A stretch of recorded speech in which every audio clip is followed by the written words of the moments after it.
we have here.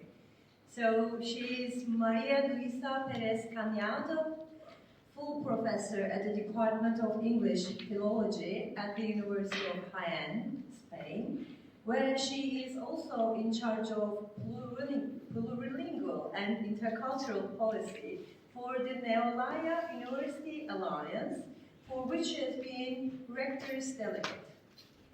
Her research interests are in applied linguistics, bilingual education, and new technologies in language teaching. She is a very international figure with the talks and lectures she has given in Belgium, Holland, Germany, Portugal, Ireland, England. So my list is long, it goes on. And her work has appeared in over 120 scholarly journals. And she is currently coordinating the first intercalated master degree on bilingual education at CLIL in Spain, as well as 4 European national and regional projects on attention to diversity in CLIL. She has also been granted the Ben Massey Award for the quality of scholarly contributions regarding issues that make a difference in higher education, and 4 awards for pedagogical innovation and best teaching practices. We are so happy that she is here with us today for the keynote speech. Please, Maria Luisa Perez Cañado.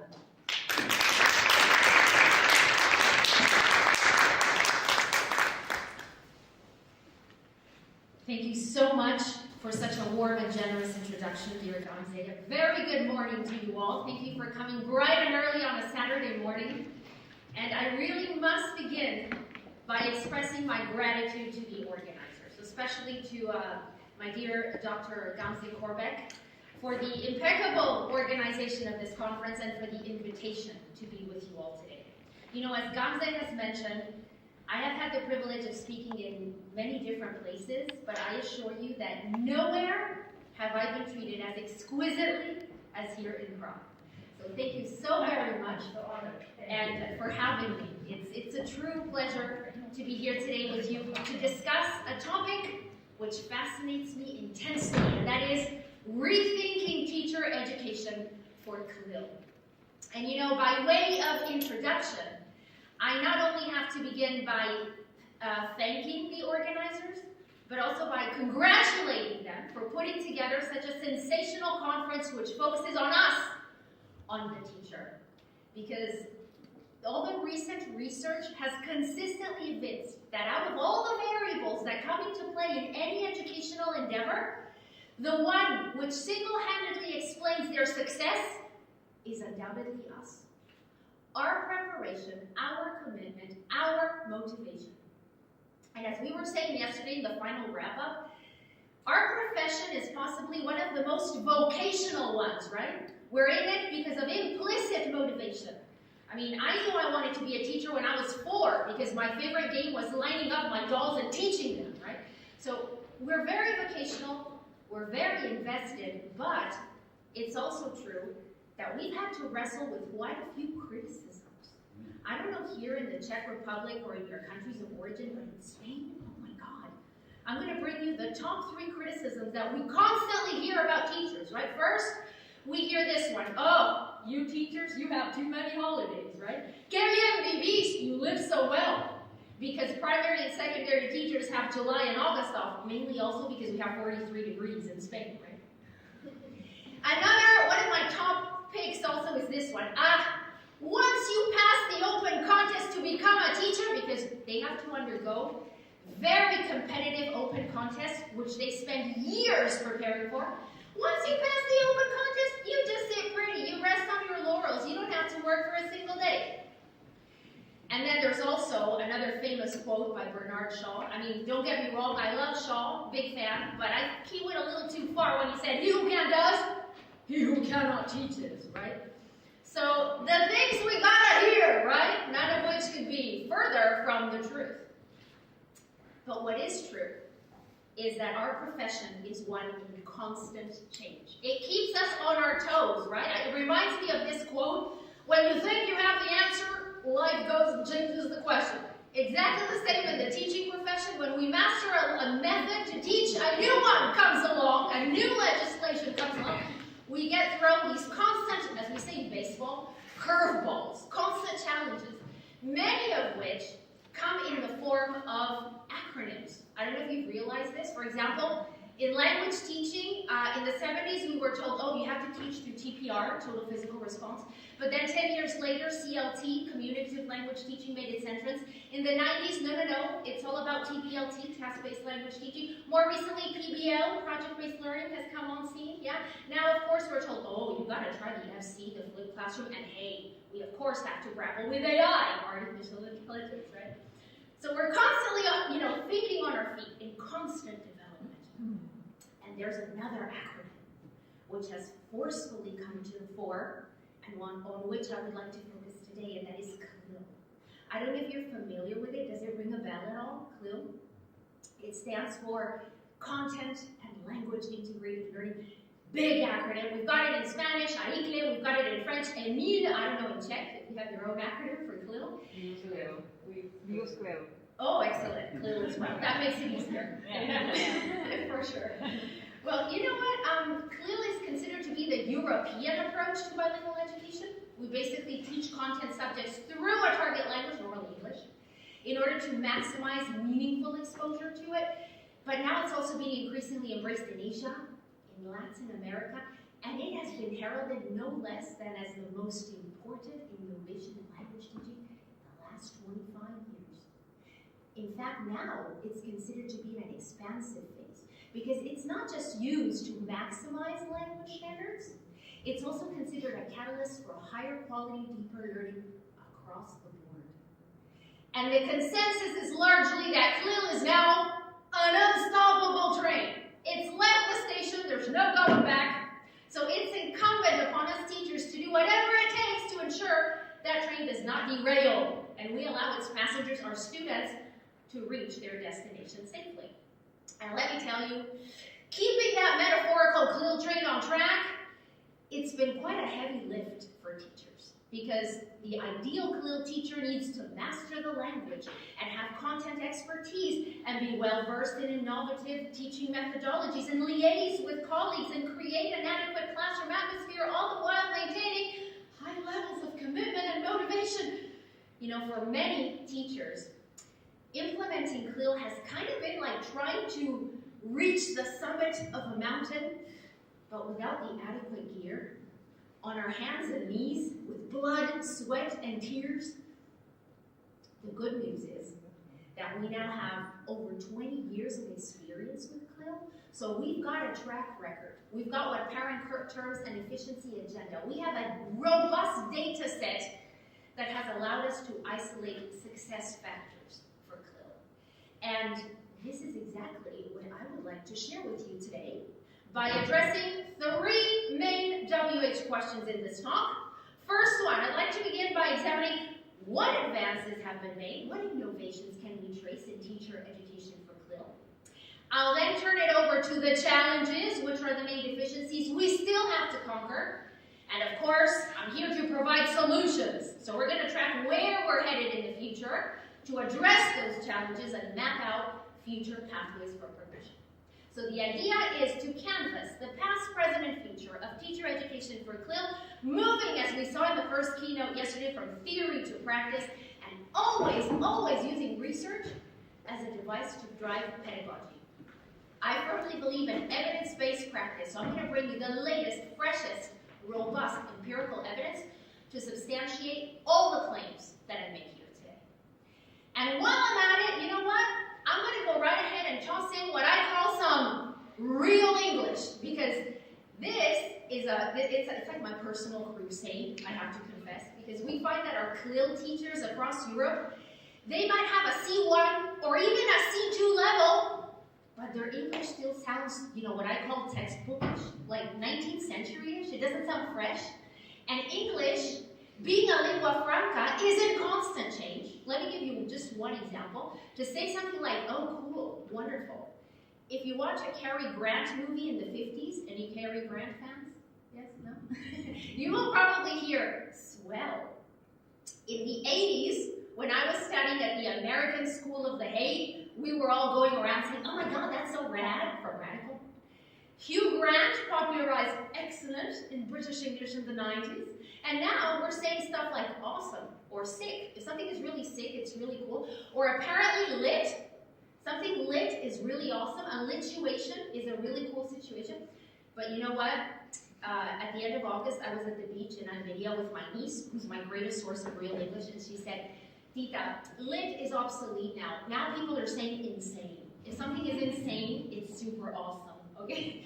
So English constantly changes, and I'm going to toss in real English expressions, fresh expressions, that I'm going to circle in red every time they appear for ease of identification, so that we also use this talk as an excuse to overcome what I call the Israeli cats and dogs syndrome. Yeah, we need to stop wasting our precious time teaching and learning expressions that nobody ever uses, right? Like Israeli cats and dogs. And finally, I will toss it back to you. I will ask you a few questions, and I will extract the broader takeaways from the entire talk. Sound good? Sound okay? You ready? Yeah? Okay, let's hit it. Let's begin at our very first question. What advances, what innovations can we trace in teacher education for CLIL? So, to use a real English expression, let's jump right into the fray. Let's get cracking. Let's get rolling. And I think we can trace 3 main innovations, which have to do with the CLIL teacher competence profile, with innovations in research, and with student-centered methodologies. Let's look at them one by one, shall we? First, as regards the CLIL teacher profile, I remember at a big TESOL conference, you know, the one they host in the States every year, I was talking to a colleague from Colorado, and she said, Marissa, CLIL teaching is plain old good teaching. And I said, I couldn't agree more, right? But what makes good CLIL teaching? We need to know, right? And luckily, we now have both international and national proposals that have allowed us to distill the 7 key competencies which the ideal CLIL teacher must have. Let's see how you fare, okay? We need first, of course, to master the language. If we're going to teach through English, we better have a fresh, updated English, right? Both BICS and CALC, that is, the content language we need to teach our subjects, the parts of the flower, the reproductive system, whatever, and the language, the BICS, for interaction in our classroom. This also dovetails with pedagogical competence. We need to be well-versed in student-centered methodologies and ICTs and how to evaluate content and language simultaneously. This is concomitant to scientific knowledge because, hey, we also need to know what CLIL is, right? And to master our content subject. And at the same time, we need to deploy organizational competence, so we work with different groupings and modalities and make the class interactive and dynamic, which ties in with interpersonal competence, because it's on us to create an adequate classroom atmosphere where students feel safe and unthreatened to take risks and to participate. At the same time, we also need to liaise with our colleagues to a greater extent, because we need coordination with colleagues, with language assistants, with parents, with multi-tiered systems of support, and we have to maintain high levels of commitment and motivation and be up to speed with all the latest goings-on in CLIL. Easy, right? Yeah, it's quite a tall order, isn't it? I mean, like Bawon and Ellison put it, CLIL is no easy undertaking for the teachers involved. We have to be, as a colleague I have in Mexico puts it, pedagogical superheroes, right? But hey, at least knowing the competencies that we need to tackle and hone will make it easier for us to get there. We know what our target is, and that's important. Second main advancement on this front. Research. We were talking yesterday about the importance of quantitative research, qualitative research. Now, we have made great progress on this front, yeah? What's the sitch? What's the situation vis-a-vis investigation? Well, first of all, we started out with really vague general studies on teacher education. They didn't even focus on it directly, only peripherally. But from there, we have evolved to studies that focus specifically on all the curricular and organizational aspects of teacher education for CLIL. We also started out with respondents that were very limited in number and hence not generalizable in terms of results. And from there, we have progressed to geographically and numerically representative samples with thousands of respondents. From modest instances of survey-based research, we have transitioned to studies that factor in 4 types of triangulation, and in 2023, there has even been a meta-analysis of all the studies carried out on teacher education for CLIL by McDougall. From limited numbers of questions on teacher training needs, we have pivoted towards studies that factor in numerous identification variables and how they impact within cohort perspectives. And the geographical locus has also been expanded, because now, from Europe, studies only in Europe, we're moving to studies in Asia and Latin America. And finally, we used to have isolated cross-sectional studies, and now we're leaning towards a replication, because a study is like a frozen snapshot of what's going down at one point in time. So we need very many to see how the situation is evolving. And this is happening, for example, in Andalusia. Andalusia is where I live and work. It's in the south of Spain. We're the largest autonomous community. And our trajectory in this sense has been one of implementing CLIL, stock-taking, carrying out constant studies, and then troubleshooting. We've acted upon our main niches in order to set up action plans, and that is the way to go. And finally, we are working in, I'm proud to say, student-centeredness. Because, hey, when we started out on CLIL some 20 years ago, we saw a lot of what I call bulimic learning. Have you guys experienced bulimic learning? Oh my God, when I returned from the States to Spain, I had this huge culture shock, because we would just sit there and the teacher would talk, and we would just take notes and memorize and regurgitate, and then forget everything, of course. So this was found to be part and parcel of CLIL initially, but I'm happy to report the latest research is finding that student-centeredness now has traction in the CLIL classroom. We're deploying these methodologies where the student is the protagonist. Teachers are learning to step back from being donors of language to assume different roles. We're working with different groupings and modalities. ICTs, that we're going to focus on later, are requiring a sharp relief. So hey, we have stepped up our game, as we say in real English. Sometimes you know that the rhetoric tends to get lost in translation in the middle layer. It doesn't really trickle down to on-the-ground practice, but I'm happy to say that in this case, the theory is translating to the practical plane. So, things are looking up, yeah? But I'm afraid to say, sorry, not enough. Because we still have quite a few challenges ahead. Sticky, slippery, stubborn challenges that we have to tackle head on. Let me share them with you, again, according to the latest research. Now, if our innovations, if our advancements were articulated around 3 main aspects, I'm sorry, but the challenges are more, okay? They hinge on 5 main fronts, which have to do with language, methodology, materials, scientific knowledge, and CPD, right? Continuous professional development. Again, let's take them one by one, shall we? What about the language issue? What's going on here? Well, according to studies from 2023, teachers still have an insufficient language proficiency to engage confidently in CLIL. And this is especially the case for pre-primary, infant, primary, and content teachers. And interestingly, for BICs, they master the language of their subject, but they lack language to communicate confidently in the classroom. And even, so basically, as we say in real English, language is not water under the bridge. It's still very much a hot topic, a burning issue that needs to figure prominently on the CLIL agenda. And you know what? Even those teachers who have a C1 or a C2, as I was saying before, they sound kind of stilted, kind of obsolete. We need to upgrade, update, and upscale their language, because we hear a lot in CLIL classrooms things like very good, well done, to praise students, or stop it, to scold them, or my personal favorite, true story. We have heard teachers say, do you want to shut up? For be quiet. Yes? Which is a direct translation of the Spanish queréis callaros, which clearly does not work in English, right? So, as they say in video games, people, we gotta level up our work here, yeah? We also have, speaking about languages, the L1, our mother tongue. Oh my God, we have this guilt complex, like, we cannot use our mother tongue, this is prescribed. There's like a functional compartmentalization of the L1 and the L2, and we should never, ever, under no circumstances, resort to it.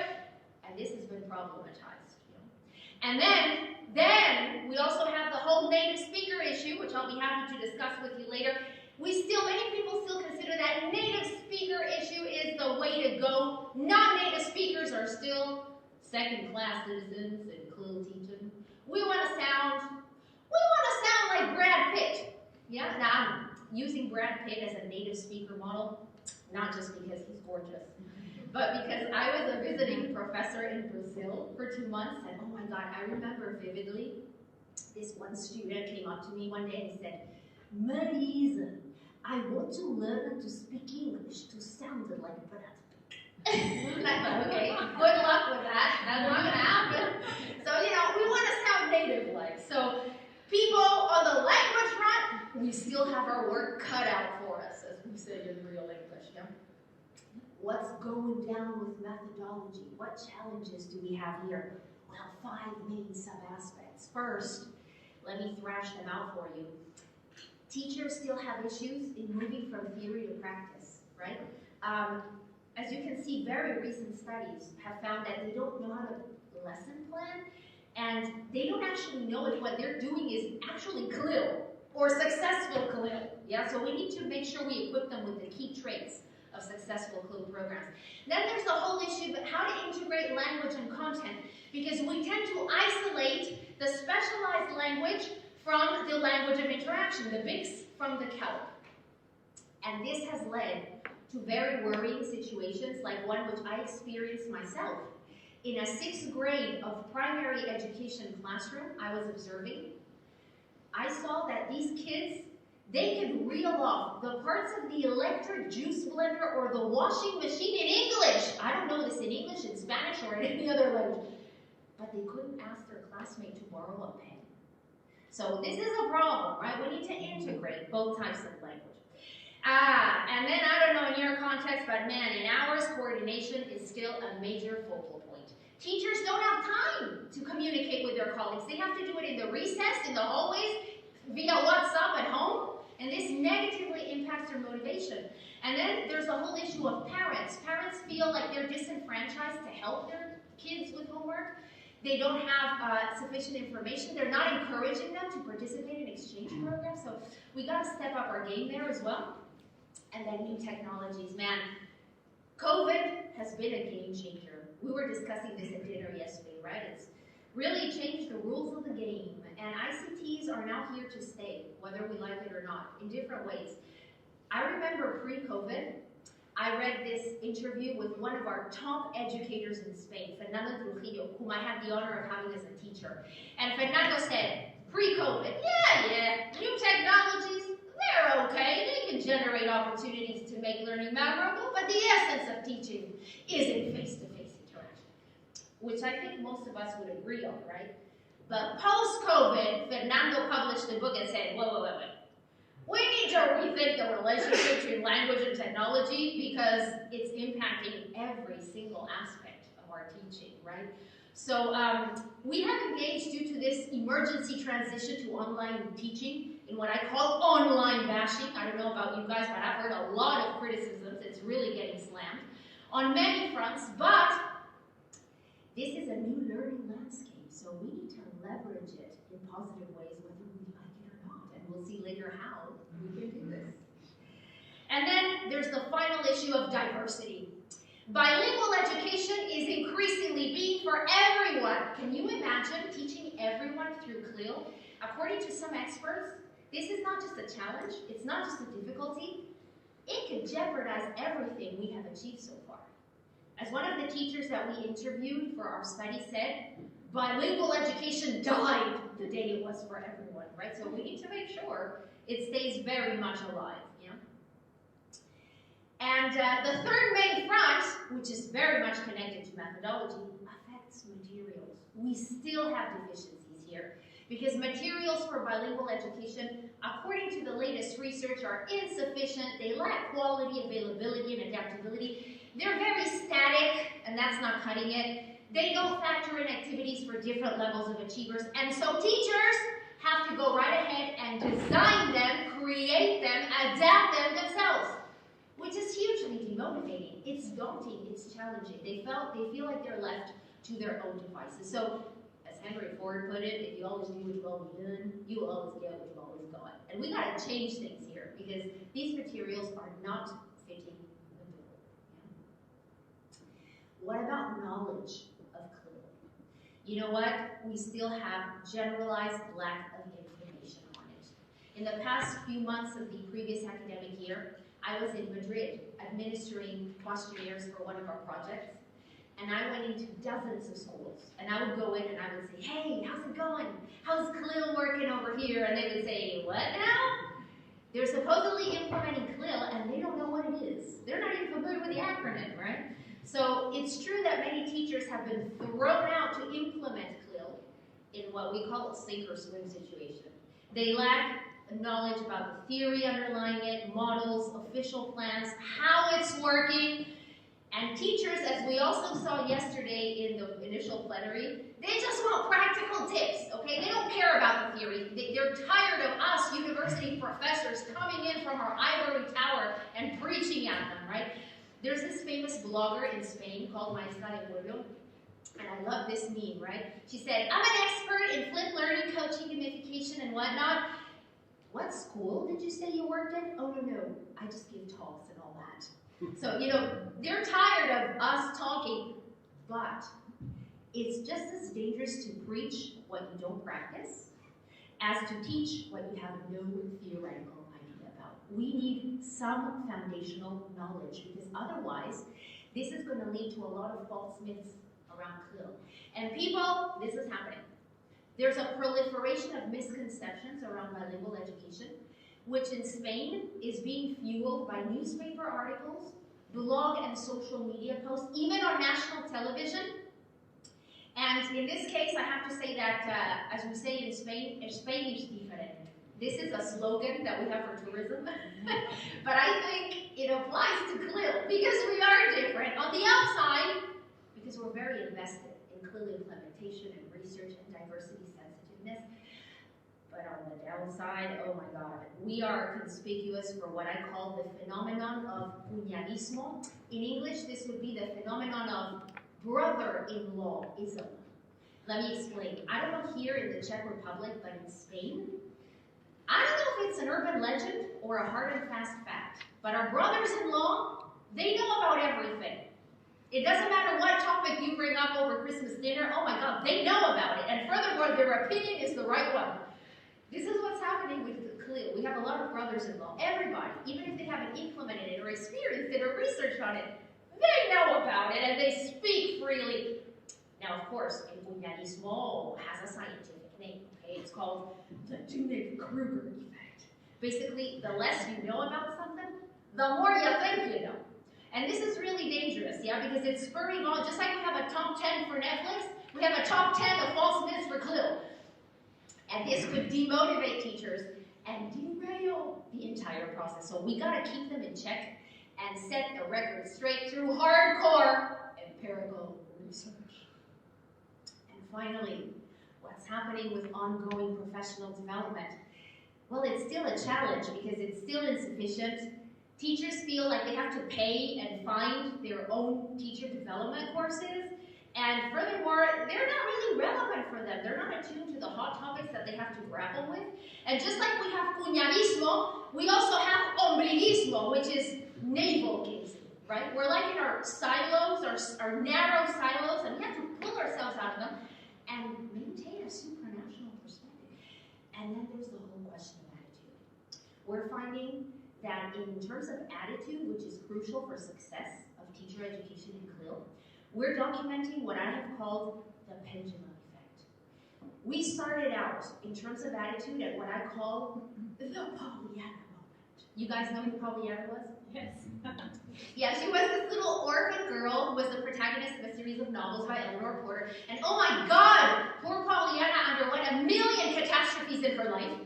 But no matter what calamity she underwent, she always saw the bright side of it. Everything was peachy. This is what happened to CLIL initially. Teachers, CLIL offered shiny new promises, and everything was regarded in the most positive light possible. Suspicious, right? But guys, in the last, I would say 6-7 years, that pendulum has violently swerved to the other extreme, and now we're positioned in what I call the Scrooge moment. Oh my God. Everyone has this really negative, dismal, pessimistic outlook on CLIL. And this is ridiculous. We need to bring that metaphorical pendulum to a standstill and not be Pollyannas or Scrooges, but be what Rosling terms possibilists. Now, what is a possibilist? Well, someone who's not a drama queen, right? Doesn't have an overly positive or negative view, and who is guided by facts, by research. Yeah? So, quite a few challenges, huh? We better roll up our sleeves and we better get cracking. But hey, that's what we're here for, right? We're not here to complain. We're here to offer solutions. So I'm going to offer 22 concrete lines of action that we are already working on to address each and every one of these challenges. Okay? You ready? Okay, let's go then. Let's start and let's take them one by one. What's going down with language? We saw teachers still had insufficient language proficiency. The latest research, so recent that it's actually in press, has found that language level of teachers and the students is absolutely crucial to guarantee the success of CLIL. So how can we address this? Well, for students, by maximizing exposure to the language. In Spain, we don't have exposure to English at all. Everything is dubbed. So we need to ensure that we use YouTube clips or whatever to help them catch up with the language, series, movies, books, whatever. And in many places, the requirement for teachers to be able to implement CLIL is to have a C1 minimum. Yeah, and this is going to guarantee success, so we're on that.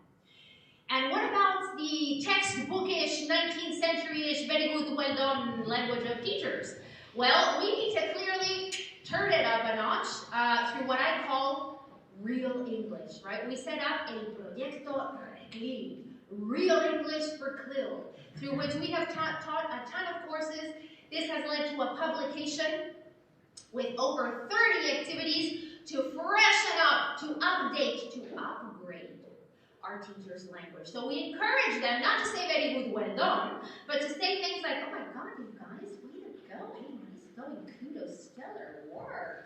Or, instead of, hey, stop it, you guys, knock it off, give it a rest, come on. And never ever do you want to shut up, right? Instead, hush, you guys, keep it down. So we've designed a glossary of over 300 real English expressions for the CLIL teacher with words like awesome work, I should say insane work, collocations instead of intensifying by saying very good, much better, way better. Your composition is way better. I should feel proud. Phrasal verbs, oh my God, don't you guys love phrasal verbs? We hate them with a passion, right?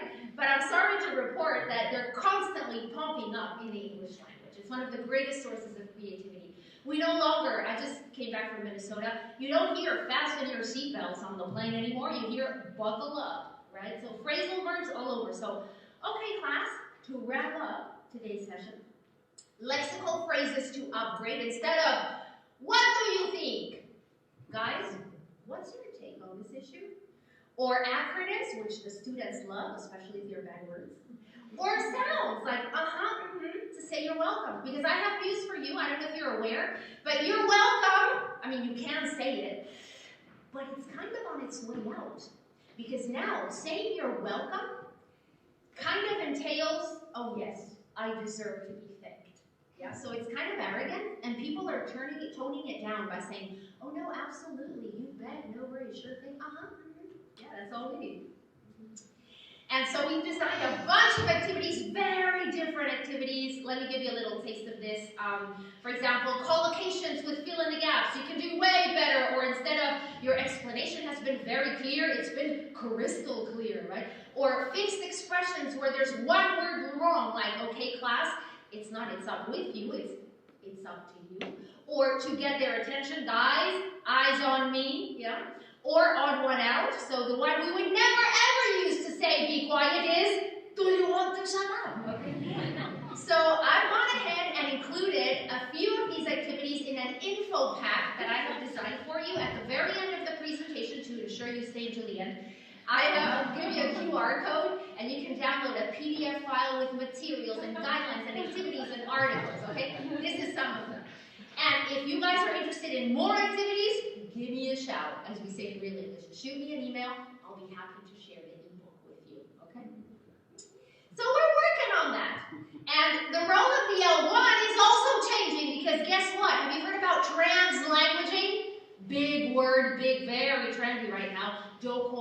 Oliver, Mayer, Teresa Tate, they're giving practical recommendations to have a more fluid continuum between the L1 and the L2.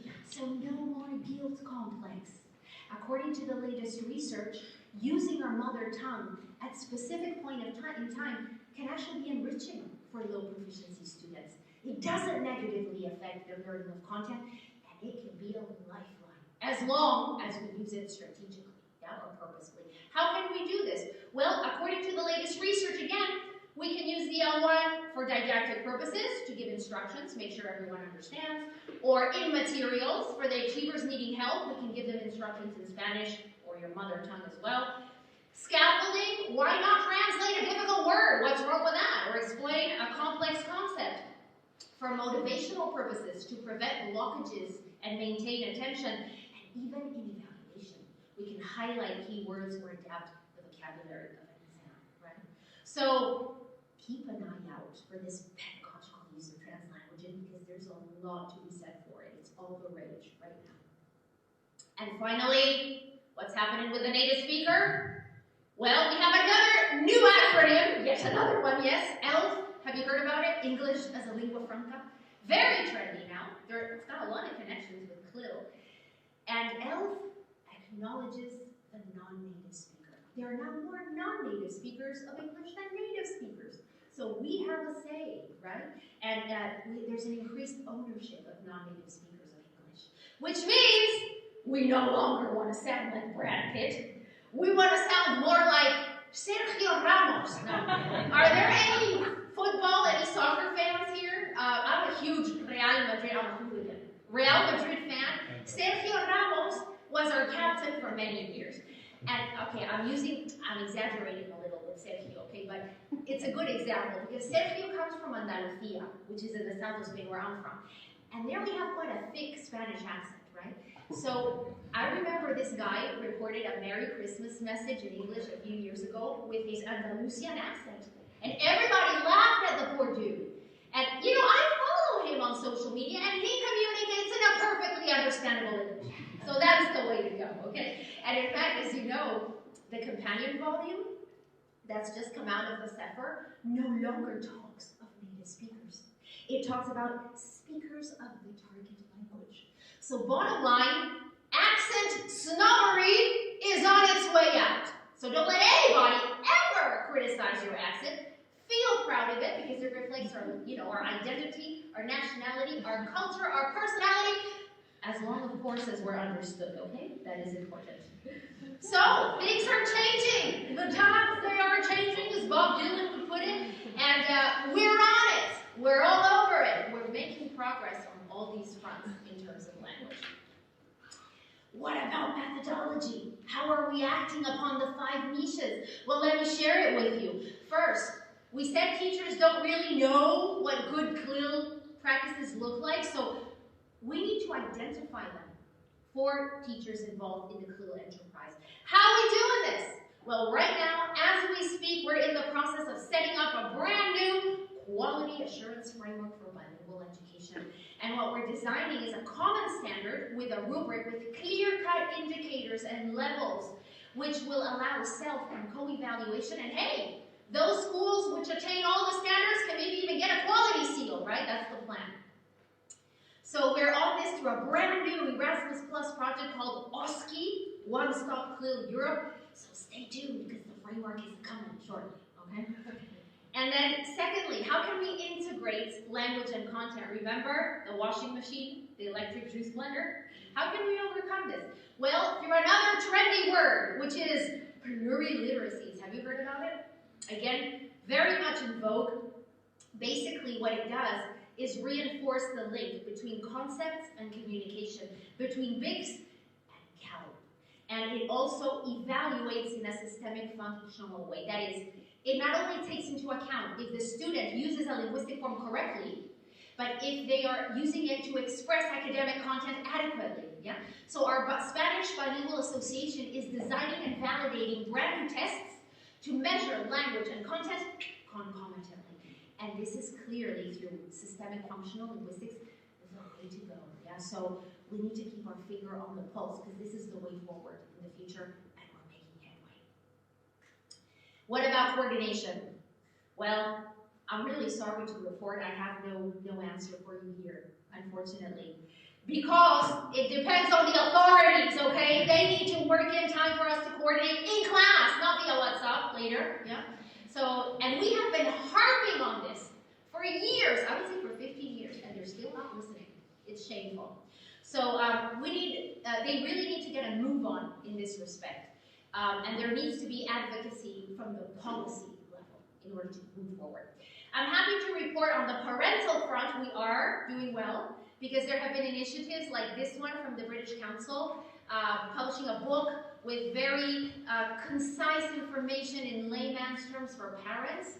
And the latest research has found that parents believe in teachers and methodology and CLIL in order to implement it adequately. There's buy-in, so we're still in business in this respect.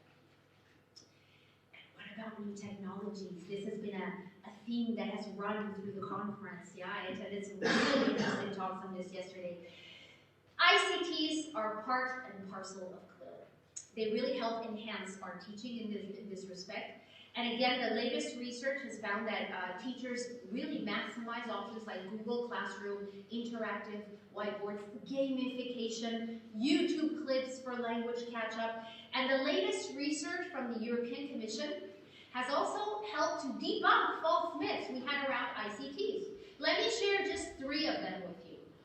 I had to confess, I had these false beliefs because I thought there's no way that I can implement my methodologies online in the same way as I do it face-to-face. Wrong! It turns out, for example, I work a lot with the jigsaw procedure in cooperative learning with different types of groups. You know what? I found I could do this beautifully through the Zoom breakout rooms. No problem.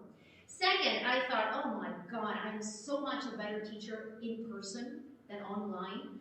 Wrong again! My students evaluated me in exactly the same way, so it looks like we can create rapport similarly.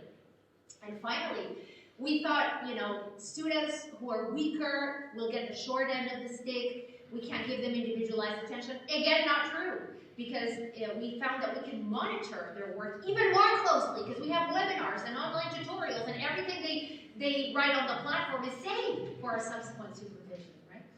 Plus, after COVID, many governments, I heard in Kosovo yesterday, one of the talks, this was the case in Spain also, they've reinforced technological resources and they have enhanced teacher education provision. We now have a digital competence certificate, which our teachers need to take. Yeah. So yes, new technologies will entail an increased workload for us. What doesn't, right? Yes, there will be a greater need for our training, but yes, if properly done, if the right ingredients are tossed in to be a little bit of a devil's advocate, online teaching can be a success story, right? So we got to get with the times, whether we like it or not. And finally, today we have a lot of talks on inclusion, right? On inclusive education. Diversity has also been a major issue in CLIL. And I'd like to share with you how we're addressing it through 4 different projects encompassed within the ADIBE umbrella, Attention to Diversity in Bilingual Education. We have acted on 6 main fronts. First, we've designed a brand new theoretical framework on diversity. We call it the DD framework, simply because it includes diversity, inclusion, differentiation, and integration, right? And what we've done here is update the concept of diversity. We tended to associate diversity only with special education needs. Students with severe learning difficulties. No longer the case. Now we also have to bear in mind different learning styles and levels and paces and backgrounds. So if you're interested, this is in the preface of a special issue that has been published. And I've given you a sneak peek by including it in the info pack, okay? In case you want to check it out. Second, we have designed and validated brand new instruments, questionnaires, interview, and observation protocols, so teachers can take a personalized diagnosis of their needs for diversity. I've also included it in the info pack in case you want to take it. And we're working on an app which will allow us to do this in a more user-friendly way.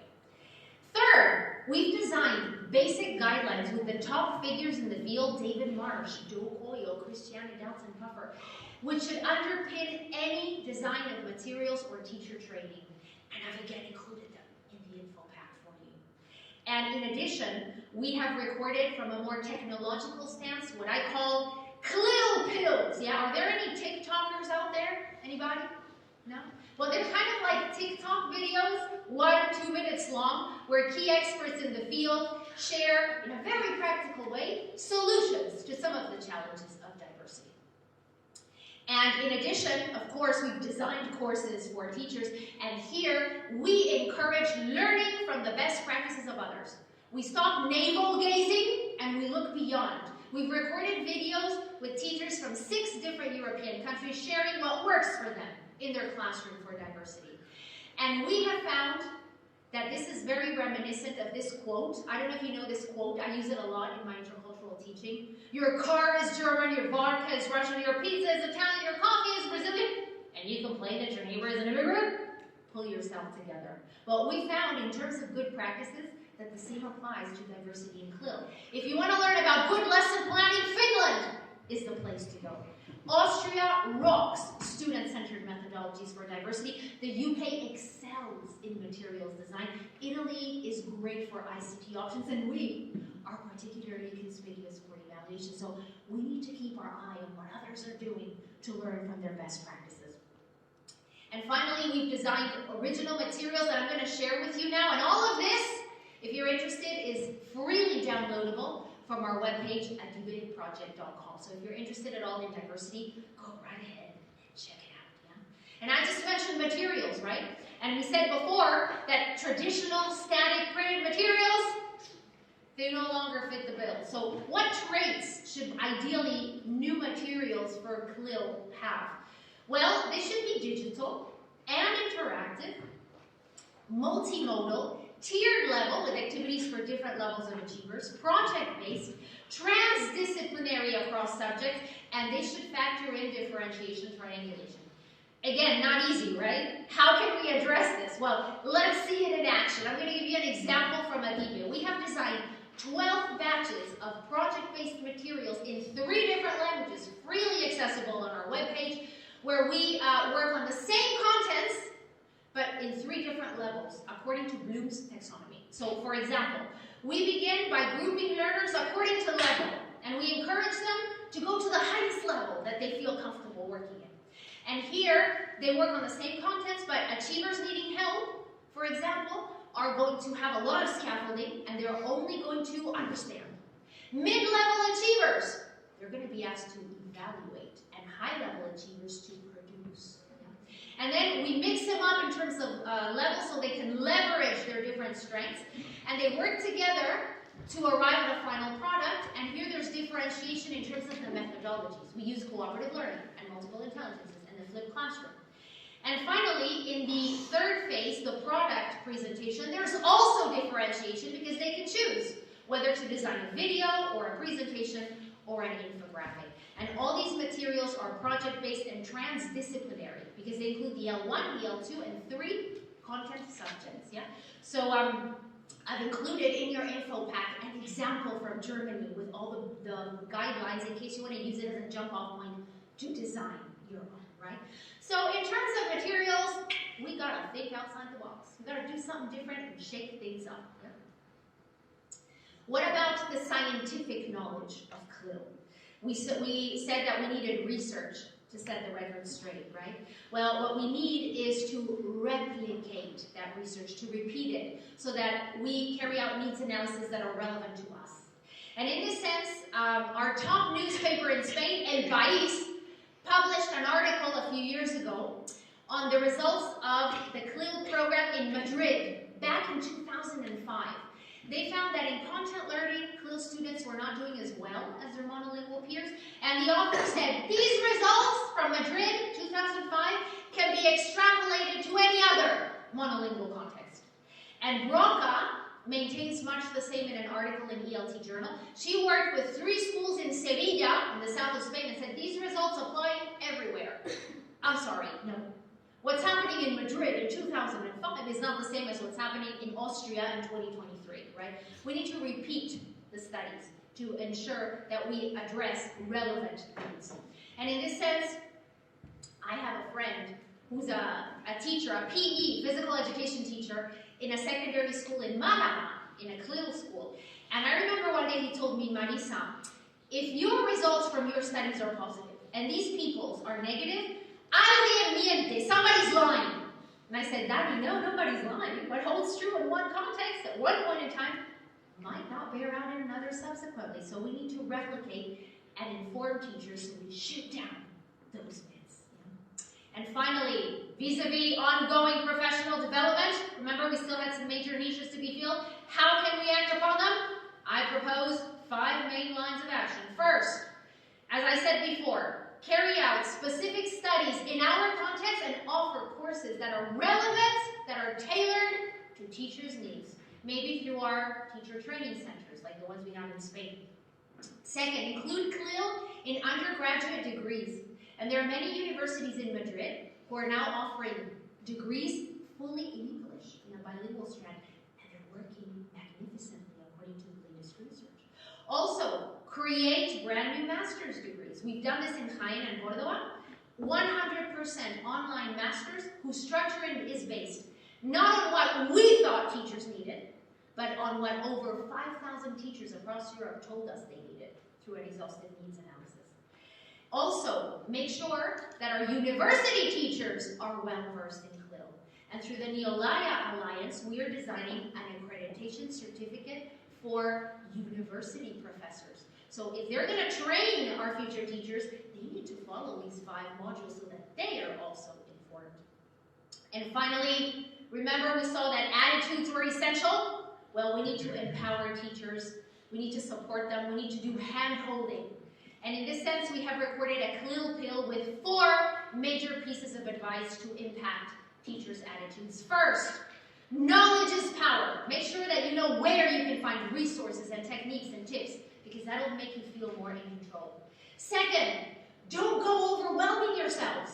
Start small. Don't try out 16 pedagogical strategies at the same time. Try one. See how it works. Refine, retool, and then go ahead and scale it up. Third, don't go it alone.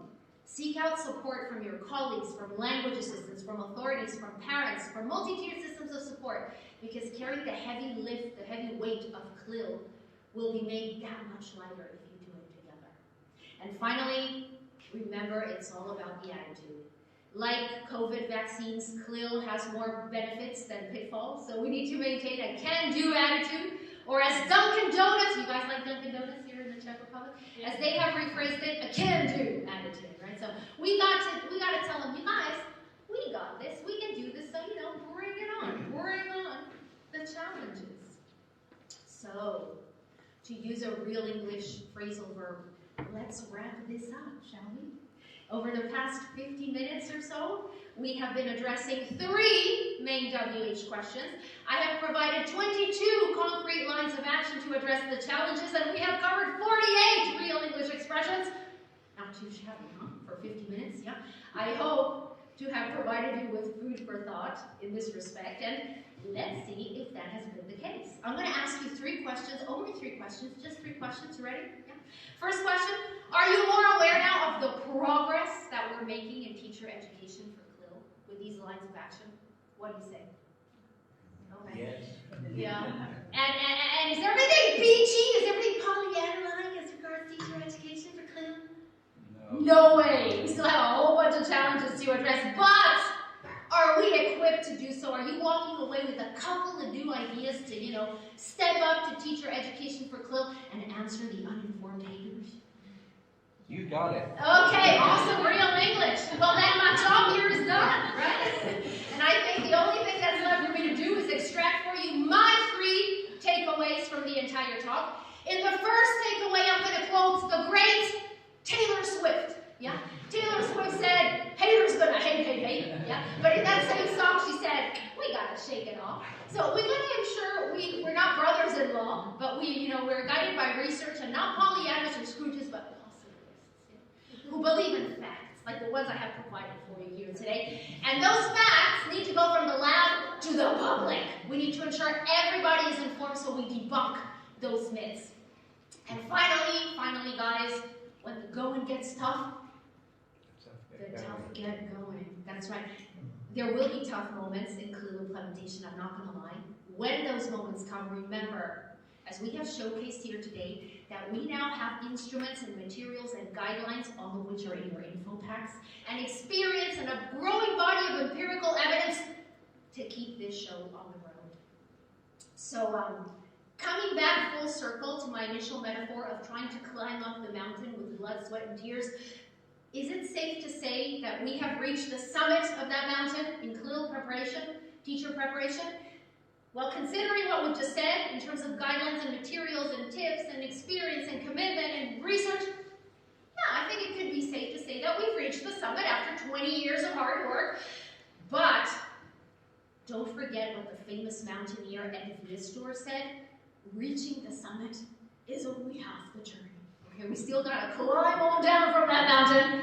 But in doing so, remember that we've got the toolbox to address those challenges, right? To kill it, crush it, or slay it, as we say in real English, to succeed.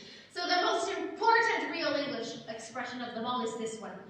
Own it! That means move forward with confidence, because we've got what it takes to keep that metaphorical CLIL train on track. So I wish you a safe and prosperous journey down that mountain.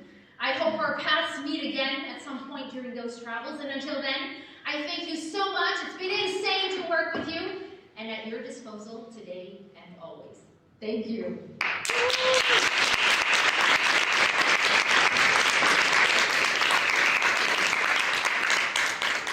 can download the info pack from that QR code. Okay? And if you have any issues, shoot me an email. I'll be happy to send you the PDF. I think we have a few questions, minutes for questions. Yes? Perfect. Yes, some questions? Yes. Not only question, but some between question and comment. Wonderful. Okay. Firstly, thank you for a nice presentation. It was too interactive environment. Thank you. Your presentation keeps me in too much wonders and thoughts. But I think the basic challenge of our educational system, maybe in Israel I see it very clear, it's the quality of the candidates for our universities and institutions. We have a very big problem with the quality. The educational system in Israel as teachers, to be teacher became the default of students who will not be accepted in other subjects such as MD, law and others. I think this is the basic problem. Because all of your presentation focused in the challenges, but this is the basic one, we have to see it. It catches my eyes from 2-3 years. We have a very high turnover in our system education because new teachers can't do well, and the pandemic period makes it more challenging because some teachers left behind. They are not in the digital world. They left behind. And this is I think it is the two things. And another question, why should mathematics or chemistry teacher be fluent in the language? It is essential. I'm wondering and asking. Well, thank you so much for your comment and question. Vis-a-vis your comment, amen. I could not agree more. In Spain, we have the exact same issue. Those students who access our teacher training degrees are unfortunately the worst. They have the lowest entry level, and they don't need any kind of grade except a passing grade to be able to access, as opposed to Finland, for example, where there's, the best, right? La crème de la crème. So I think this is a huge issue we need to act upon. And we're clearly finding that our teacher education degrees are not equipping our teachers for CLIL, which is why we're setting up these master's degrees. They really need the extra language, the extra content, the extra methodology, because our teacher training degrees are not cutting it. So I firmly agree that the educational authority should really take action in this respect. I'm sorry to hear we have the same issue. And secondly, as regards your question, indeed, a chemistry teacher, a math teacher, a history teacher, to participate in a CLIL program, they need to master the language because their subject is taught in English. That's the essence of CLIL. Through CLIL, we want to increase exposure to the language. through content subjects. So they're going to teach chemistry or math or history in English, which means they need to accredit a minimum C1 level in order to feel confident to step up to the challenge. Again, only in CLIL schools, which is why bilingual degrees that are being set up in some universities, for example, chemistry in English, are wonderful because they're already learning the contents in English and getting that extra linguistic boost. Yeah? But it is a huge challenge because in addition to the content, we now also have to factor in the language, which is why CLIL is so complex and we still have so much work to do. Thank you. Maybe I can ask you a question. Please. I was wondering what you think about how teachers can develop and reconstruct their identities when they try to become a clear teacher, because apparently you cannot become a clear teacher without that professional development if you don't have anything in initial teacher education. But how is that going to happen in service? Have you done a bit of research on that or training where you observe some trajectory changes in the identity of teachers from EFL teacher to become a clear teacher or co-teacher with a subject teacher? Well, this is such an interesting question. As always, you have your finger right on the pulse. You're one step ahead. In Spain, in Europe in general, in terms of CLIL research, and also even less so in Asia and Latin America, because they're just starting out on the CLIL enterprise, this has unfortunately not been tapped into. Because we've been concerned with the basics, right? With getting the language, with acquainting them with the student-centered methodologies, with equipping them with the basic toolkit that they're going to need to face up to CLIL. So I'm guessing once this really gets rolling and we're back down from the mountain, then we'll be able to explore how this is impinging on their identity, because it's a huge challenge which is impactful absolutely on this front. So anyone seeking to do MA thesis, PhD thesis, I think this is a great area to work on in the future once we have the basics down pat, and we are still working on that. So thank you so much for the suggestion. You're welcome. I just sent an email regarding that as well. Okay, wonderful. We'll be in touch. Thank you. A publication on that, maybe you can have a look at it. Absolutely. And I know in the States they're exploring that to a greater extent. It's not quite CLIL, it's CBI, but they're kind of two sides of the same coin, so we can learn valuable lessons from each other. The supranational perspective is the way to go, for sure. Thank you very much for the presentation. And before coffee break, we have for you some short information about our application and about the possibilities for you. Take us only 2 minutes, please.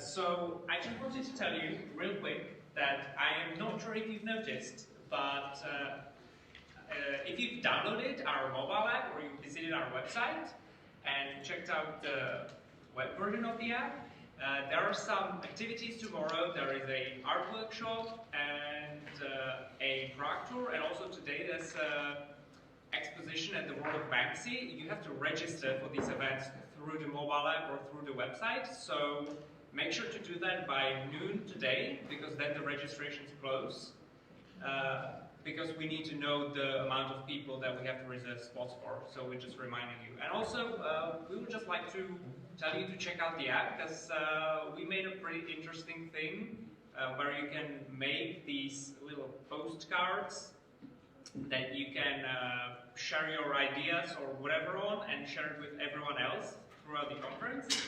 And we have noticed that no one used them yet, which I feel is kind of a shame. So maybe check it out. Look at the app and see if you could maybe use it throughout the conference. Thank you. Yeah, he worked a lot on this app, so it would be nice to share some ideas on the deck cards. And I would like to announce a change in our program.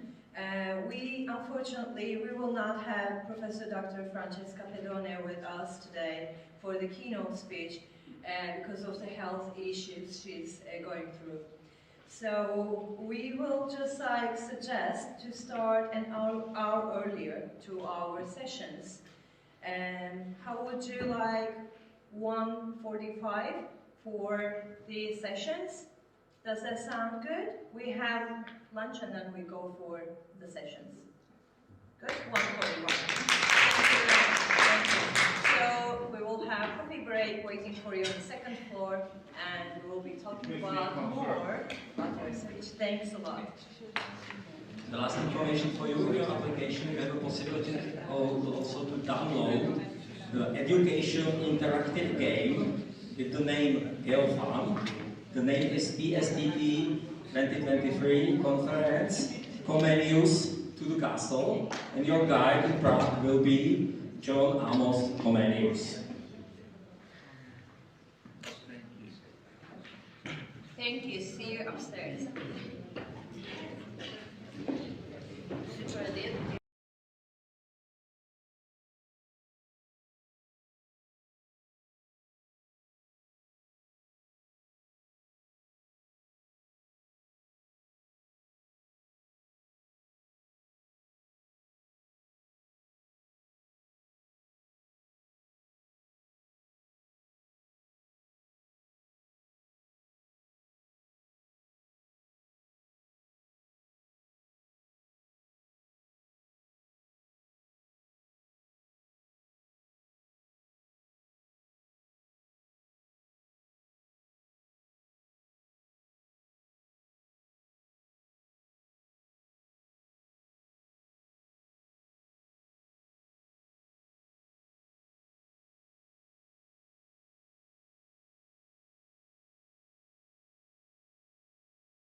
as an elf. It's not very easy, but thank you very much for your amazing, insane, and awesome presentation at the very beginning of this day. And I think it was a great empowerment for all elves in this room. And our session has 7 presentations. We'll start with 3 guests from abroad, from Scotland, Slovakia and Spain, and then we will continue with our Czech colleagues from different universities, also within international teams. And we have approximately 15 minutes for one presentation, then we can have 1, 2, maybe 3 questions. And I will sit here on the side and I will smile, and when I smile a lot, it's time to finish your presentation. So, the first presenter comes from Scotland with a lesson from the National Survey. Thank you. So thank you for having me. Lovely to be here. Our universities have a long-standing friendship, so it's very pleasing for me to finally be here in person. And what I want to share with you is a large project that we just finished. We were meant to finish it in December, we kind of finished it in April, we started reporting on it in August, how projects do. But this was the largest educational research project ever conducted in our country, so it was a pretty big deal for a small country. So it was a 5-year project, and we had a very broad brief to measure the quality of teacher education. And we were given about £500,000 to do it over the 5 years. This was quite a big thing. And it was about 2 years before we really understood what measuring or quality meant. So I wanted to talk about some of the issues and some of the design ideas, because I know a lot of other countries are doing similar things, or they're thinking of doing similar projects. There's a big project in Ireland at the moment doing a very similar idea. That starts next year. So I wanted to kind of share some of our findings, some of our mistakes, some reflections from the researcher's perspective. So, first say it was collaborative. We have 11 universities in our country that do teacher education, and we had 1 member from each on the team. So that was really important for the buy-in. However, for weird historical reasons, St Andrews does not do teacher education, we do international education. So I was brought in as a kind of outsider. So if we're measuring the quality of different universities, it makes sense to have somebody non-partisan. And actually, it was agreed very early that I would be the only person who would have access to the data for all 11 universities. So it would be impossible for anybody to say that one university was better than another. Nobody would have the data to do that, apart from me, and I just promised not to. So we had surveys, interviews, document analysis, focus groups. We took 2 graduating cohorts and we followed them through their first 5 years of teaching. And we kept asking them, how well do you feel able to do this? Looking back on your teacher education, how helpful was it? What areas of professional development do you have? So we asked lots and lots of questions in lots and lots of different ways to try and get an overall picture. If you look at our website, you can read all our reports, but those were our 2 research questions. So the first thing we found was that we needed a framework. So if you look at how teacher education is measured internationally, Foyer et al. Had a fantastic meta-analysis of all these studies, and they identified 6 different areas. We added 2 more because we found that when we talked to different groups about what they wanted us to do, they talked a lot about partnership, and they talked a lot about who are teacher educators. So that's my first suggestion, is that if you wanted to do something similar, if you wanted to measure ITE at a national level, you need to think about what are the areas you're going to explore. And 8 is probably too many, but it at least kept most people happy. So for example, when we talked about partnership, we found that different groups have different ideas about what is teacher education for. And we often use the distinction between training and education, which might not translate too well, but training is this idea of being classroom ready, and education is for the long, career-long professional development.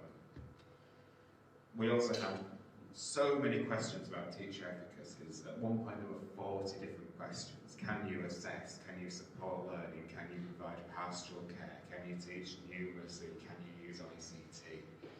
We took them from Talis so that we have some comparisons, and again, lots of disagreement over which of those were the most important. And should teachers be able to do 40 different things well, or should we have priority areas? If you think the discussion we had yesterday about how do teachers have time for research, it's very topical there. And the other one was teacher educators. So we had a 10-year project in Scotland to increase foreign language teaching.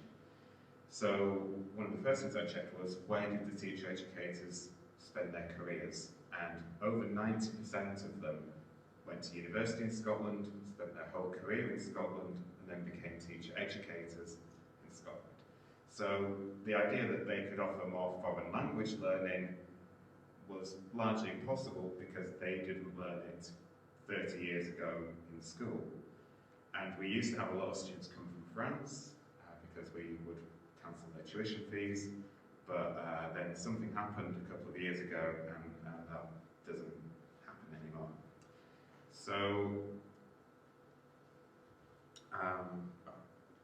twice that.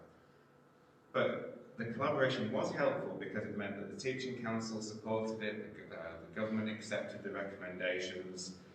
There was a little bit of a question about objectivity, so if you have a member of each university on the team and your conclusion is generally that the universities are doing a good job, maybe that looks a little bit biased. Okay, lesson 2 was a crisis narrative, and again I've heard conversations about this. So the reason the project started was because the government felt that not enough teachers were able to teach literacy and numeracy, and too many teachers were leaving the profession in the first 5 years.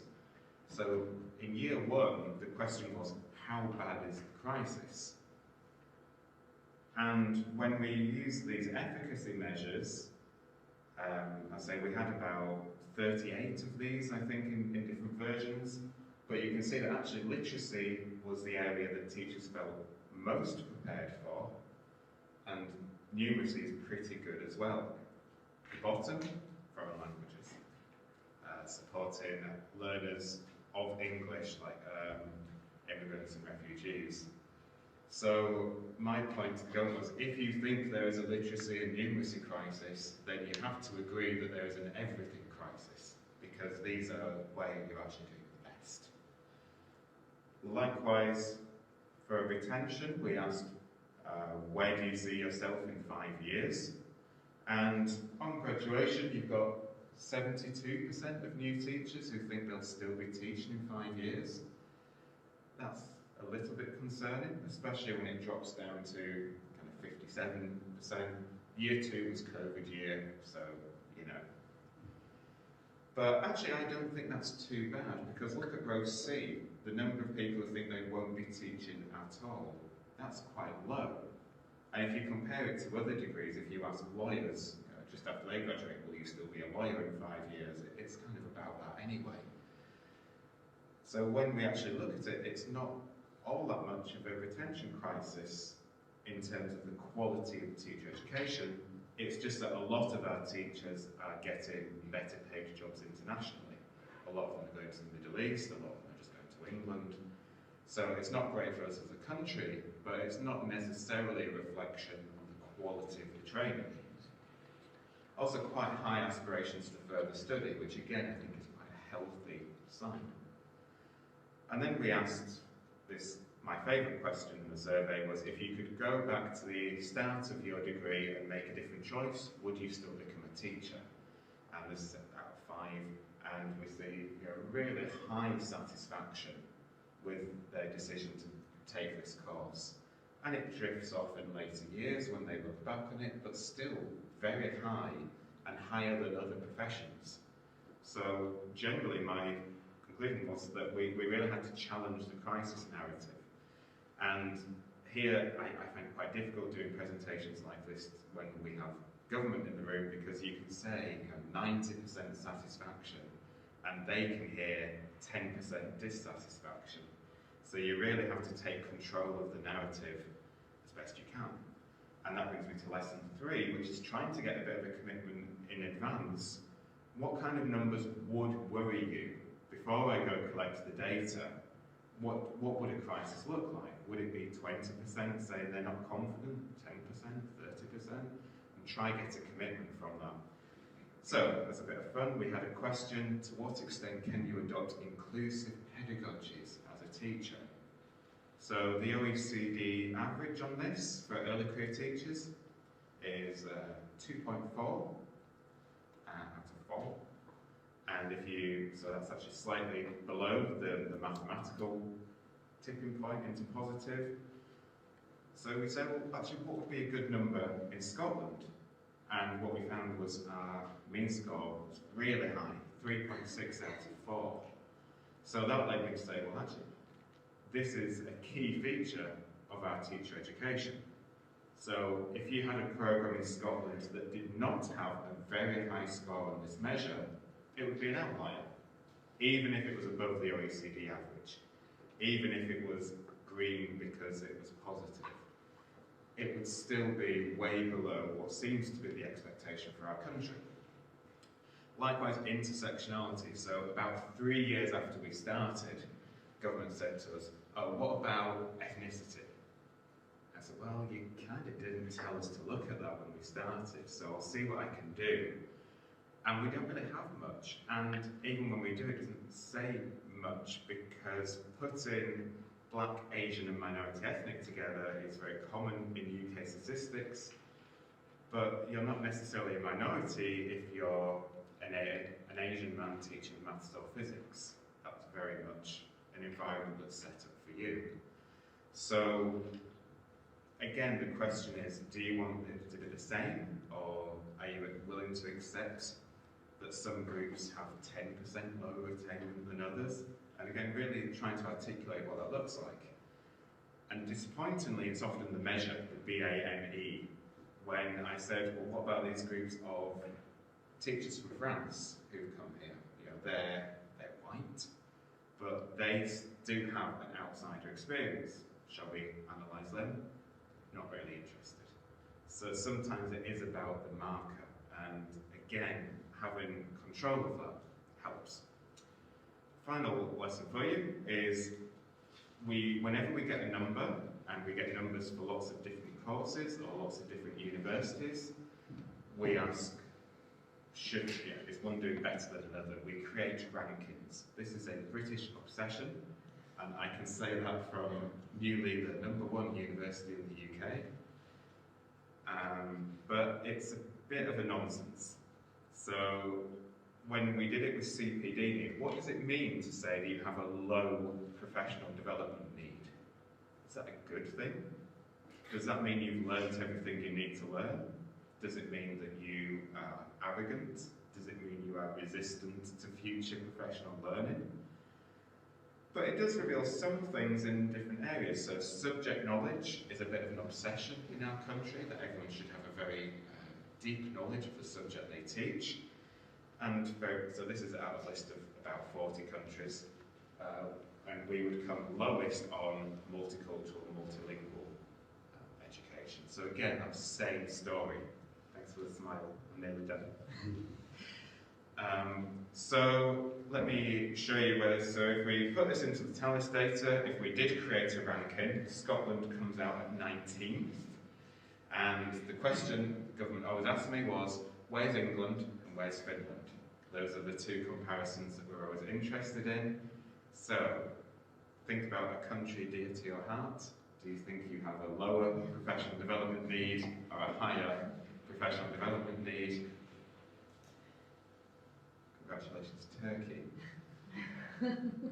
However, this looks a bit strange because we always talk about the crisis of teacher education in England, and they come out really well on this. We talk about the fantastic work they're doing on lesson study in Japan, and they're coming out at the bottom.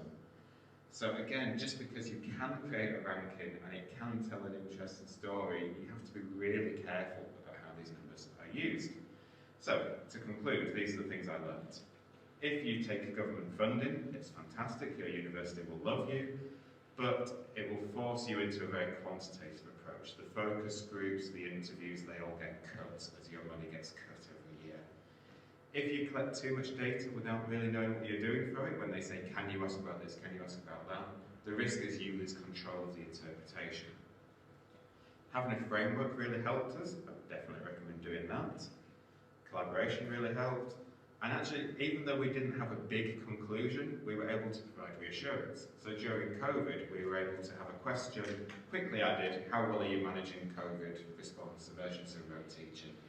And the conclusion was actually better than most other things. So that was okay, great, we can relax a little bit about that. That's good to have that reassurance. We still haven't got to this problem. What's measured? What are our metrics? Who counts as being in what group? How do we deal with intersectionality? So the next things we're doing, we're creating a self-audit tool. If you have a program that you'd like to use our method to look at, to do a health check. We've got some invited publications in some journals, including Asian Pacific Teacher Educator, and we're trying to support other countries doing similar. And recently we've secured government funding for a new PhD, specifically looking at the intersectional experiences of minority ethnic teachers. Thank you.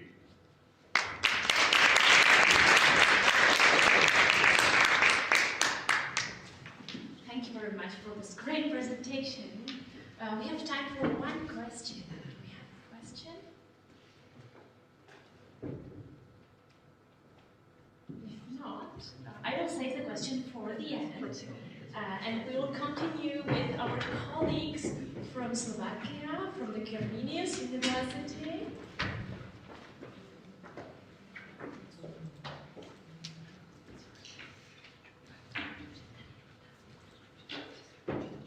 Sorry, I'm really nervous.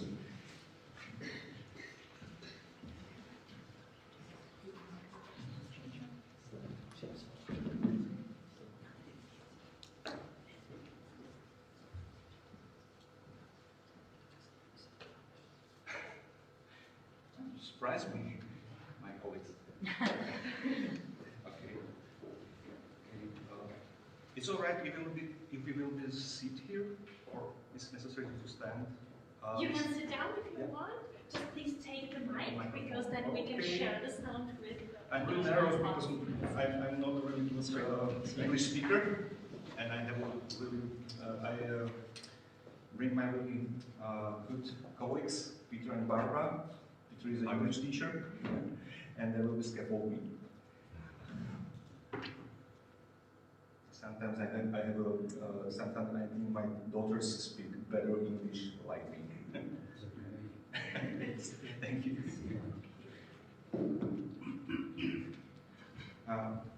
Okay, dear colleagues, it's a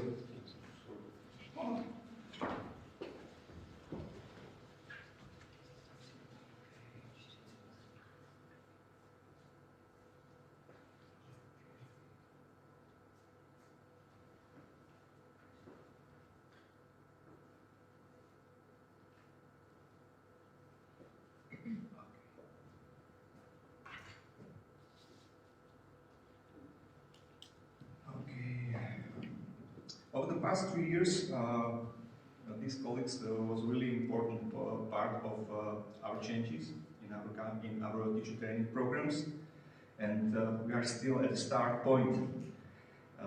It's 3 years ago where we was the start, and we still are trying to change something. Peter is a specialist for ordinary teacher didactics, and Barbara is a focus on communication and class management. Okay, in the first part I would like to talk about the ordinary points, and then I will be talking about what we are doing now in our teacher training programs.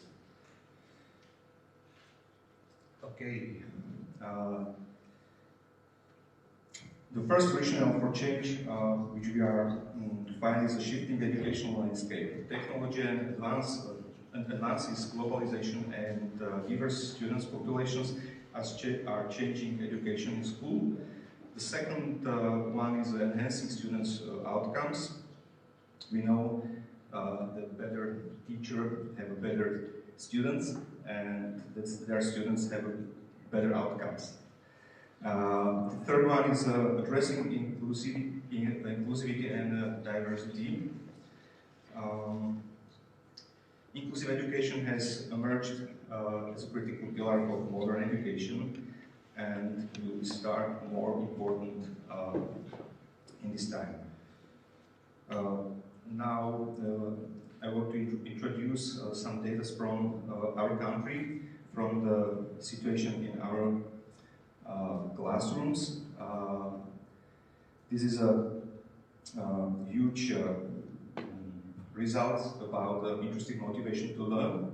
We will use the self-regulation questionnaire from Ryan and Konov, which was standardized for Slovak culture. The data is from year 2017, and we can see the interesting motivation for the interesting motivation to learn of our children is 7%. It's not really good. The sense of learning is something really well for my future is just 20%. And general motivation to learn our children is 40%, and it's external motivation. I'm learning in school because I want to avoid problems. I want to avoid punishment because I want, or I want to revert. The introjected regulation, there are 32% of our students in lower secondary schools are motivated by I want to avoid feelings like guilty or shame, or I have involved my ego. I think in this environment is not enough space for creativity or curiosity. Here is some data from huge research from our faculties of education, from teacher training programs for primary schools. We are used similar questionnaires, but we are focused to math, science, and techniques. The dominant motivation of future teachers to learn math is a 20% interesting motivation. No, it's not. It's a least. The dominant is external regulation. The better data is from science and techniques, but there is less pressure for to outcomes. And what does it mean? Their motivation to learn math and to teach mathematics for the primary level during their study is dominantly external. It's not good because they have to build relations to learning. They have problems with this area of studies.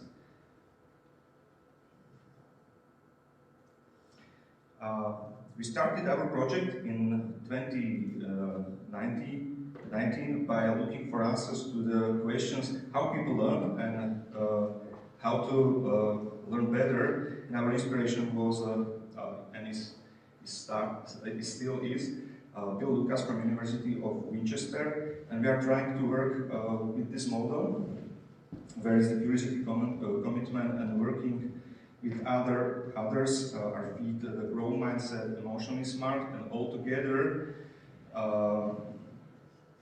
help to interesting motivation to learn. It's very important to deliberately practice these things and work with the feedback loop, which are based on these values, on feedback, critical, self-critical, honest, and reflection. And we are start to learn with the feedback loop, me and our students. There are still problems with work with the feedback. This is the last graph from our country, the situation in our country. Our teachers don't have very famous values, curiosity. It's not very famous value for their profession. I think it's not really right. Okay. Together, as a focus group, we created this vision, like a theoretical model on which our training programs should be based. We would like to lead ourselves and our students in implementing these skills, feedback loop, group cooperation, collaboration, overload community, creative thinking, problem solving, and critical, because we want a teacher which are able to create learning experiences and a safe learning environment for learners. What are we using is a PPL model and design thinking model. Here's some pictures from our lessons there. And this is from the last session, students in schools. We are trying to use their own projects. We are starting with the challenge, try to prepare a project where can you use STEM learning environments by learning to soft skills, collaboration and growth mindset. And then we are together work through the whole semester, and we are learning how to do that. And yet we are going to school, and they are trying how was we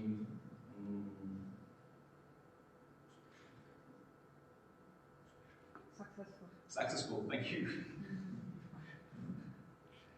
Okay, here's our team. We are collaborate people from NGO sector and private sector, the stakeholders in our country, which wants to change in education. Lucy Shitskova from Pixel Federation and Mother Children's, which are in school Edulenka, it's a private school. Arnold from Program Teaching for Slovakia and NGO job Green Power, and from the private sector Maximum Consultants. And one person is Martin Knotek from Green Power, and he is my colleagues from faculty, and we are collaborate. All of us teaching in the programs, all of us realize research, and we are still collaborating with our students.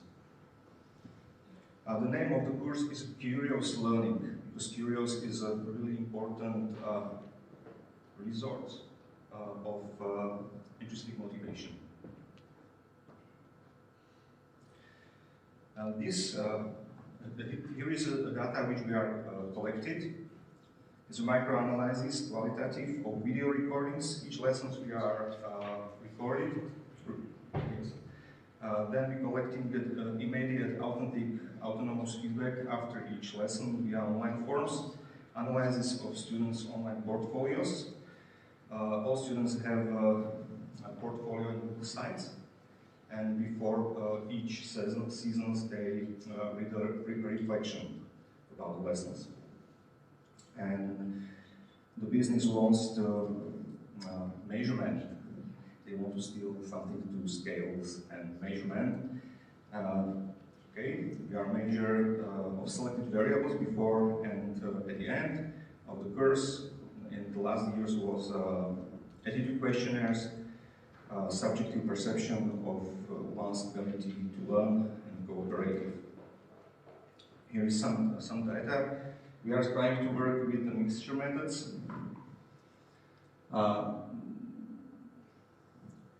You can see this, many persons from our courses have a more realistic self-image. Many students have beliefs I'm really good in cooperation.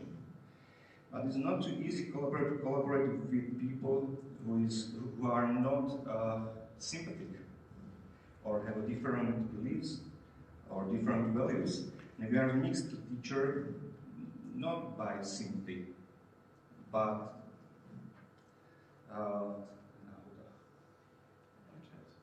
sorry? actually mix them up by chainsaw and it's not prepared. So basically, by chains, that's how they get together. And many of them said it's really hard and it's not comfortable. But we think learning is not comfortable. And it's really good to teach it, learn it.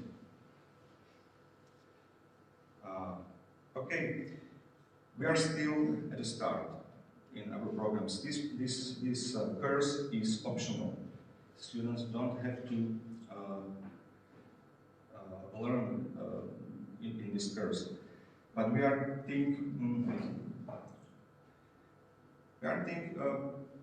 there is no single area teacher training programs model at the present time. But the only things we know is that we are still on the way to finding an optional model. Only with this awareness can we continue to improve and create teacher training programs that will respond to needs of the 21st century world. Maybe we don't have the one ideal model of teacher training programs. Thank you for your attention.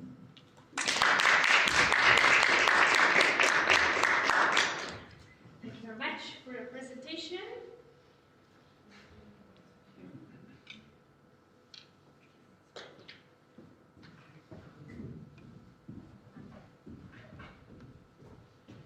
Thank you very much for the presentation. I think curiosity, self-concept, self-image is quite an interesting issue for us. Do we have any questions? Have one? Okay. Because we know that OECD found out that the curiosity is really important for children to learn, and this is much more important than academic skills, for example. So this is very interesting for us when we focus on our teachers. Thank you very much for the presentation, and because we don't have the connection with the colleague from the University of Burgos, we will continue with our colleagues from Western University. And now we will really focus on our students and how to support their learning and their professional development and their self-reflection. And this is a tool which we are also using at this university, so now they are our colleagues from Western part of Czech. Hello, my name is Ondřej Kožolov, this is my wife Eva Kožolová, and in our team there's also our faculty boss, Milan Popera, who couldn't attend, so it's just the two of us. Our research or our presentation is really practical. We have one physical outcome. It looks like this. This is not the last version, like this is the pre-last version. The last one is now being printed. And this thing is a tool for self-reflection of students of pre-primary education. We are both former kindergarten teachers or preschool teachers. Our aims were to support developing competencies of future teachers because we thought that it would be good for them to reflect their own work and plan their successive steps in the professional development. We thought that this is not really happening through our 3-year bachelor study. And our second aim was to create a reflective tool, which is this, for students to individualize their training and provide each student at any stage of their professional development with adequate support. Because the students now can really decide which way or on what they will be focusing. Like, I don't know, me as a teacher in connection with contact with the children or planning my work and so on, you will see later.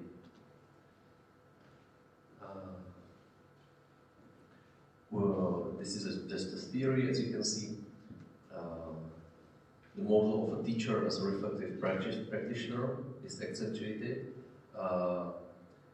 We think that the student is one of the most important parts of this process, and we wanted to focus basically on the students, as we see that the students are the key participants in their own professional development. Because if they, let's say, don't want to, or if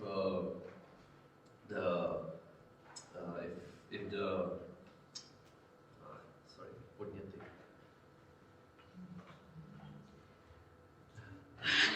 Yeah, okay.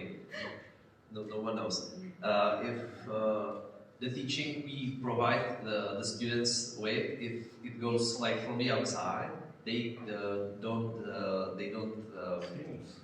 Stimulus. Yeah, okay. The stimuli. If it comes from the outside, they do not always accept it well. So we wanted them to have it like from within themselves.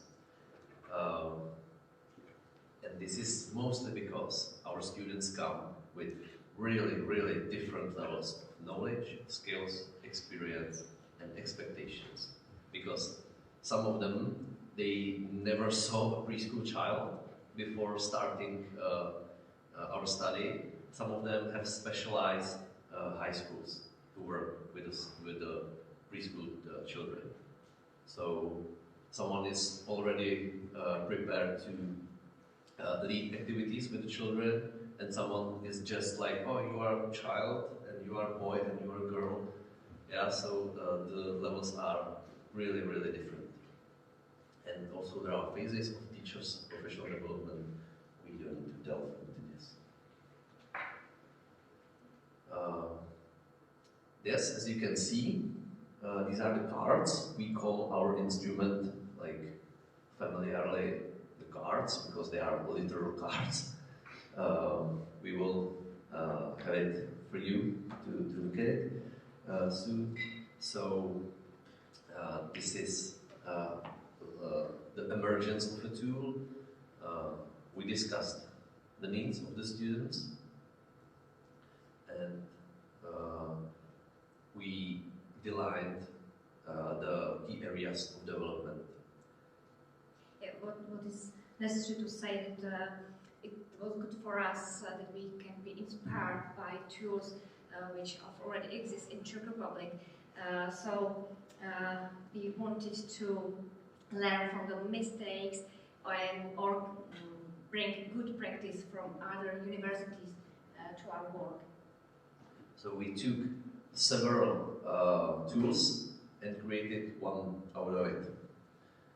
And it's something like games for students. You can see it on the pictures that they are able to cut it and work just with a card they want to work with. And we discussed this with teachers from practice too. Yeah, and as you can see, the tool is quite fresh. It was finished in June, 3 months ago, and now we will be giving it to our students, like the final version, to work with it, to our mentors that provide education in preschool facilities, and to the directors of the preschool facilities. Now you can see how it looks like. The tool is separated in 8 areas of teacher's work.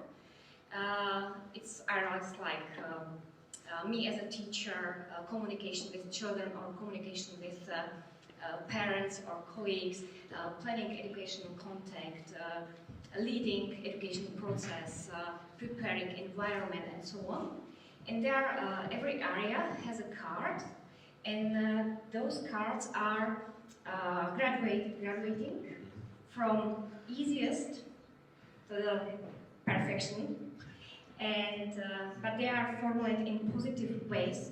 I think I can show this on this example.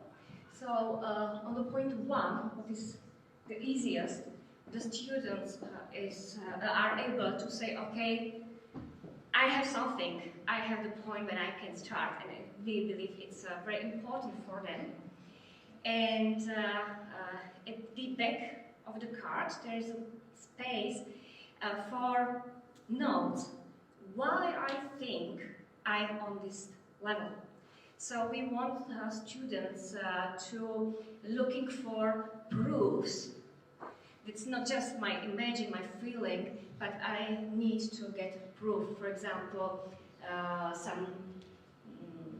my preparation for everyday work in kindergarten, or well, if I take the card, like I individualize my work with children, everyone can say, okay, I do it. But there is a proof on the back that I write. I choose different levels of the task for children, so everyone can choose what is suitable for him. That's the proof for me that this student can individualize. Maybe he can't, but he at least understands what the concept means. Yes. And every student has to choose at least 2-3 cards before every practice he or she is going to. And speak about it with his or her mentor of practice.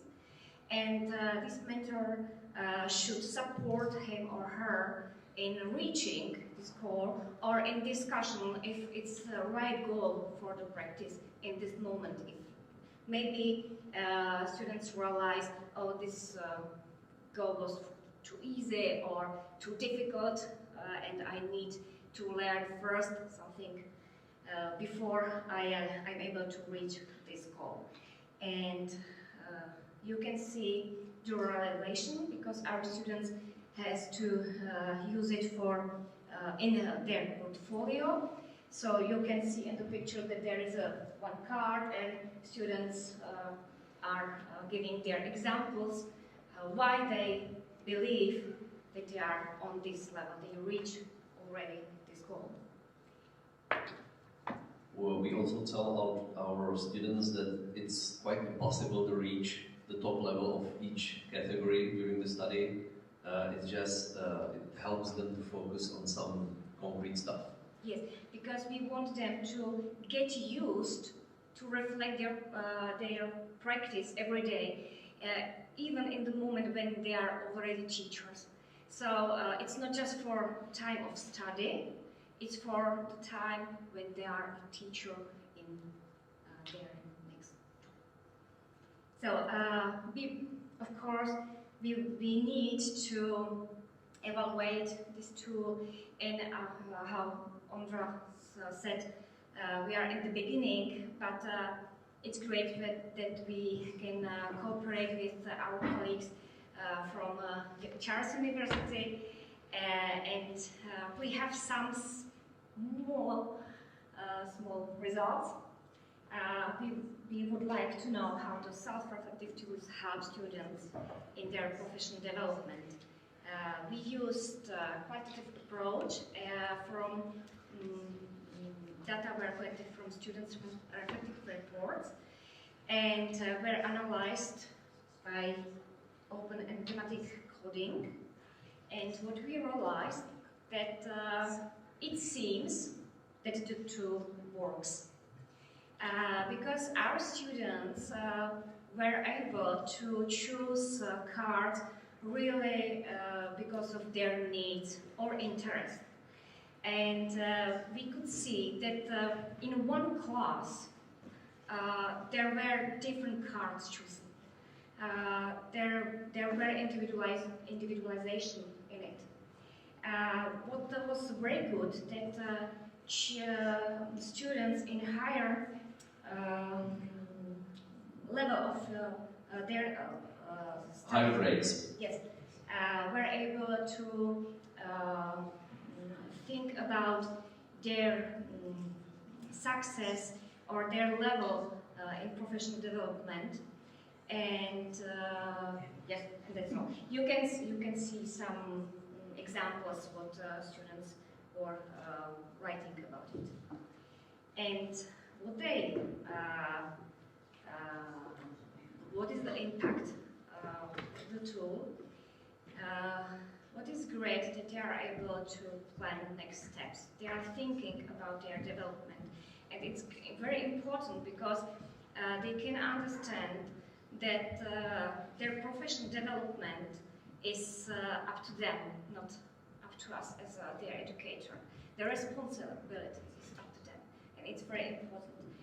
They are able to feel and see their progress, and it's good for their self-conscious. Yes, and they are able to looking for evidence, and it's something what we miss in the practice between common teachers, because they are satisfied with their level of work, and usually or often, I don't want to generalize, to think if there is some space for improvement, and our students are able to see it because they are looking for proofs. So, what was surprising for us that it was good for our mentors too, because they're starting look on their own practice in a different point of view. And headmasters of kindergarten told us they wanted to use it for their teachers, as a tool for their professional development. So it means it's not just for students. And Czech School Inspectorate wrote us this week that they want to use it in kindergartens too. So it's for us it's quite successful, and we hope we will see in next years that the tool really works. Our conclusions are that the tool respects individual study needs. For those of you who saw it already, students feel more responsible. That's what I said in the beginning. The stimuli doesn't come from outside, it comes from the inside. It brings opportunity to discuss and cooperate on the professional development. Because it's necessary to actively teach the students and it's in big ones, the mentors. Because the mentors are like, I know it already and I'm the one that doesn't need to improve, which with this tool they found out that they are not as good as they thought. So it helps them systematically reflect their own work. This is a link for you. It's in PDF. It's completely free, open access. You can use it anyhow, anyway. The advantage of this tool is that it is primarily for the preschool environment, but it doesn't deal really with, let's say, subjects like art, science, whatever like this. It's about principles. So it can be used in primary education, can be used in upper secondary, anything like this, and it can be quite well translated in any language. We ran our tool through DeepL, and the results were quite satisfactory, let's say. It was okay, there were some mistakes and something like this, but the tool is ready to be used for anyone who can or who wants to adjust it a bit. Yes, and we would love to get feedback from you. If you do it. Very precious for us. Now we will be spreading the tool around the internet. Hopefully people will start working with it and give us some feedback, and we will see what the outcome will be. Okay, that's it. Thank you.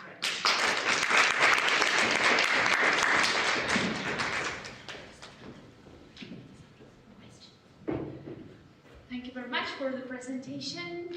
Are there any questions? Or maybe the feedback, that we can already give a feedback to our colleagues. So because we have, as my colleague mentioned, we have started to use the pilot version.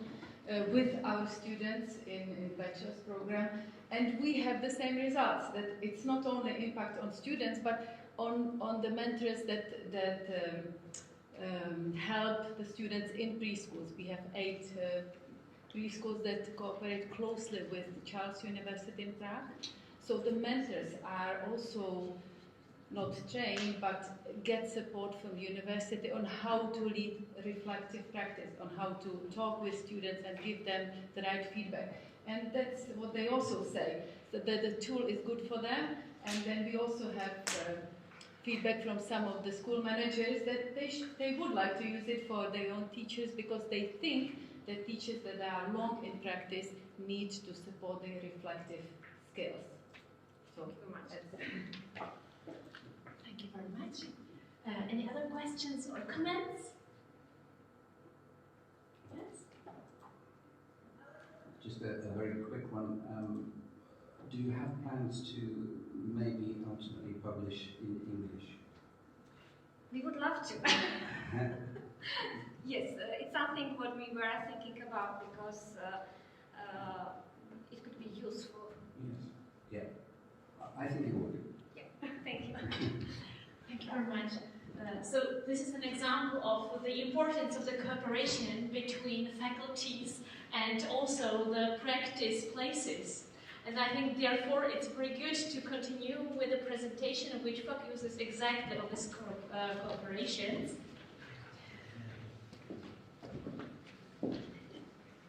For us, it's also an example of the importance of the network which we have with the faculty, schools. So now our colleagues will present results from an Erasmus project.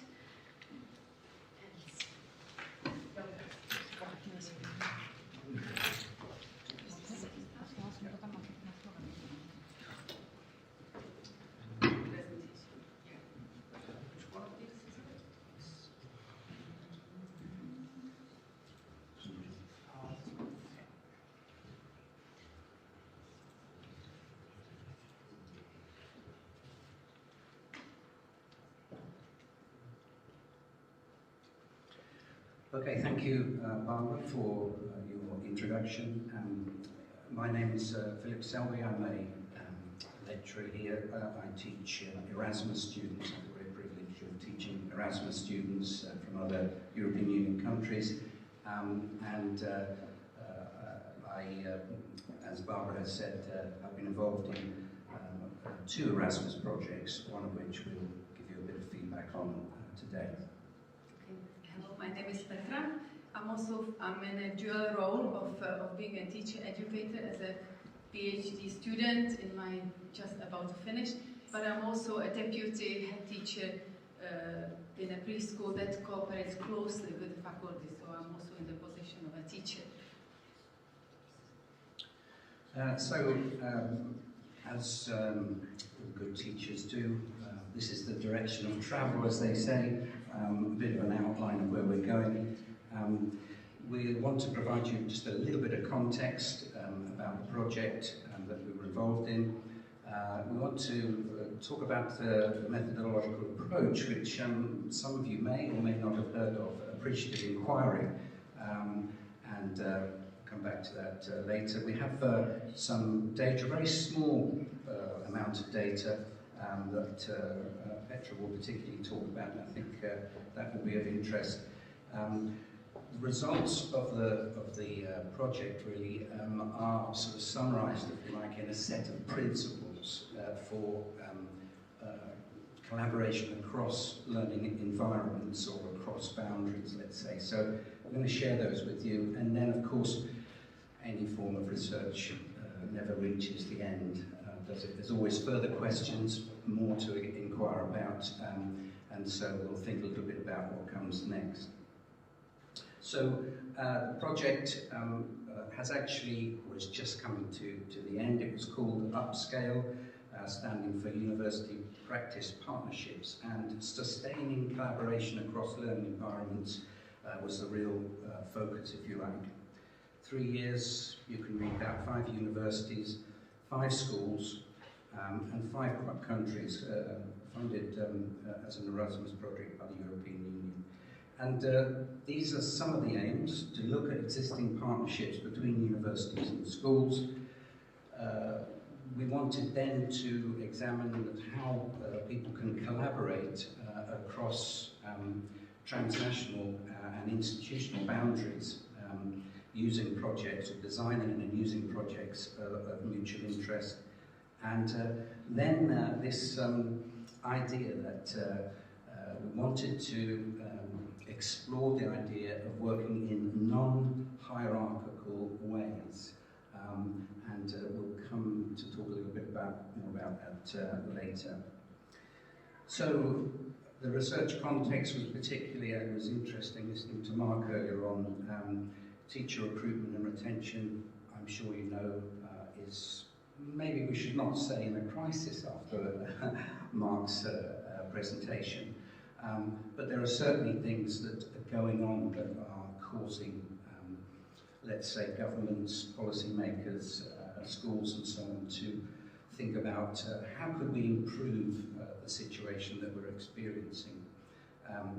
As Marie-Louise was saying this morning, it's a rapidly evolving profession. Change and keeping up with change is very, very difficult. And we've talked too, obviously, about, going back to Kenan's talk yesterday, the idea of the importance of ensuring that theory supports practice and practice supports theory, and research comes right in the middle of that. The other context, of course, is, and again, Mark sort of hinted a little bit about it, and this idea that we're living in a education is living within the gaze, if you like, of this concept, this political idea of neoliberalism. I don't want to talk a great deal about that. I'm happy to talk about it as an Englishman over coffee or lunch, but it's here and it's here to stay, and particularly performativity within education is causing, at least contributing to, some of the issues that are being faced by the teaching profession. So, the methodological approach of appreciative inquiry is something that, if you're not aware of and you put it into Google, you will find it usually associated with social networks, organisation and management outside of the teaching profession. But it has been applied by educational researchers in many instances.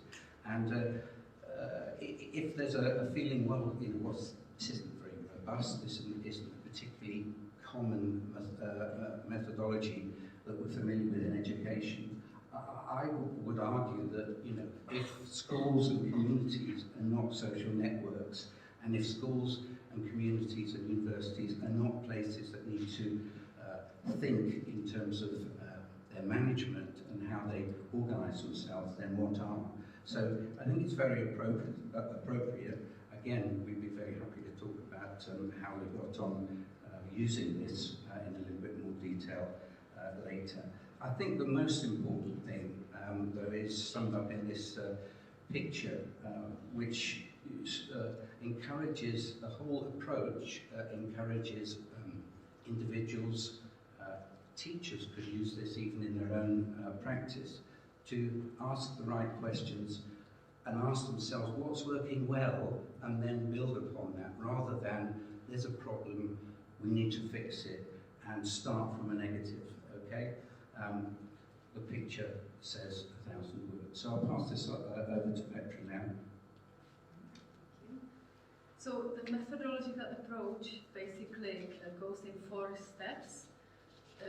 Discovery, dream, design, deploy, you can read it. And maybe I would rather illustrate it on how we applied it to our project. So the first, as Phil said, appreciative inquiry starts from what works well. So in our project, in the first phase, in discovery phase, we started from a literature review in each participating country on already existing research or existing partnerships. And from the literature review, we try to derive the principles of successful collaborations across learning environments. And we also gathered 50 case studies on successful collaboration between schools and communities, and also case studies of teachers, early career teachers that have faced some problems upon entering the profession, and then what helped them to overcome it in terms of non-hierarchical collaboration, let's say, with their school, with an institution from which they graduated, or collaboration with a professional organization. Maybe I should draw your attention to the strategic focus of the whole project, which was strengthening the link between theory and practice through research, what we talked about. And there you can read examples of the different learning environments, just to have an idea of what we mean by different learning environments. So then, this was the first phase. We had some principles, an idea of the principles that support successful non-hierarchical collaborations, and then we turned to ourselves. What are our strengths? What are we good at? And then upon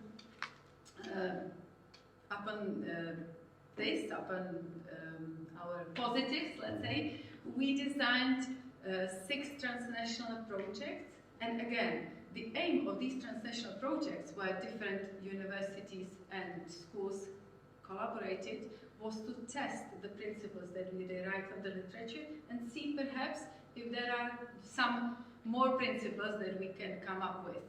Not all the transnational partnership projects were that successful, and we'll get to it as well. And upon that, we found barriers that are, that are hindering the successful cooperations. And of course, the 4th phase, where we are now, is disseminating our results and trying that they are used. And I just wanted to very briefly introduce one of the transnational projects, which was very successful, and it was successful because it fulfilled all the principles that we're going to present you at the very end. So it was a project between 2 schools, one Belgian school, one Czech preschool, and a university in Plymouth and in Belgium. And again, discovery phase for us was looking at the expertise that we already have. So what are we good at? We found out it was outdoor learning, 21st century skills. That was an interest of one of the universities. And then in the second phase, we looked at the professional interest. What do we want to change, or what is our professional focus? And then we derived at conclusion, it was that all of us are interested or want to support children as agents of their learning. And then this was the, let's say, our background.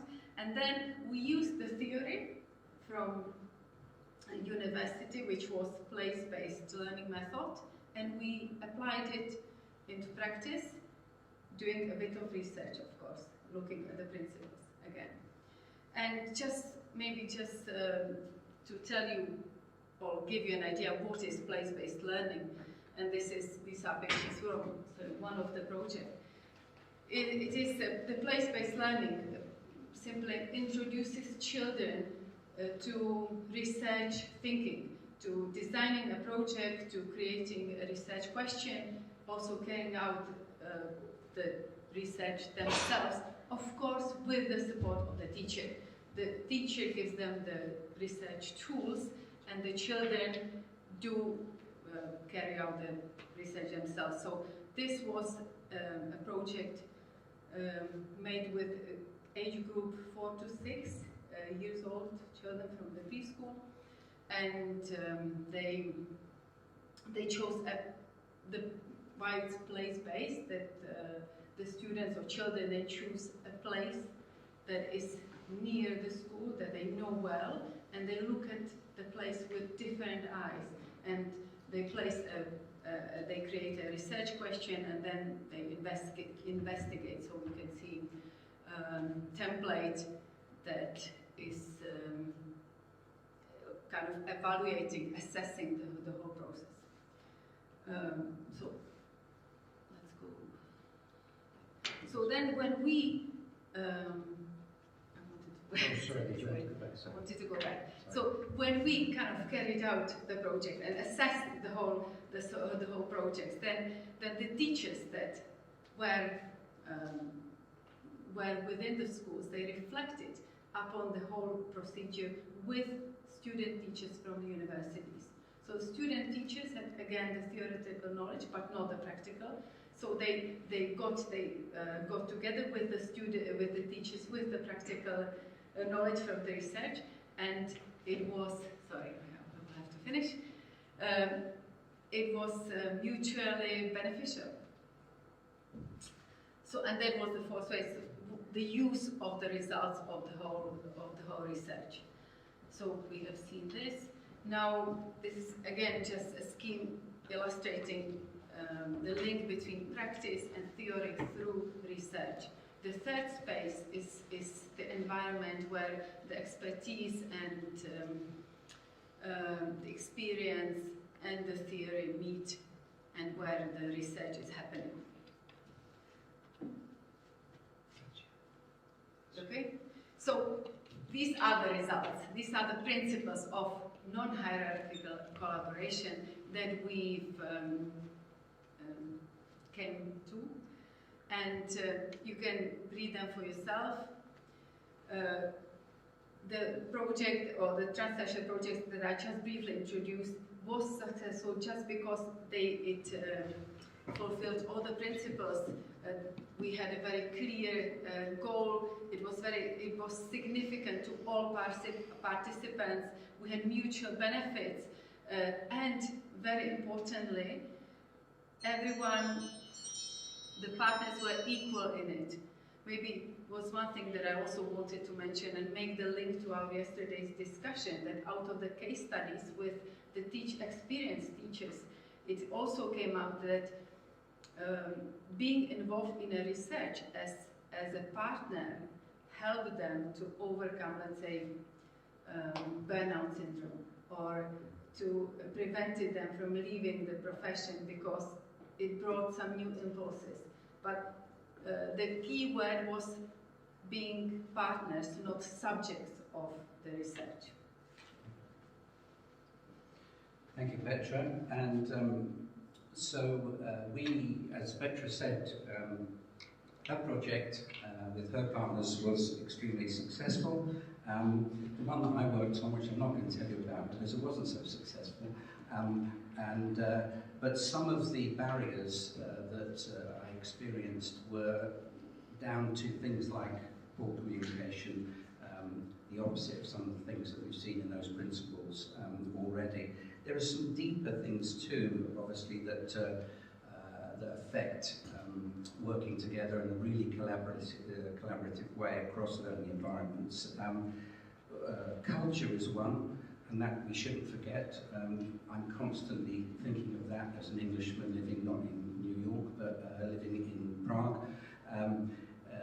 We need to take account of different cultural practices, not just across countries, but across societies too. Power imbalances are very significant sometimes, and they're not as obvious as you think they might. One thinks they might be, which prejudice too can often manifest itself in lots of different ways.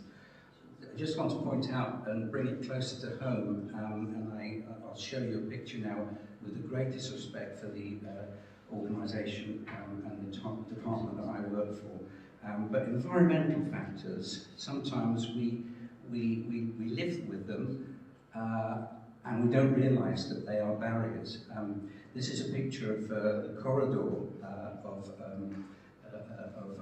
our department, and I put it up there as something that There's nothing that the department, I'm not being critical or anything, can do about this. This is something that is a function of the design of the building a long time ago, but it very much is there as something that does not foster collaboration and partnership. In comparison to this, the opposite picture, where there's light at the end of the tunnel, and there are lights, there are doors, and even spaces where you can see through walls and things like that. So collaboration, sometimes we don't realise without assessing and looking at things.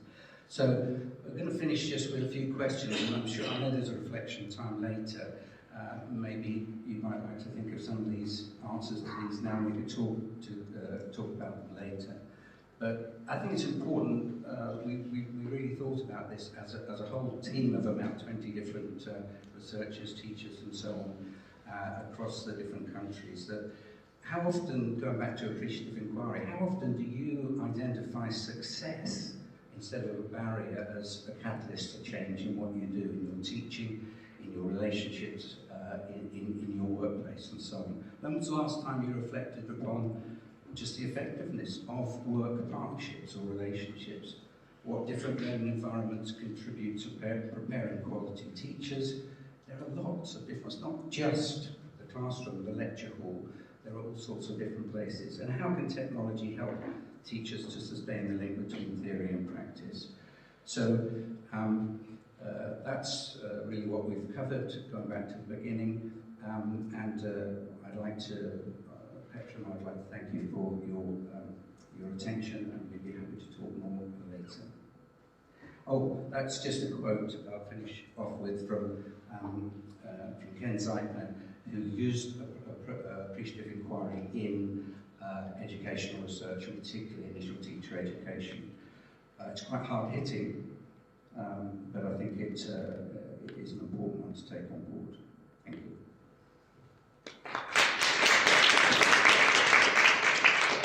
Thank you much for your presentation. You have opened so many questions that I would say we will leave them for the lunch break. Thank you very much. Because we are very happy that we were able to connect with our colleague from Spain, from the Burgos University.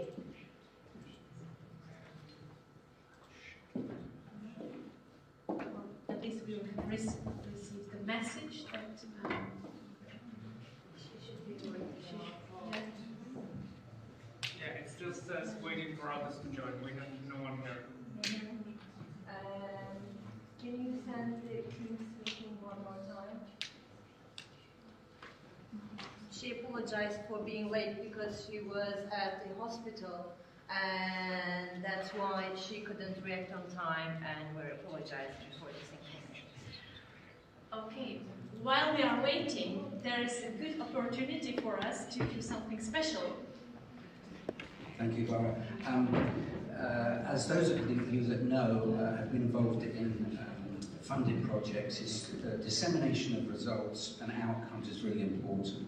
And so we've been a bit cheeky and sort of asking or using this opportunity to spread the message of what we've found. But of course, we need to present some evidence that there were lots of people listening to us. So I've got a sort of sign-up sheet here.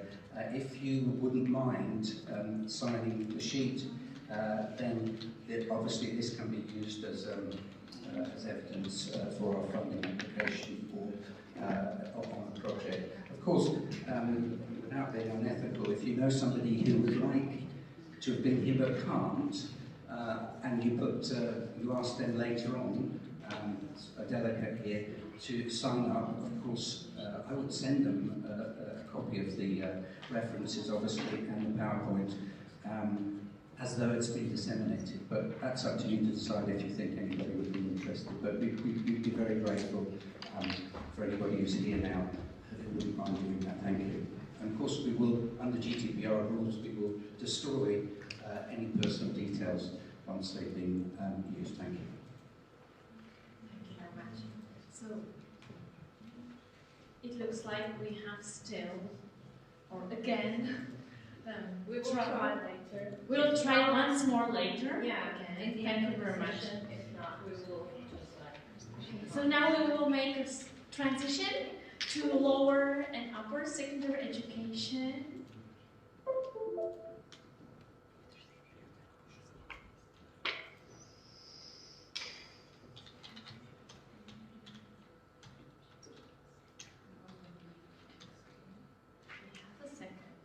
I will use the second to inform you that we have your certificates of participation and presentation. I will put them here on the table, and they look really nice.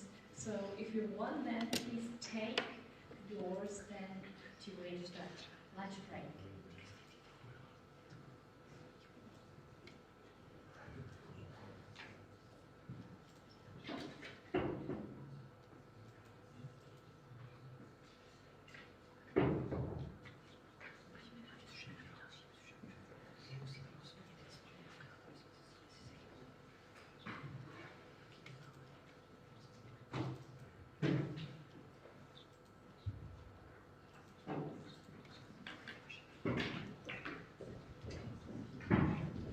Okay, so good morning, which will in 3 or 4 minutes turn into afternoon. Ladies and gentlemen, and welcome to the presentation of my paper, which is called The First Experiences of Future Teachers with the Environment of Lower Secondary Schools and Upper Secondary Schools. And this paper is based on students' reflection, which for us as the teachers at the Department of English Language and Literature at the Faculty of Education of University of Hradec Králové should serve as an inspiration of how to focus on our methodology and lessons.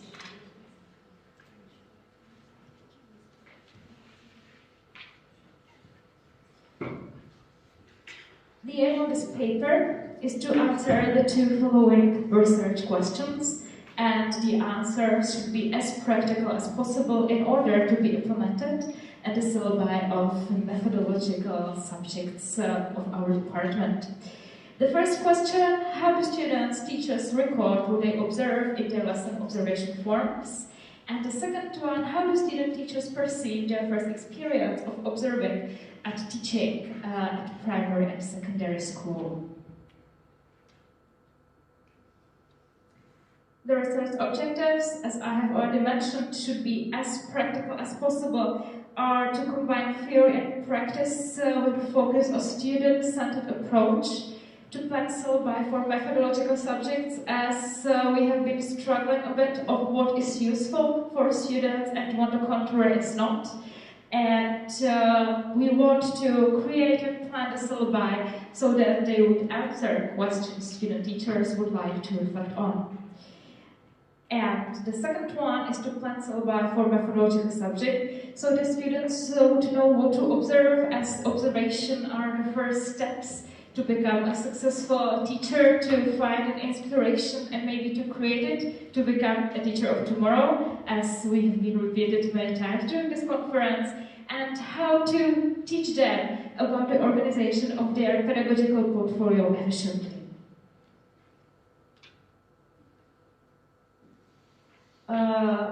Before introducing the theoretical background, I would like to present a sample of this research, who were the students of the 3rd year of bachelor's degree study program.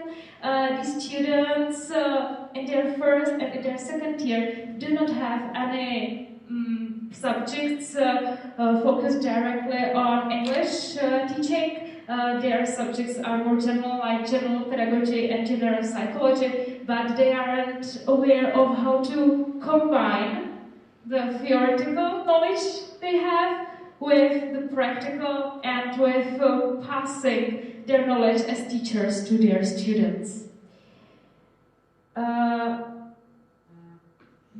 Our aim of the subject called Introductory Teaching Practice, which all students have to pass, is to create from a student a teacher via a student teacher. And in compliance with the theory by Wabok, Copenhagen, and Breckelmans, I have divided students into like 3 groups, and each group face kind of like a problem or some kind of issue. The first one are students who have preconceptions about learning and teaching. Some of them have already past experiences with tutoring, and now when they pass the introductory teaching practice, they come across for the very first time with formal education at lower and upper secondary schools, and their first ideas and then the reality are sometimes in compliance, and they have to face that their expectations are different from their outcomes. The second issue is feed-forward problem, which means, in particular for our student teachers, is that they are afraid of their teaching. They are afraid that they won't be good enough to pass the knowledge, and some of them find it almost scary to appear for the first time in front of a class and do their micro-teachings. And then, not the second one, but the third one is issue of the nature of the relevant knowledge, as they sometimes are not sure about what should be taught, how should it be taught, whether it is too much or too little.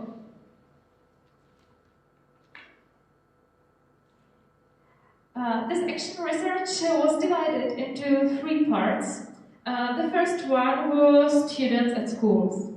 Students of the subject Introductory Teaching Practice were divided into groups of 3, and their task was to pass 3 days at either lower secondary school or upper secondary school based on their choice and based on their preference.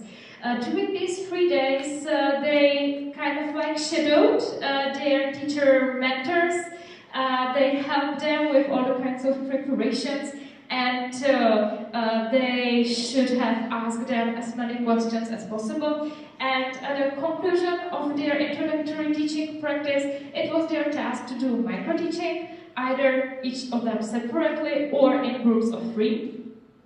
Then, after finishing this time, these 3 days at school, their task was to fill in pedagogical documentation. This pedagogical documentation comprised of 2 parts. The first one was lesson observation forms, and their task was to fill in the observation form of the best lesson they have observed and of the worst lesson they have observed. And then they have got 2 very general and very wide questions for reflection. So it was kind of like their task, and then it was my time to do critical discourse analysis of the pedagogical documentation, with the aim to identify interpretative repertoires which appear in the documentation, and based on these repertoires, try to create and to improve the current syllabi of methodological subjects to match them and to meet the demands of the students to make them, let's say, better or more practical teachers. Just to give you an illustration of these lesson forms, which were created by me and Master David Ryszka, the colleague from the Department of English Language and Literature. So, besides kind of like more general and introductory information and like writing down and recording learners and teachers' involvement, they had to focus on educational objectives of the lesson and how to describe them, on the specific objectives of the observation, and then after the observation they had to fill assessment of the fulfillment of educational objectives of the lesson, assessment of specific objective of the lesson observation. They had to do and make more comments on the lesson and on the didactic materials used.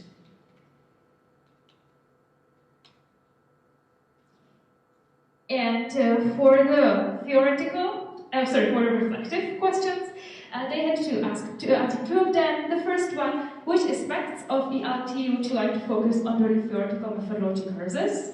And what do you think teacher mentors should improve to become teachers of tomorrow? And here I would like to highlight once again that as students hadn't had any English language teaching methodological preparation before, they had kind of like 3 options of what to write there. They were forced to use kind of like more methodological terms. They really could write whatever they wanted to.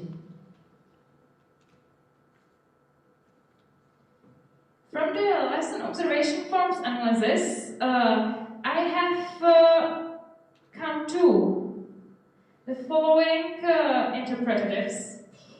The first one, educational objectives. It was obvious that students have problems with forming the educational objective, and as examples of the objective they wrote in the forms was that the educational objective of the lesson was Unit 3, or the educational objective of the lesson was present perfect simple, which led us to the question of how to teach students what is actually an objective and how to form it. The second interpretative was specific objectives of the observation, as more students tend to do kind of like general observation of the lesson, which, as you know, is not possible. And so their questions were, for example, what do students do? What do teachers do? Do students enjoy the lessons? Do teachers enjoy the lesson? Which led us to come to the question that the student should be taught, which aspects of the lessons should be observed. The third one, assessment of the fulfillment of the objectives.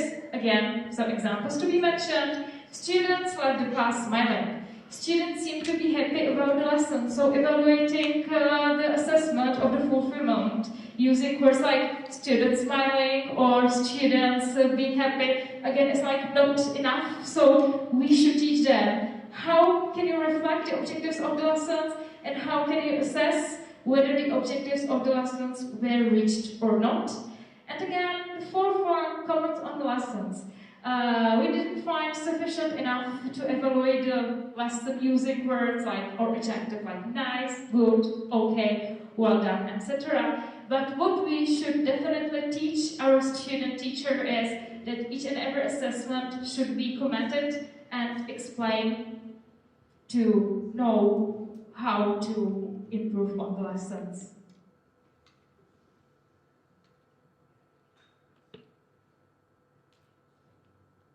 From the lesson observation forms, we have reached 3 conclusions that students always bear in mind that what they observe is what can inspire them. That you can't observe anything at the same time, and that really everything must be described and explained.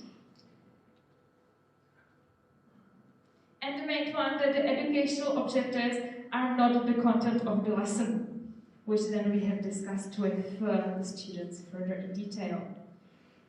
Now, the analysis of the questions for reflection, just to refresh your memory what these 2 questions were.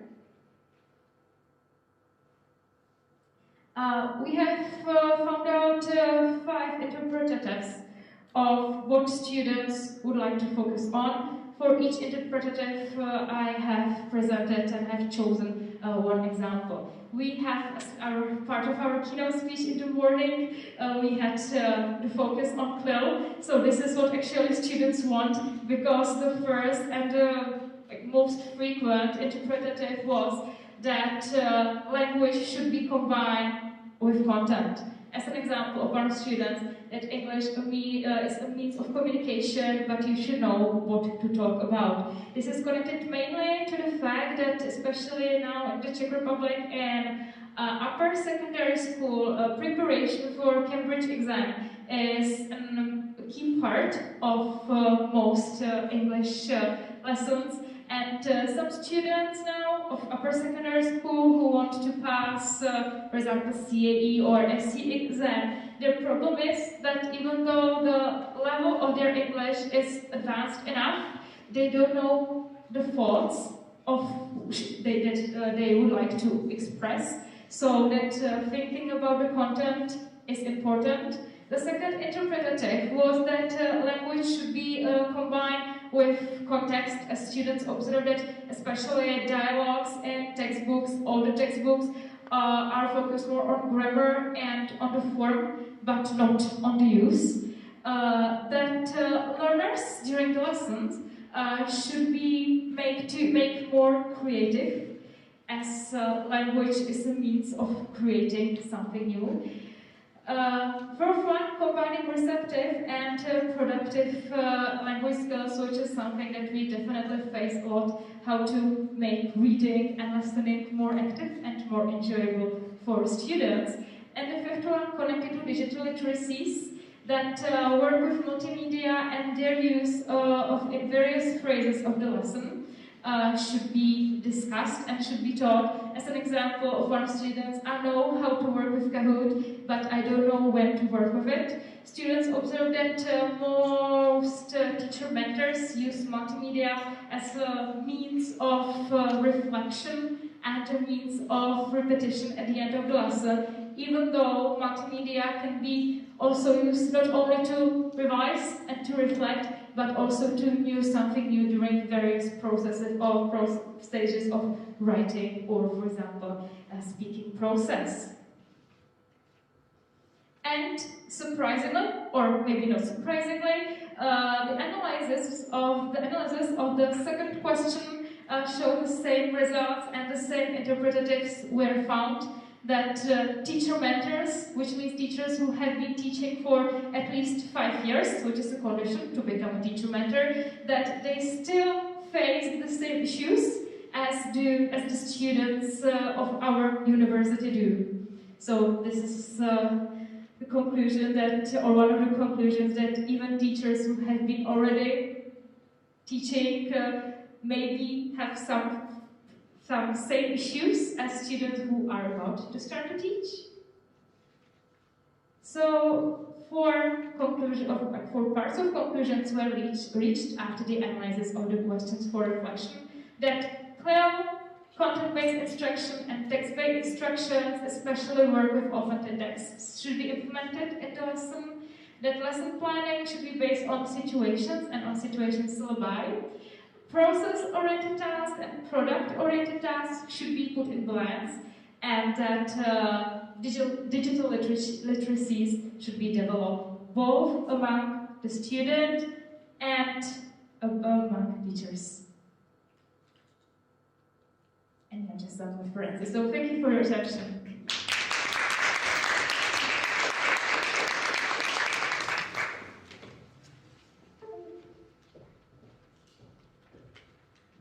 Thank you very much for your interesting presentation. Do we have any questions or comments? If not, we'll try once more to connect with our presenter. No, offline. Completely offline. Okay, but it's really interesting that you are facing this problem, that the mentors have the same problems as the students. Within English study programs, we have actually the same experience within pre-primary and primary education study programs. You know, like the average age of student mentors is like, we have counted, and it's like 35 or 33, as most of them are not like that after the university, but yeah, they still same. Yeah, interesting, thank you very much. So we would continue with our last presentation before lunch.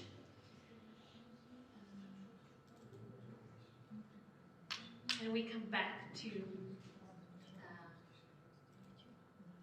prepare education, and we close with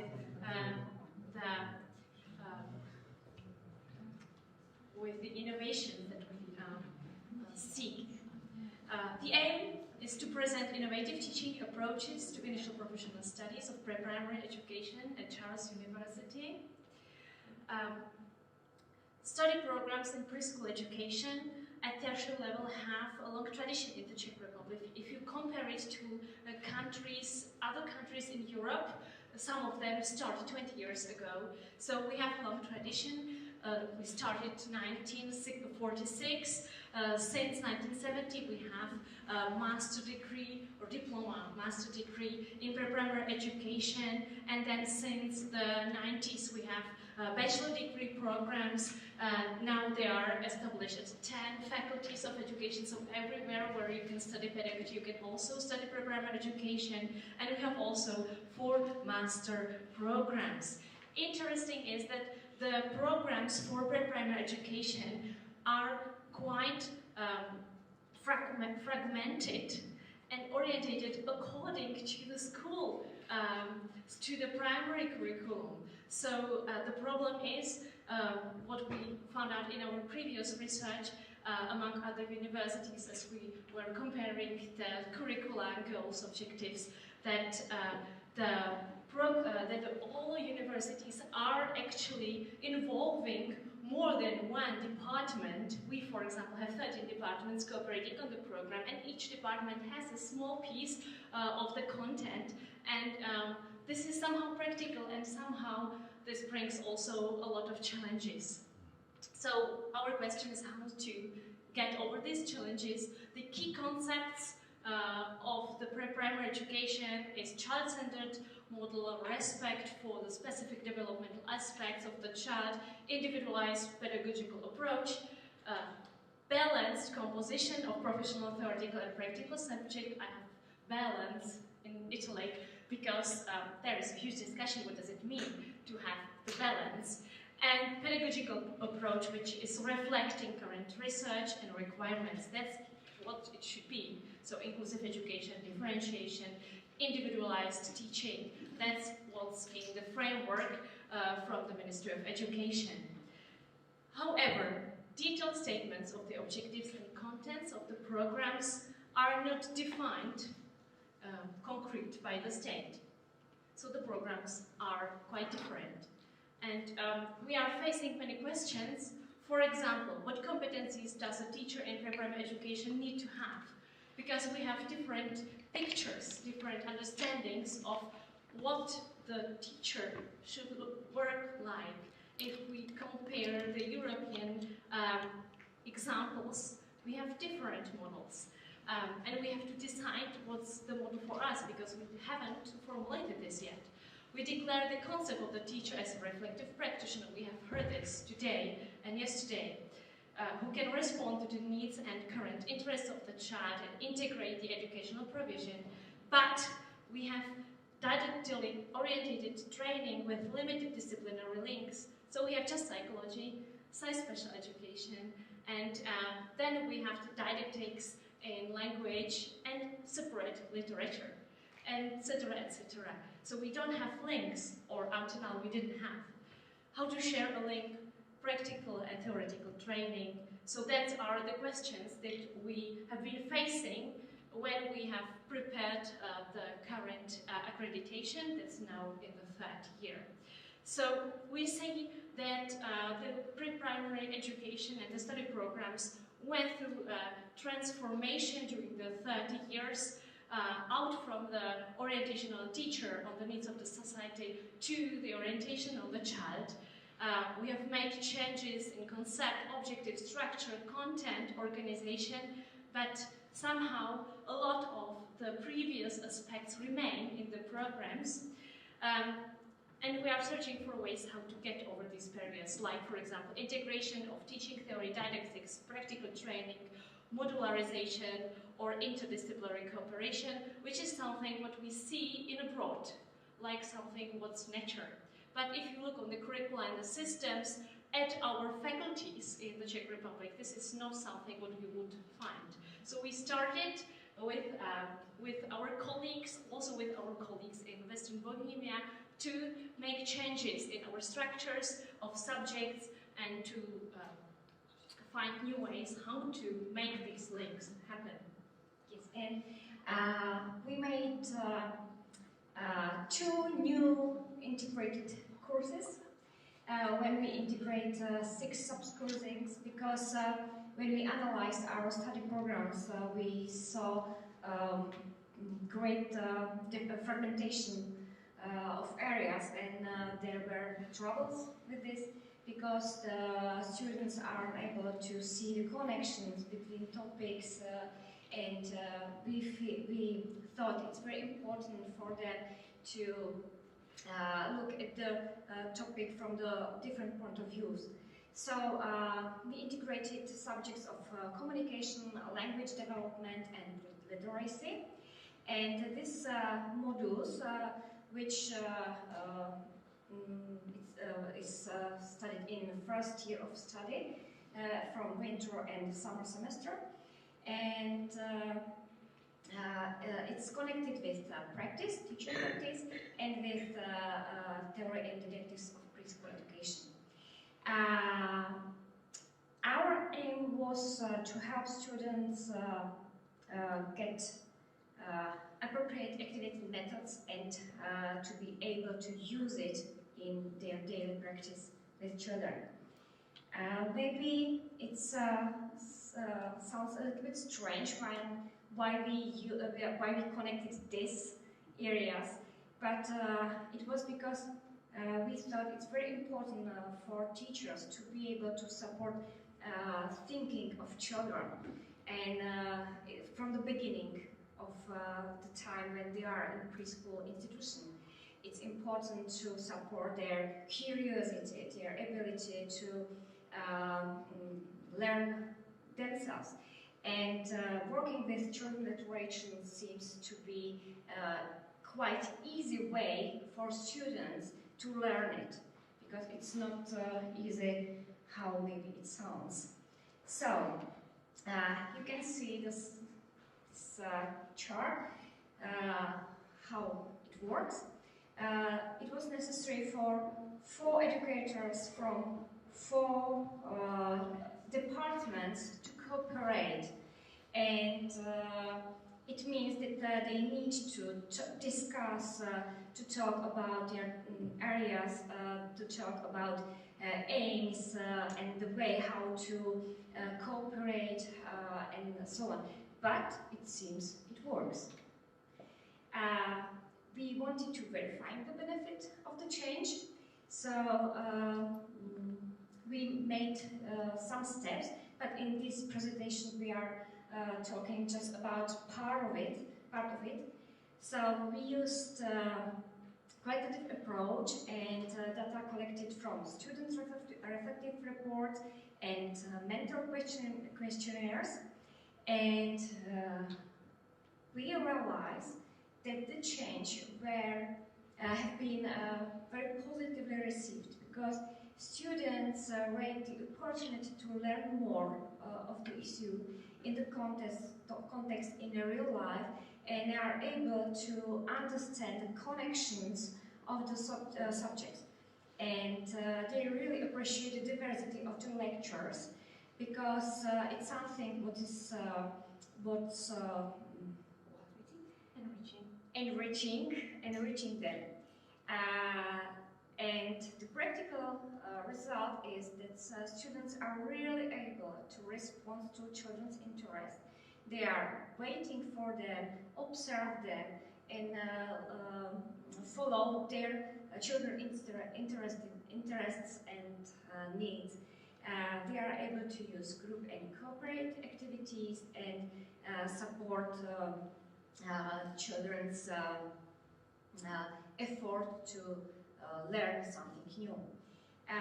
We can see that students perform better in all monitored indicators, like ability to ask good questions to children, for example, than students who studied in the curriculum before the introduction of the innovation. And for us, it's a really good result. For us, the question was,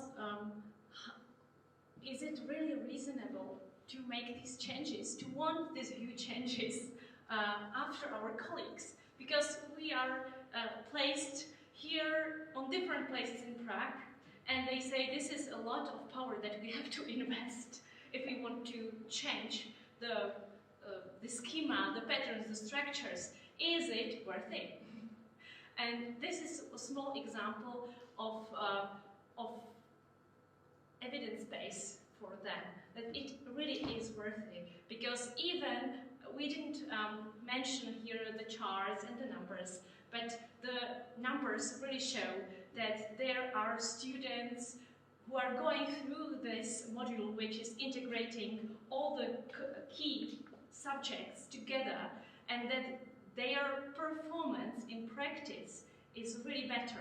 And even if we compare the students after the first year of study and in the third year of study, the third year was from the former accreditation, the students in the first year at the end had better outcomes. They were better in the criteria than the students in the third year who went through these separate courses without linking the theory with practice and different disciplines.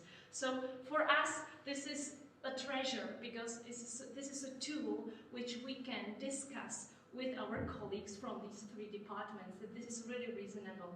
Because we know there is culture borrowing between countries, which doesn't make sense. And if I want to discuss with our colleagues about changes, I have to prove that these changes bring something positive, because not everything what's working abroad is working also in our context. So this is a small evidence. We have implemented similar modularization also in the master degree program, but this is just a small piece of research, but for us very important. Yes, and it's very important because it's not easy, and sometimes people are afraid of this change.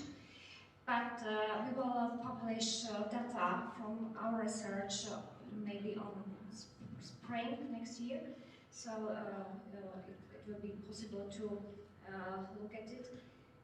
And maybe we would like to support you to try it if there is no experience with it. Maybe it's more for Czech colleagues. It's something we are used to here. It's not possible to do it this way because it's too difficult. And also there are many questions like the freedom of the teachers at university, because there should be. And for me, this is a question how far actually I can go as someone who is responsible for the program and integrate the courses, say the teachers what they should teach, and how far we have to keep this freedom at the university, because it's also very important. There are many questions which I would love to discuss with you, because we have different experiences from different countries, and this is from an example from pre-primary education, but I think we face the similar problems at upper levels of education. So thank you very much for your attention. There could be one or two questions if you have, or comments, or maybe questions and comments to the other presentations that we had before. Yes? Thank you.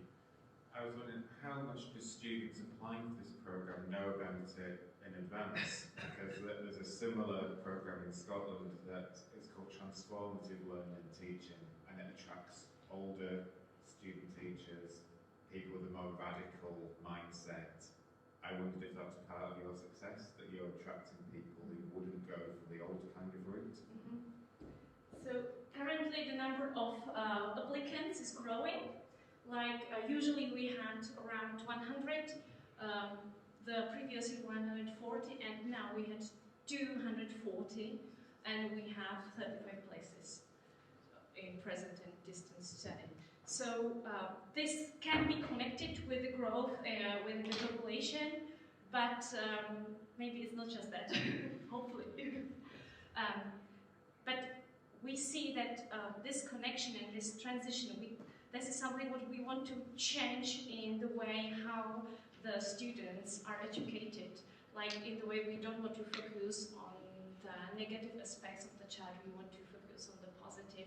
We want to combine everything what we know. We want to look on the resources. And we want to have the same approach within the study program, which is very complicated when we have so many departments involved in teaching. This might be the way how we can find our common way. And we want the teachers to work with children in preschool in an integrated way. So unless the students themselves try it out within their studies, then how can they do it in practice? Actually, we think the student has to experience the same approach that the students then should apply in the practice. And when we fragment the disciplines, we cannot expect that the students will be able to integrate that.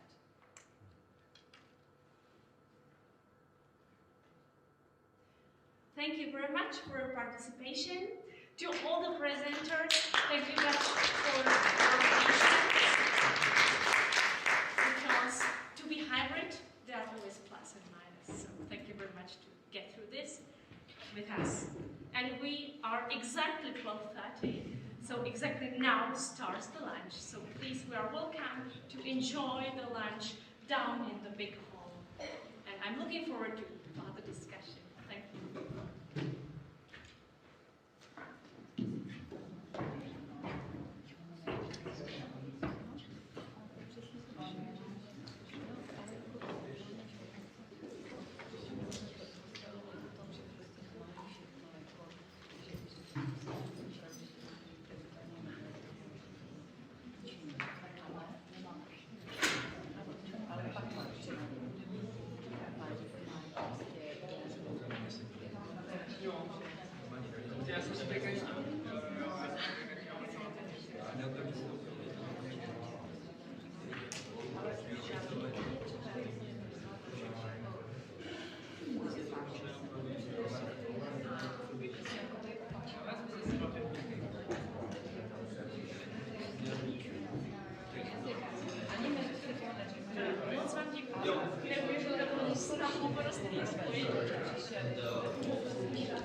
inclusive education, and the use of technology to foster inclusive practices. So welcome. Today, a little bit to organization. Today we're going to have 6 presentations, maybe less, we will see, no promises at all. And there will be some presentations which are held online and some in person. And because we already have 2 of our colleagues who are online, I'm sorry. So we're going to start with online presentations, if it is okay with you, with all of you. Okay, perfect. So first of all, I'd like to welcome Mrs. Regina, and I'm sorry if I mispronounce, Carveliene, with her presentation called Organization of Distance Education for School Children with Autism Spectrum Disorder. So the floor is yours, thank you. Thank you very much. Can you hear me? Yes, we can hear you fine. Thank you. First of all, I would like to thank you for the perfect organization. A special thank you for the coordinator, Ganser, for perfect communication and for the possibility to involve us to make a presentation online. My name is Regina Carveliene. I am representing Lithuania, Vilnius University. So actually, I am working in this university almost more than 20 years, and my field of research is inclusive education, internationalization of education, also abilities of the students with various disabilities to attend in various activities in higher education. I would like to share already with my slides, and I think you may see them. Are they okay? Yes. Can you see Yes, the slides are slides? okay. We can see them, yes. Okay. So now I will start with the idea, with the relevance, why we decided to make research with my colleagues a related organization of distance education for school children with disabilities. And after some kind of interviews, we decided to focus in a narrow field of disability. It's autism spectrum disorder. So in December, as everyone knows, 2019, all the world was covered by COVID-19, and this pandemic spread rapidly around the world and into 2020, an epidemic broke out in Lithuania as well. The sudden global emergency brought major changes. Pandemic affected economics, industries, and all aspects of human life and activity. And the education system was also affected, no words about that. In Lithuania, as in many countries, education was physical in classroom, and it's after the pandemic, one of the most important objectives what we conducted is to ensure social distance. And additionally, to improve our distance education as well, because without this form of education, now all education forms are not possible. And here, from the statistical perspective, according to UNESCO on pandemic, more than 1.5 billion children and adults worldwide were unable to learn in the normal way. Although elements of distance education had been used in the past, before the pandemic situation, and it's normal that during the pandemic we have to use more technologies, more IT forms, and these forms were very challenging, not only for the teachers, but for the students, for the school children, even for the government. So the search for optimal solutions for education, for educators, educational support professionals, for the educational institutions, of course, become solutions to meet the interests of school children and all the young generation. how to use this distance education and not to lose abilities to learn by themselves, learn in their communities as well. So distance education has become to seen as a new form of education during the pandemic situation, and has to be defined by the researchers in various ways. For example, Hogges described distance education as emergency remote teaching. According Borswood, emergency remote education it should be called. Of course, in research world, these kind of concepts are common, or we may see variety of the concepts, but idea is almost the same. So why we decided to look deeper into this problem? So distance education has been used for educational purpose long before, as I had said. The concept of distance education was associated with the use of various technologies, like letters, radios, televisions, internet, and so on. Development of information and communication technologies like computers, tablets, internet, the use in education has grown. Nevertheless, the COVID situation showed that education institutions and the communities were not prepared for such sudden change, that education has been digitally transformed.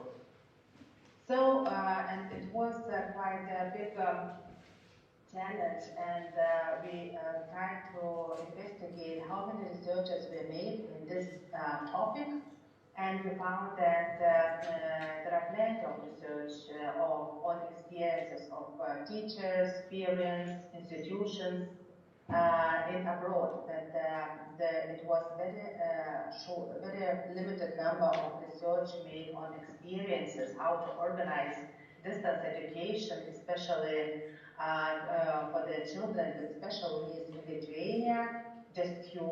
And so we decided that we have to look more deeper into the situation and try to investigate from one segment, from the teacher's perspective, how they are doing, how they did do with this new challenge. In the view of the fact that foreign countries, this topic has been studied, and we found that some of the aspects were very similar with the foreign experiences. Some they are more specific because of cultural, maybe some kind of political aspects of our country. After a long discussion, we arrived at the aim of our research to reveal the experience of teachers in organizing distance education for school children with autism spectrum disorder. And we raised at the beginning just a lot of problematic questions, but we decided to stop and to investigate two. So the first one, how distance education was organized for children with ASD, and how do teachers perceive distance education for these children. Research method, what we used, we analyzed a lot of documents, political documents, scientific literature. We made interviews and did a contact analysis of these interviews. Our research was made, we started in 2022 around October, and we had finished in May 2023, and we talked with the 30 primary school teachers related to our topic. And in analyzing the documents, first of all, it was important to show how our government, how our municipalities were prepared for this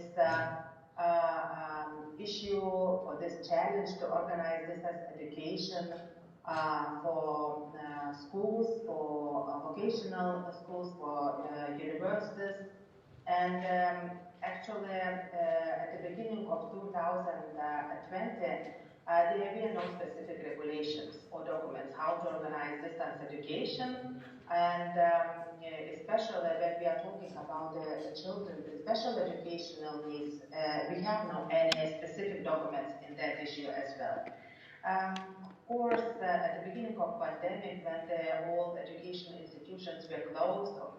It's normal that our Ministry of Education signed a sport issue a lot of documents related regulations, how to organize, and it included not only a proposal with the various technical equipment for the teachers, for the schools, for the parents, for the children, but also how to increase the competence of teachers for them will be easier to organize distance education. And it was good that in 2020, in the mid of this year, Minister order was issued that it should be provided technical and technological commitment for education institutions, teachers' computer literacy, the competences needed to use the availability of the tools, and of course it was issue in the order that to ensure a smoother distance learning process, schools had free access to various programs like Microsoft Office, Moodle, and other software packages. And it was also noted that special education schools and teachers, they have to have much more support in the mentioned areas. Also, when we are analyzing distance education in the context of COVID in Lithuania, teaching in Lithuania was organized in synchronous, asynchronous, and mixed mode, depending, of course, on the mode of communication and time, as well as circumstances of the emergency. And in Lithuanian education institutions were required to provide specific learning aids and basic technologies for children with special education needs. And municipalities in Lithuania were obligated to provide educational opportunities for children with special educational needs, and especially for the parents who did not have or were not able to work at home. Analyzing international experience, various researchers, how the other countries organized distance education for children with special needs, and especially for the children or school children with autism spectrum disorder. We found that every country adaptation of distance education for all participants in educational process has been challenging. And it's not excluding Lithuania. And distance learning for children with autism spectrum disorder was challenging to the specificity of the children with this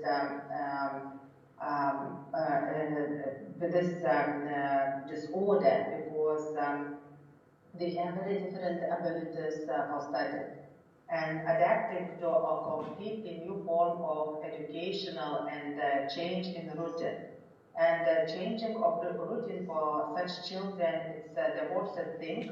And when the classes started to be in distance education, it was a big challenge not only for the teachers, but also for the children and for the parents as well. It was of the most difficult issue, how to deal with distance education.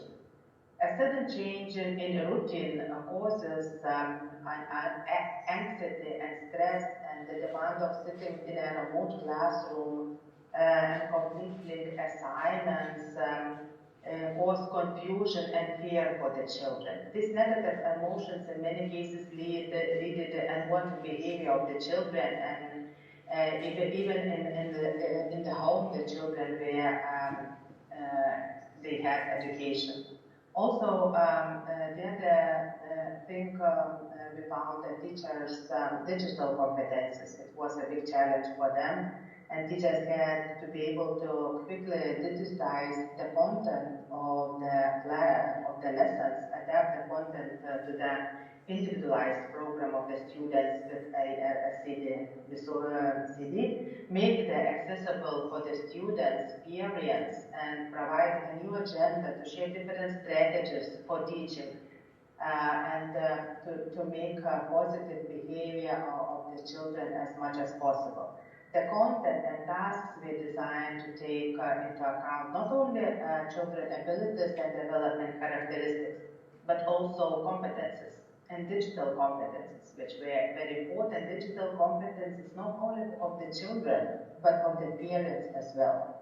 The teachers, in collaboration with other educational process, should anticipate that additional methods and tools may be needed to support the learning of children with autism spectrum disorder. So in this case, the teachers had to share the responsibility for teaching with the parents. This was very important, and not all the parents maybe had a possibility even to be all the time with the child during the lessons. Another important thing that was educators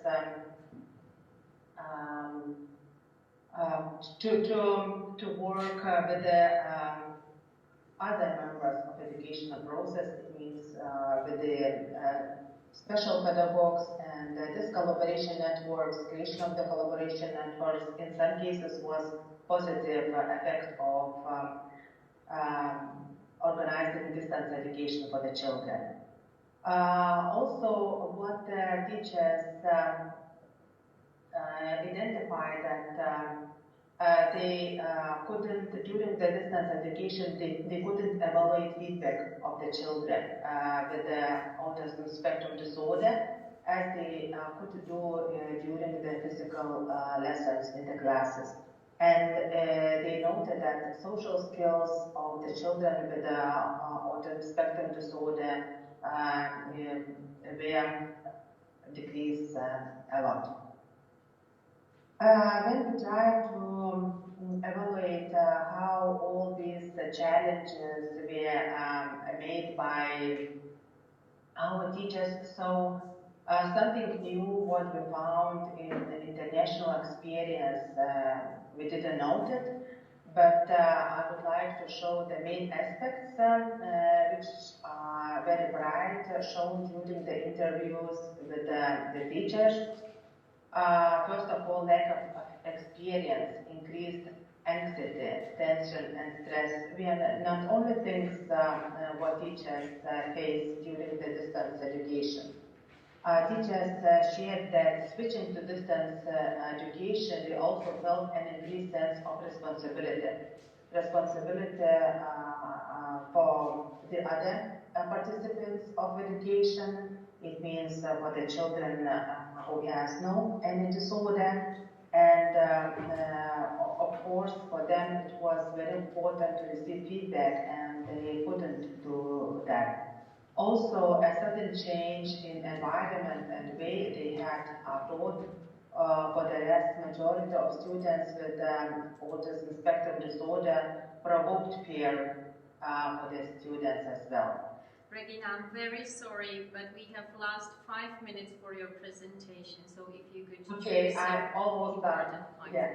And what we found that during the distance education for school children with autism spectrum disorder, that teachers use two forms of education: remote synchronous lessons, asynchronous lessons.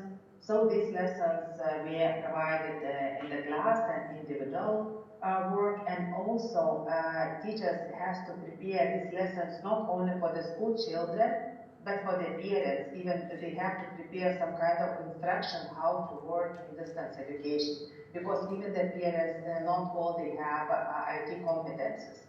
And at the same time, educational support specialists, together with the parents, work with the teachers. And when we see this circle in the slide, that this process was very organic, and students and the teachers made it anyway as much as possible.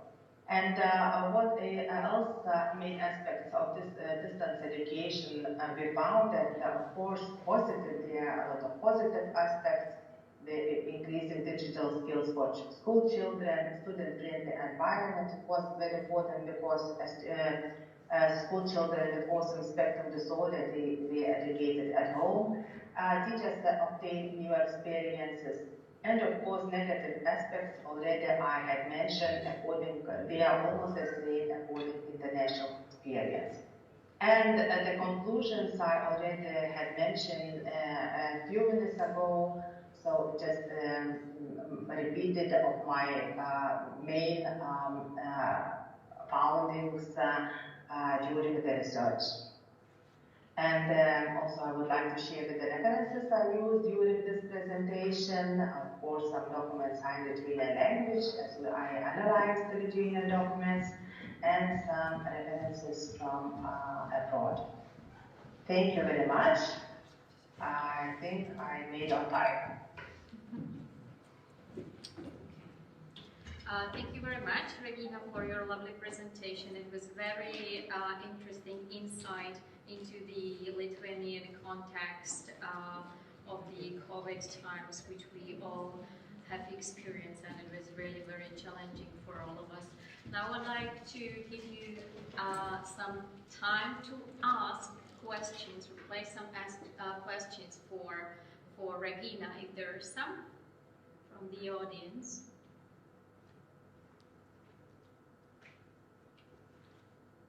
No questions? I've got one. I'm very interested or curious if, because you mentioned that it was a very hectic period and our governments were not able to cope with that, and so they couldn't publish any legislation, any measures. Is the situation different now? Like, are you ready if the emergency comes again? And you would have to react on it. So is the policy, is it changed or not? Yes, thank you. Of course, the changes. The first changes they already made in the mid of 2020. We have a lot of national programs, better programs, where teachers have ability to improve their competences. So even all the schools, including vocational and higher educational schools, they are preparing the programs. And all the time, there are national programs where the teachers can rise their qualification without any additional tuition fee. So a lot of, even to have some master degree, some qualification degrees in that areas. And we have national programs, EdTech, it calls EdTech, and it goes starting even at the beginning of 21 and still continue. Okay, thank you very much. There are no other questions? Sorry, I can't hear you. I'm sorry, I'm not a technical woman. Thank you very much for your presentation. There are no other questions from the audience, so I will be happy if you stay with us till the end of the session. Thank you. Thank you. Thank you very much.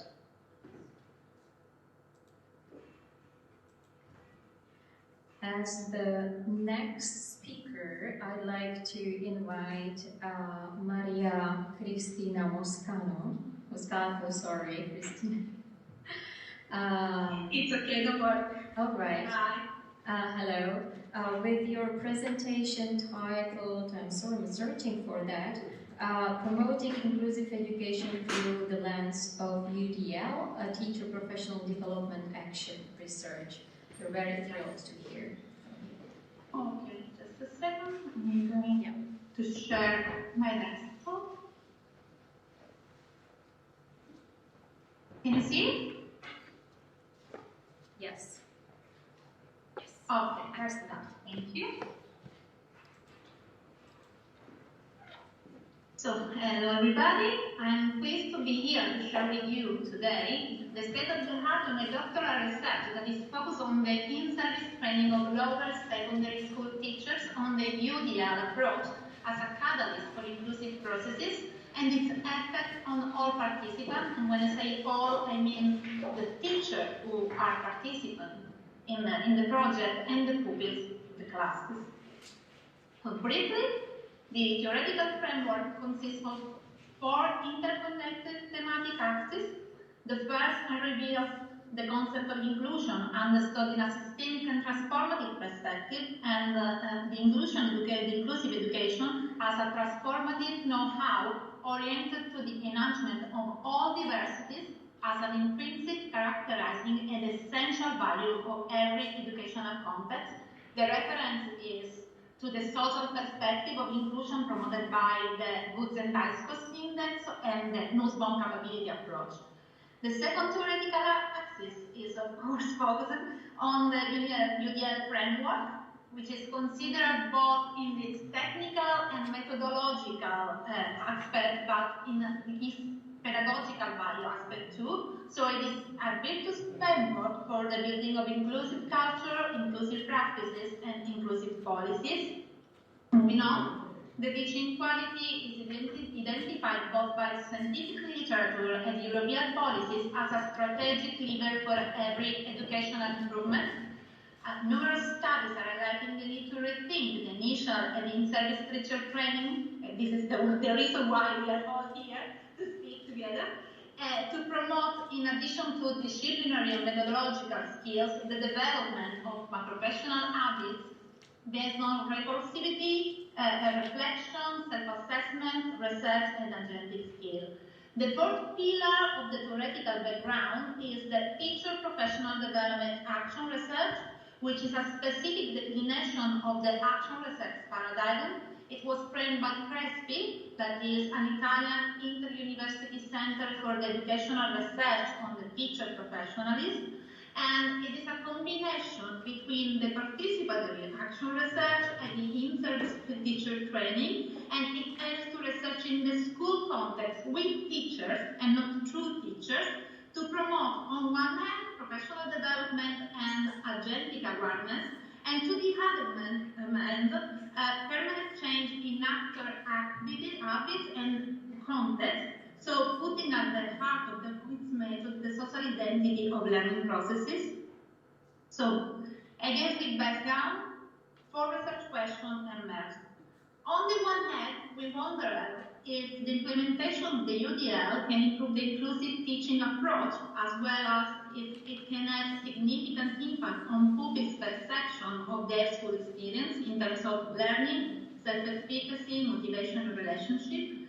On the other hand, we ask if the involvement of the teacher in this kind of participatory action research can change teachers' perception of their professional agency, and if the professional development of agentic skill can improve the impact on inclusive practices at school.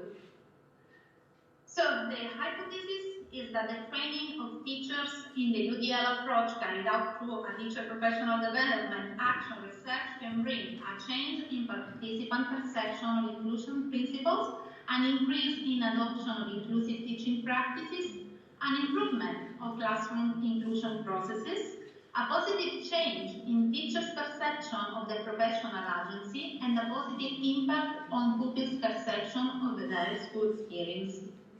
Accordingly, those are the goals we're trying to reach. So we want to detect teachers' interpretation of the concept of inclusion, the adhesion of teachers to the UDL framework, the variation in teachers' perception of their professional agency, the variation in pupils' perception of their school experience. We also want to strengthen the knowledge and skills on inclusive education UDL approach, the use of inclusive teaching practices focused on UDL, the collaboration among teachers, and the awareness about participatory and transformative processes.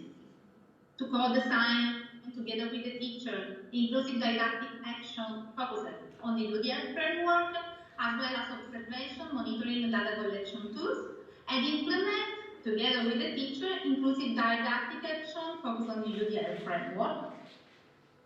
So the context, will be very quick, is a school in the province of Agrigento, which is a borderland in the south of Italy. We chose the lower secondary school because of the crucial stage of the school experience of the pupil, because of the age. So the research group is made of 21 voluntary teachers, the school principal, and 3 researchers. We got 16 curricular teachers and 5 support teachers. The age is average, they age between 41 and 60, and they stated to have from 11 to 30 years of experience in teaching. The teacher professional development actually set the design as 5 steps. The one is the group setup and the sharing of research objectives, the training and co-design the second step, the implementation in the classroom is the third, the evaluation, self-assessment and outcomes, presentation and sharing is the fourth, and the follow-up is the final one. So across the above steps, there is a constant monitoring and ongoing evaluation and supporting the group and making any improvement it may be needed. So we are, as you can see, we are on the second phase at the moment. So during the first phase, we focus on group setup and ex-ante data collection concerning the adherence to the UDL principle, the interpretation of the concept of inclusion and inclusive education, and teacher perception on the professional identity and professional agency. As you can see in the slide, the tools we use are mainly qualitative, but we decided to use a quantitative tool to detect the adherence of UDL principle. This tool I'm going to show you now. So it's quantitative. So this tool is made of 4 sections. The first section is ethnographic, the second and the third are quantitative. Those are 2 scales based on a validated tool. We translated and adapted.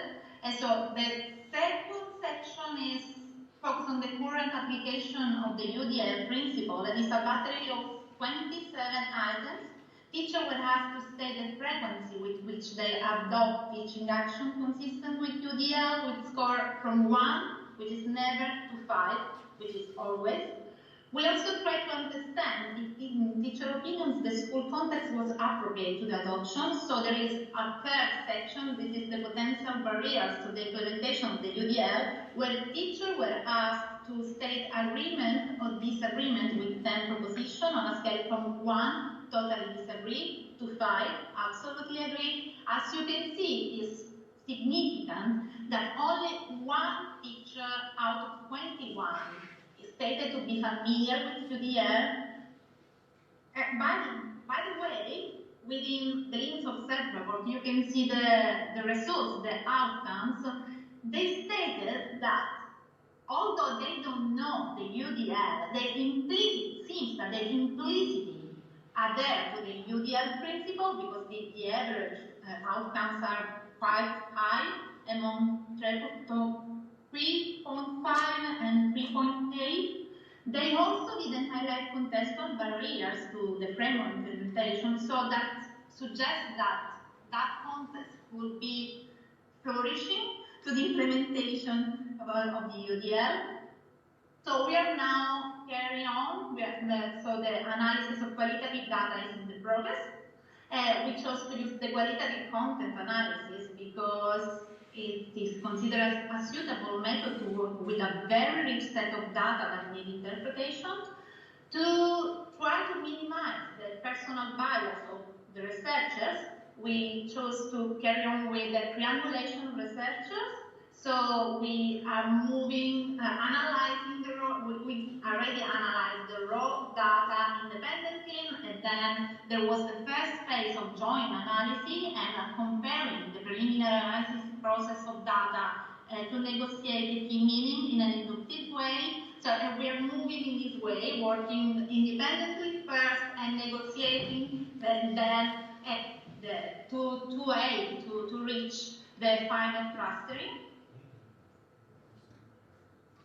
Next step, one of the fundamental goals of the teacher professional development and true research methodology is to generate a transformative change in context. So we decided to measure the impact that this kind of process will have on pupils.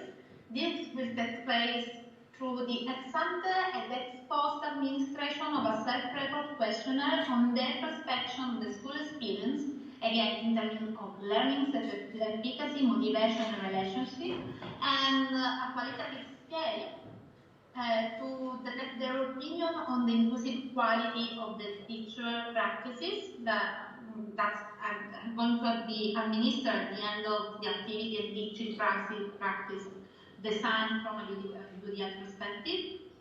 During the implementation phase, we are going to use self-assessment and monitoring tools that will be co-designed together with the teacher, logbooks, and the goal, the aim is record teachers' participation, the UDL teaching, and we are going to carry on with low participation observation sessions.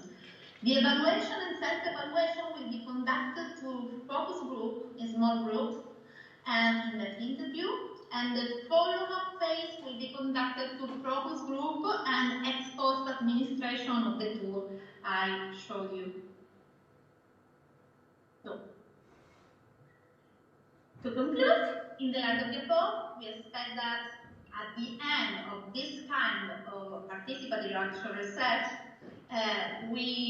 this kind of project will lead to a substantial improvement in inclusion processes at school, a substantial improvement and an increase in adoption of inclusive teaching practices focused on the UDL framework, a positive change in teachers' perception of the adjunct professionalism, and a qualitative improvement in the perception of students about the school experience. So those are the references, and thank you for your attention. Thank you. Oh, sorry. Thank you very much, Maria, for your presentation and the context in Italy about the inclusive education. I know that you're a fully inclusive country with no special schools at all, so I guess that this is a very important topic there for teachers as well and for us, all of us actually. So maybe I'd like to ask if there are any questions for Maria Cristina to be answered. No questions, Maria. Okay. So we'll be happy if you stay with us till the end of the session. Yes, Thank you very much. It was lovely to see you again. Thank you. Bye. And for now, I'd like to invite another Italian ladies.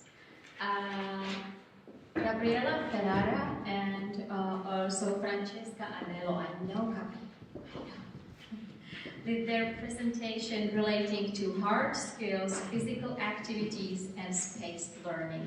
Very happy to. Thank you. Thank you so much.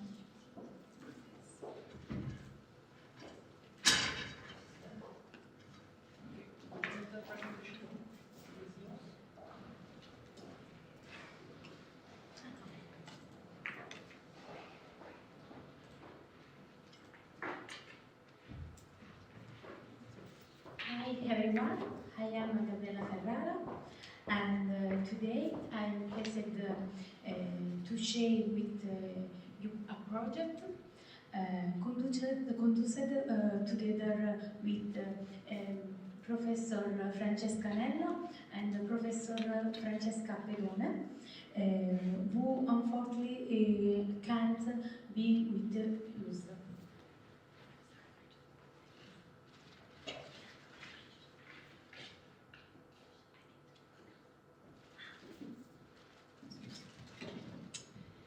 Good afternoon. I'm sorry for my English. I'm Italian. I hope don't stop your listening.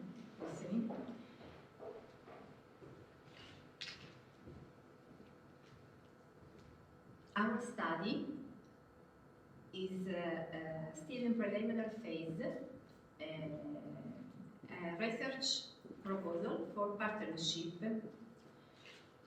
The study is placed within linguistic, mathematical, and scientific difficulties areas, specifically focusing on art skills such as reading comprehension, grammar, counting and numbering, units of measurement, geometry, scientific concepts and experiments, and how they can be practiced and improved through physical education activities in primary school pupils between 8 and 11 years old.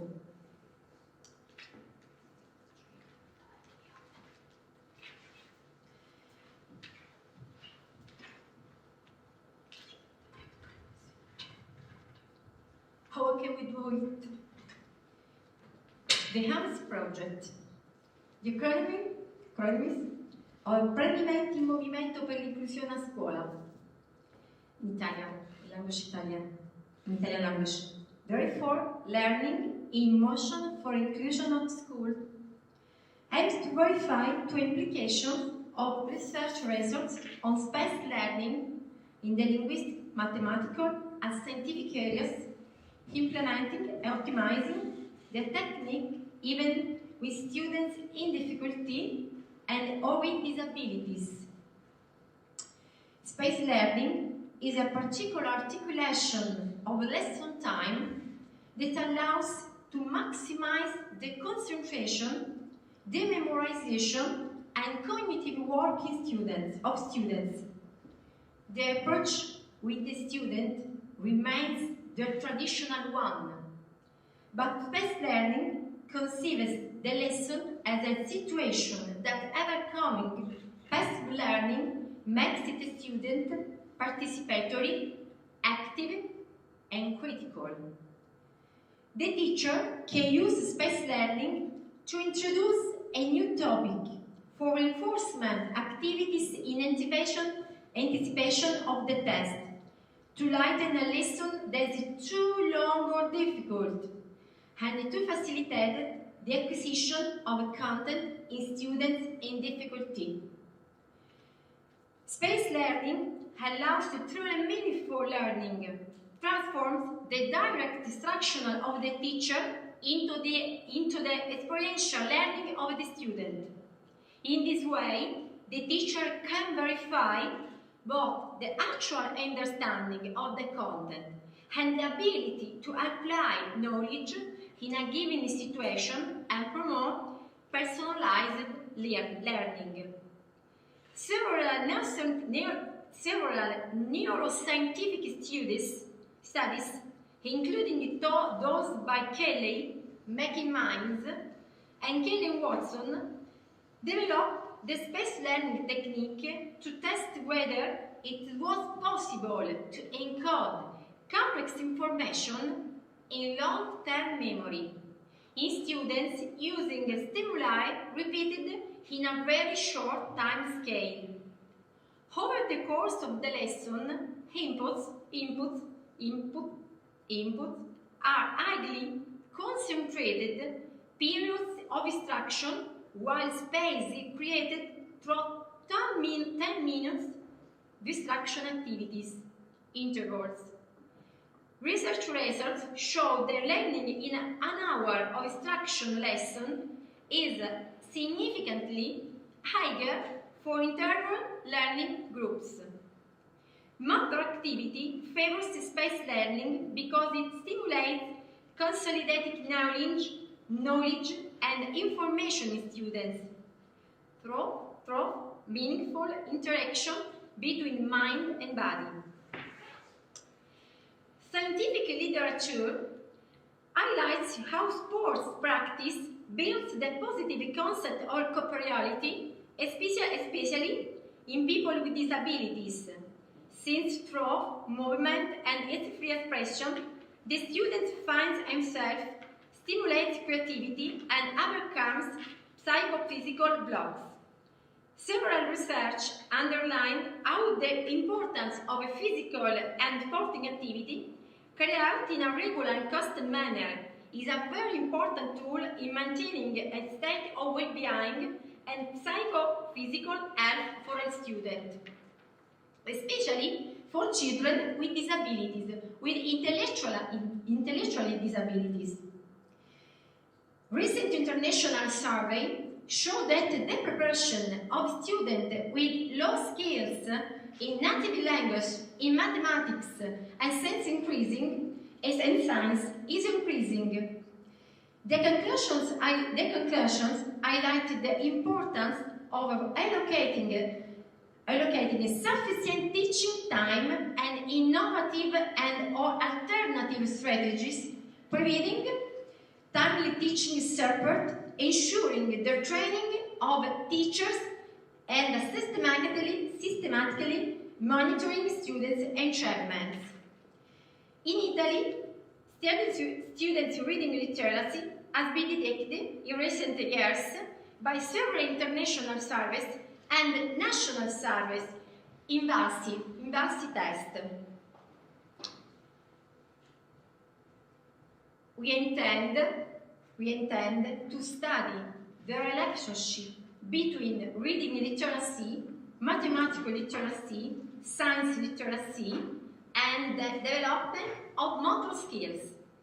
The focus will be on learning processes interspersed with motor exercise as provided by the space learning model. The research question is as follows. Space learning improve educational outcomes and outcomes in terms of knowledge and skills in primary school pupils aged 8 to 11 years, and in particular in children with linguistic and sociocultural difficulties or disadvantages or disabilities. To answer the question of how to promote, evaluate in pupils the improvement of linguistic and mathematical scientific knowledge, skills and competences, it was decided to use a 2-year program of activities focused on space learning and a periodic verification tool. Both will be intentionally prepared by the research team. The project has a dual objective: to verify the implications of the results of international space learning research in Italian students, to implement and to optimize the teaching methodology of space learning in students in difficulty or with disabilities. The training program will be developed through an action research, observing a continuous cycle of diagnosis, planning, action execution, investigation, evaluation, reapplication, review, balance. The experimentation of the training course will be carried out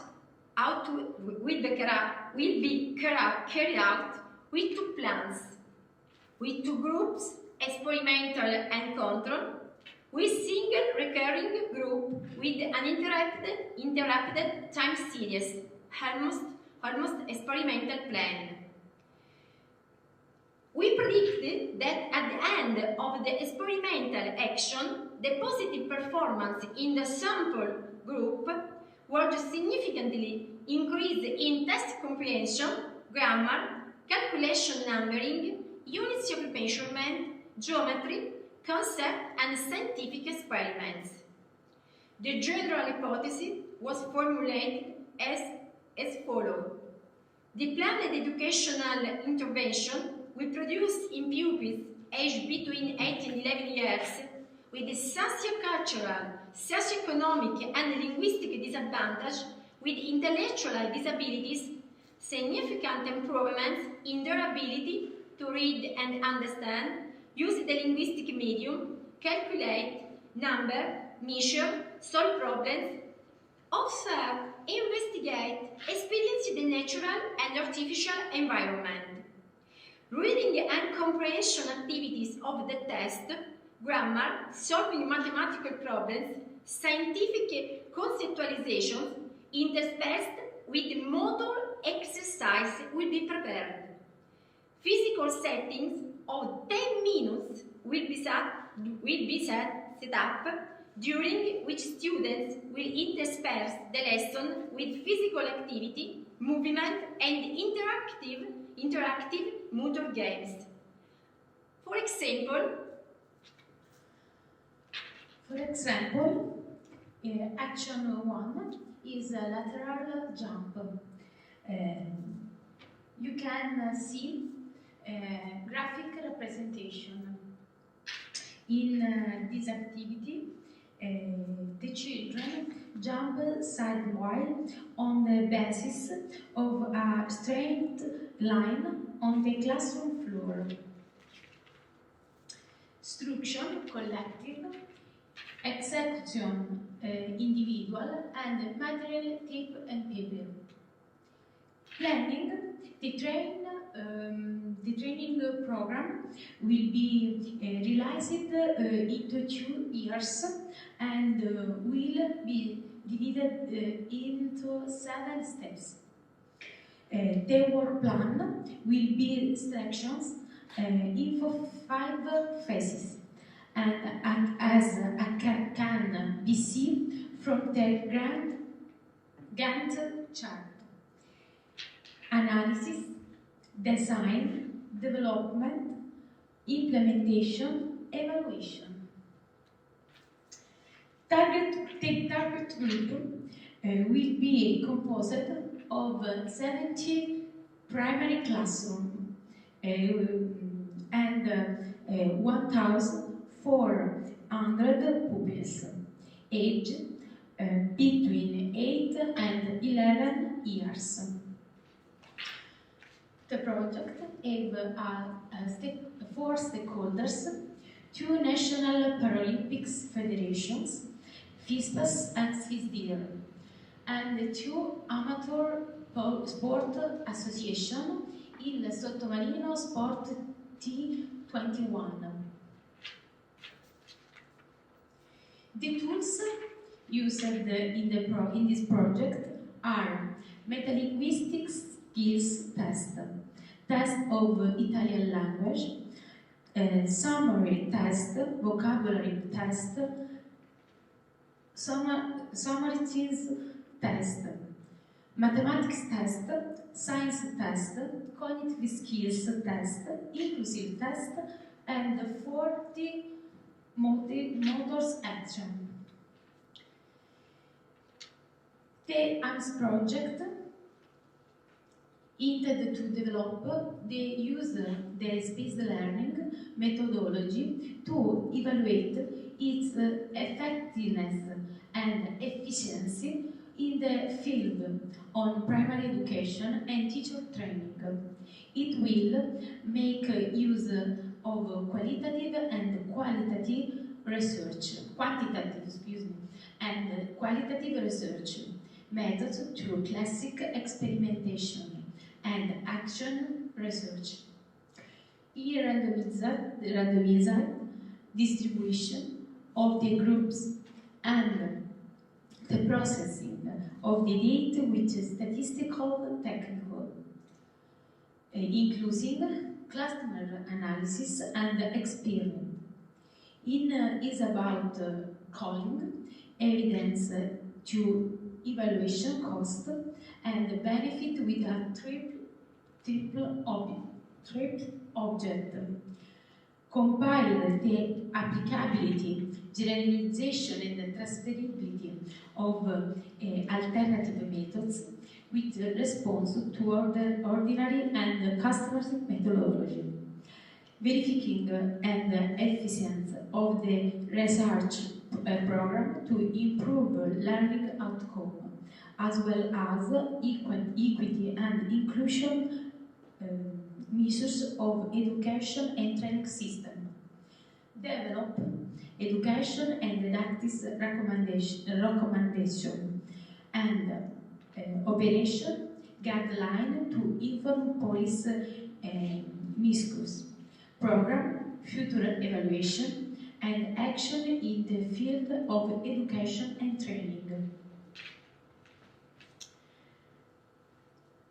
Expect the results are as follows. demonstrating that the use of space learning concretized through physical activity improve linguistic, mathematical, and scientific learning even in students with disabilities. Construction of a space learning operating model. Disseminating to the scientific community. Developing of a platform of the dissemination of a good practice and the sharing of materials for the implementation of space learning. Those are the references, and thank you for listening.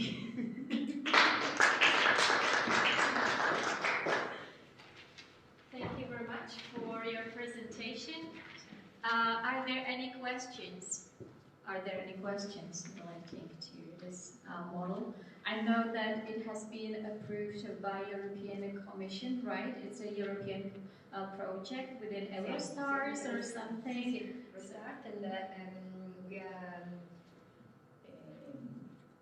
We are in project for participation of K-Action too, with K-Action 2. We are in phase of planning. Deadline next week. Ah, okay, okay. So we are looking forward to see some results in the future, and I hope that we can cooperate with you as well, because it sounds really exciting. Okay, thank you. Thank you very much. So, if you don't mind, I'd like to be the next presenter, the next speaker. So, let me fix this and prepare my presentation.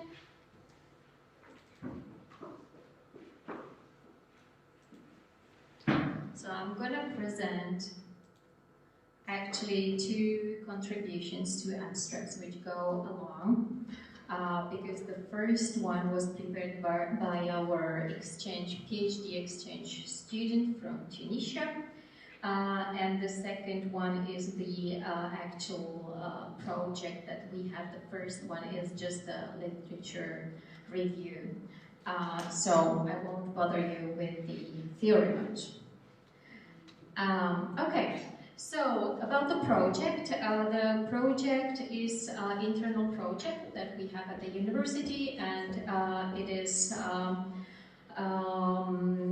it should be for 3 years held at the university, and usually those types of projects are for our students, either undergraduate students or PhD students who are willing to be involved in any projects of this sort.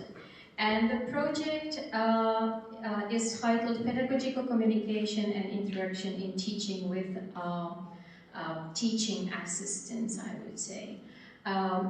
In the Czech Republic, in our classes, one of the measures that we have for children with special education needs is to have a teaching assistant within our Czech classrooms. If you fulfill some requirements, of course. And the problematic part is that our teachers and also teaching assistants usually argue what are the roles of each other and how they should communicate and interact in the classrooms. And this was actually also the purpose of our research, to find out how they communicate and interact. So first, you do have these two goals or objectives here, that we wanted to use FIAS method to measure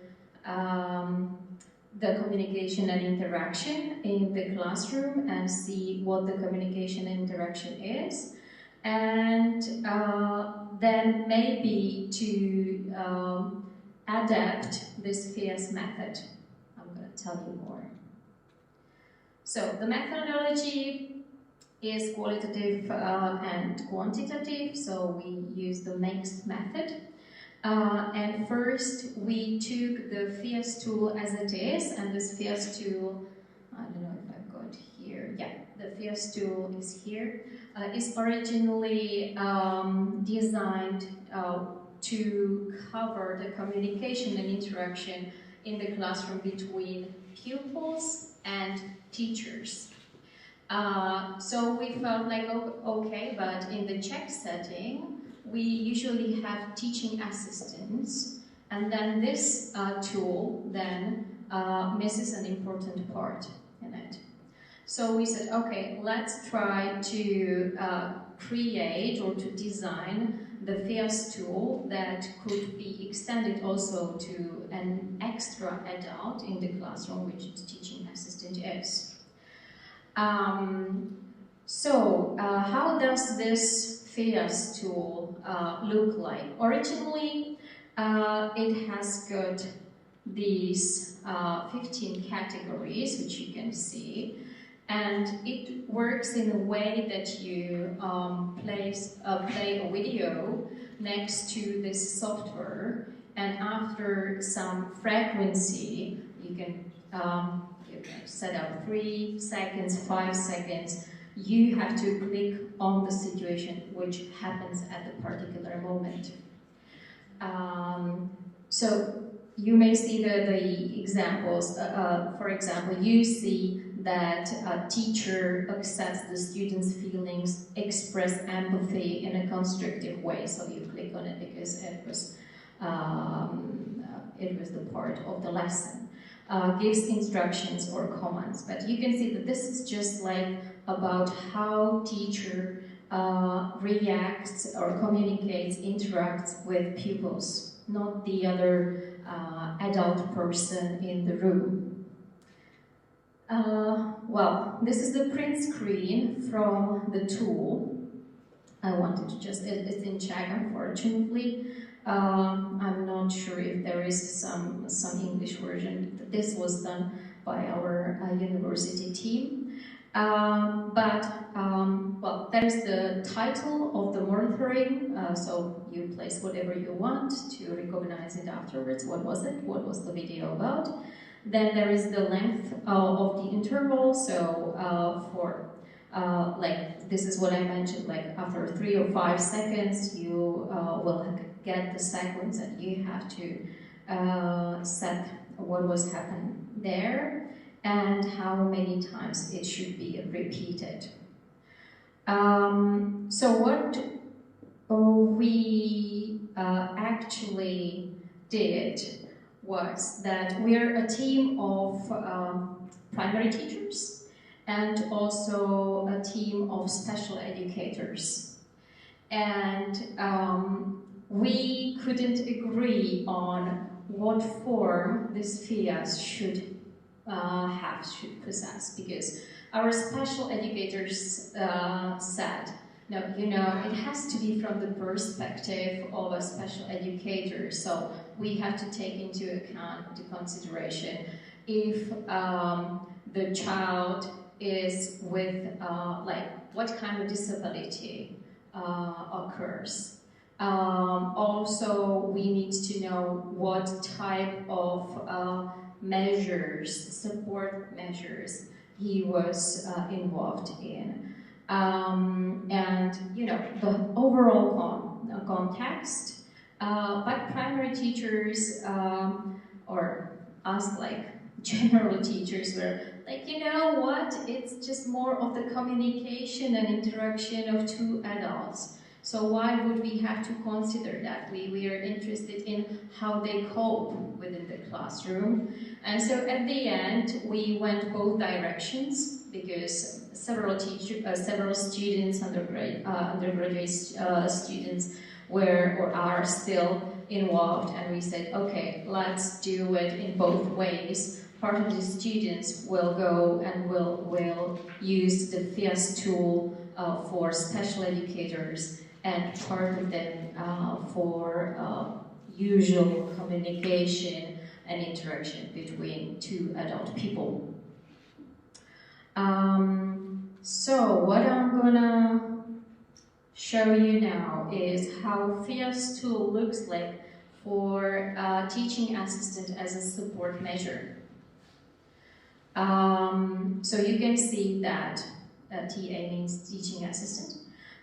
So TA supports non-disabled pupils in independent work during class. We call them also intact children. Non-disabled pupil ask the teaching assistant for help, or teaching assistant communicates with non-disabled pupil, or teaching assistant performs individual activities with a student with special education needs. You can see that it is very specific, and it really goes to the sphere of special education more than the usual interaction and communication field. And this one was used as a teaching assistant as an extra adult in the room, which we were having troubles in our Czech education system, fighting to each other all the time. And so we just were focused on the role of the teaching assistant, assistant teacher here. Teaching assistant sits, monitors the course of the lesson, or sits and mentors a student, prepares didactic instructions, stands and mentors a student, provides assistance based on the activity of the students, walks through the classroom without communication, or exposes new knowledge to students. We're also interested in if they can step up and be teachers for some moment, if it is really their role and what are they doing. So how we did it was that we recorded several lessons. Now it's like around 50 lessons that we recorded, and then we asked our students and researchers through the FIAS tool to determine the frequency of these things.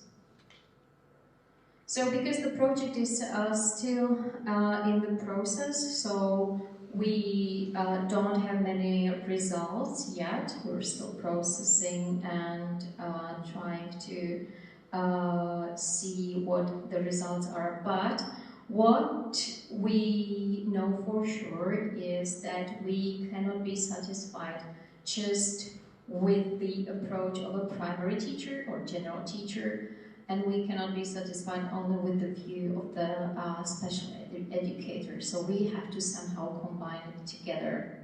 Because without the further context, without knowing what the child suffers from, what kind of disability he or she's got, also what support measures he or she should gain, we cannot do actually any conclusions. We cannot jump into any conclusions saying like, okay, the teaching assistant doesn't do much work within the classroom, she just sits in the corner or with a child, doesn't help other children, because it's a teaching assistant, so it's an assistant who should be there not just for a child, but also for all children in the classroom. So he should help a teacher. But is it okay if this teaching assistant sits all the time during 45 minutes with a child next to it, giving instructions? Or is it not okay? I mean, the context is missing if you don't know. For example, the child is autistic and he needs somebody to be present there all the time, and that the communication interaction is okay, even though the teaching assistant doesn't go anywhere further and doesn't take care of any other children. So I do have some conclusion here, but as I said, we still don't have much to say about the project because we're really very at the beginning. But what we know is that the video recordings can be really powerful to see what we're doing in the classroom, not just teachers, but also teaching assistants, and based on that, they can improve their practices. It doesn't have to be, it can also improve their communication and interaction if they see what they're doing and what they're not doing during the lessons. But I think it can also improve the whole climate, classroom climate in the classroom. So, yeah, when we have some results, I hope that we'll publish them and you will hear more from us. Any questions? Yes, I would like to ask. Yes. I would like to know if you know the fact that the time you are recording something by video, isn't the assistant teacher play in order to let you see that everything is okay? From the second side, isn't it a threat for the teacher or one teacher in the class? Yeah. And I suggest you not only to use the video recordings, but also, it's okay. Okay. I'm listening now. But also to ask the students how do they feel with this maybe strange man or strange woman in the class. Maybe this is one of the obstacles that we cannot identify the advantage or disadvantage for this new guy at class, a new strange man or woman. Yeah, you're right. And that's why also the reason why we wanted to start into the research is because really teachers feel threatened by teaching assistants or another adult who is there present. You know, through the generations, it was just the teacher who was alone in the classroom, and now we're forced to have another person there. And sometimes teachers think that they are not very much qualified to be there, so they feel like they're a real threat for them, doing also the stuff behind their back, like talking to parents without a previous consultation and stuff like that. What relates to the research itself, we try to be as much invisible as we can. So usually we place the camera somewhere in the room, or 2 cameras. And so that element of the researcher is a little bit suppressed, I would say, during the research. But of course, a teaching assistant and also a teacher, they are aware of that they are recorded. But to be honest, that we do it at our faculty schools, primary faculty schools, who are used to do a lot of studies with us the whole year. So I dare to say that we are kind of invisible for them right now. So it is the limit of the study, for sure, but we're trying to somehow eliminate the elements that could limit that. Was it your question, or? Yes, but what with the students, the children in the class? May you ask them how do they feel with this? Oh yeah, no, this is not the part of the research. We conduct also interviews with teachers and with the same teachers and teaching assistants, how they feel about the communication and interaction. But this is not, this project is not focused on children or pupils in the classroom. It is really focused on the communication and interaction in between 2 adults. So that's it. Okay, but we as a teachers may draw nice picture. I can say you are good assistant for me, and you will see a good teacher with you. But the reality is not. I don't know where you're heading with your question. My question, you as assistant and I'm as teacher. When we ask you about the teacher, you say, good teacher. Oh, you have to, of course, place the questions that And we the don't opposite. like to do this simple answer. Okay, you have to see the two sides of the coin. Yeah, and that we're and that we're trying to see it like through that qualitative part, which is also involved, and this is the interviews with teachers and teaching assistants, but not with students. There are pupils, because we're doing this research at the elementary school primary level. Okay, Ms. Tushi, for your research. Yep. Thank you. You're welcome. Any other questions? No, thank you. Okay, so we're heading to the last presentation from Barbara, right? I don't have any paper with me to read the title of your presentation, but I may, when I open actually your presentation.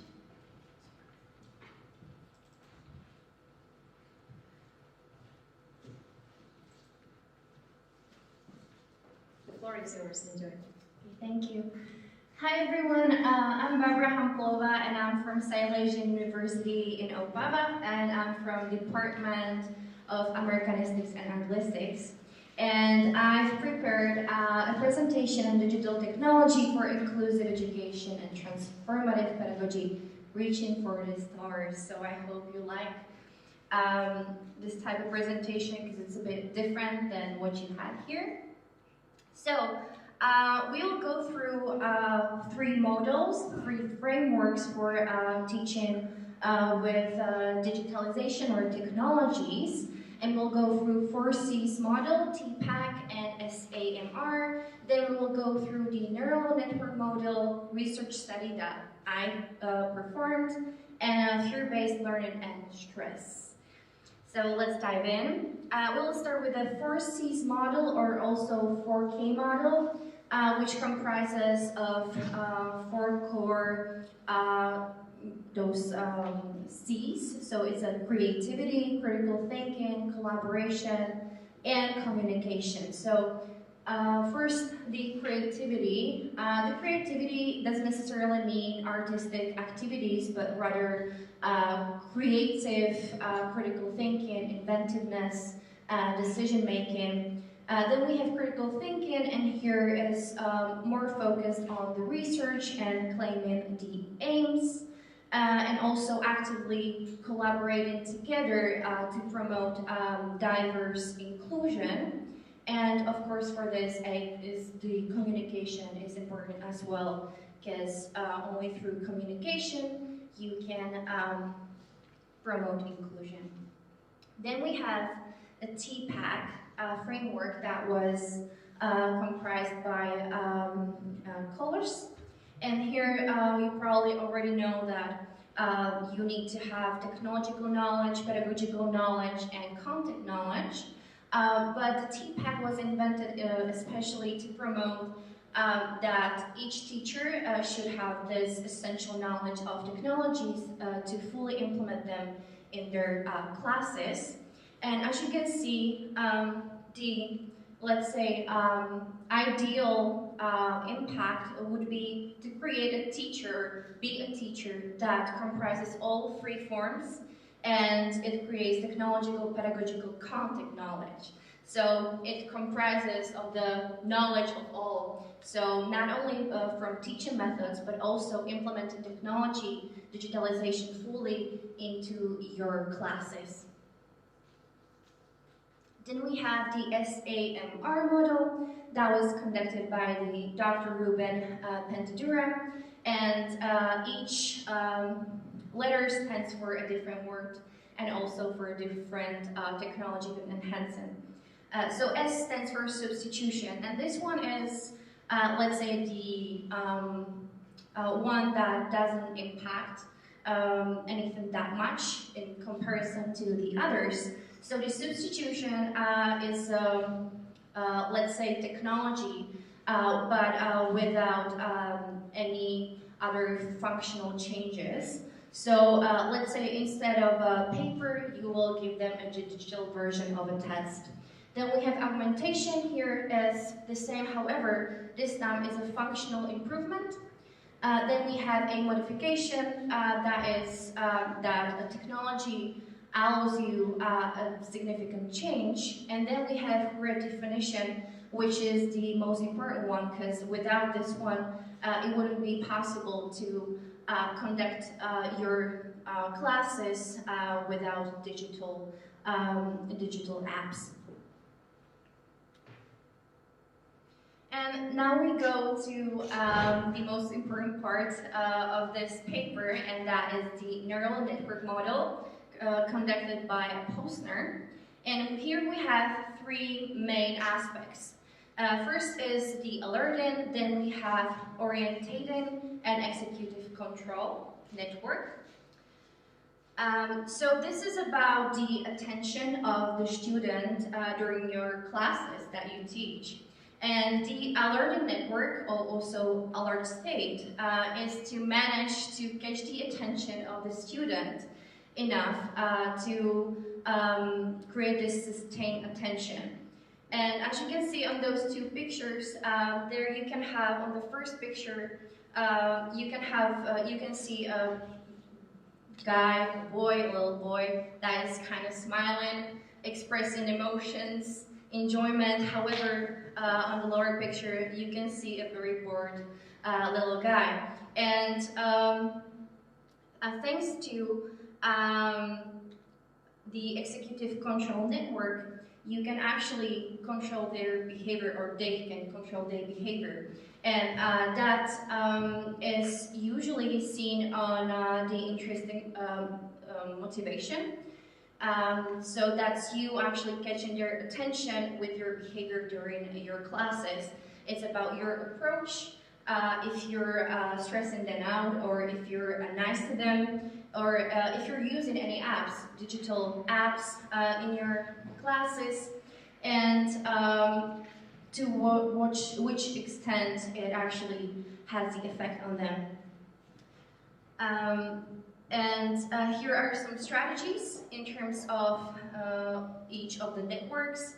Here, how you can activate the alerting network. So you can express through your words that their thoughts actually have a critical impact on their performance, feelings, learning, and social behaviors. And that is great to have positive self-beliefs. Then we have the oriented network. Oriented network, I think I haven't mentioned that yet, is a network that actually helps you focus, helps you eliminate any distractions during any activities. And here you have strategies how to maintain their attention. And here you have some prompts. So be aware of background noises, distractions, and also it's very important to provide them with both the verbal and visual formats to get their attention, or also present them with images or different apps. And then we have the central executive network. So that is mostly the central executive network is you being able to create a program, create your to-do list, and work on that, prioritize your work. And here I kind of was testing on my students to which extent they actually can focus in my classes. And I said that they will do this huge project. They had to imagine they're actually creators or inventors or partners of some company. And they had to include a few points. They had to together collaboratively create this project. However, there was a catch, because in the background I was playing an Arabic song to distract them. Also, during their work, I was randomly visiting each one of them and asking them, like, how was your day? So, you know, like, I distracted them from their teamwork, and I was observing their reactions and to which extent they actually could focus and get back to work. And here you can see I had 85 students, which is a lot for a class. And however, it's very diverse. As you can see, we have autistic students, students with ADHD diagnosed with mental diseases. Then the 3 dots, that's like students with no diagnosis.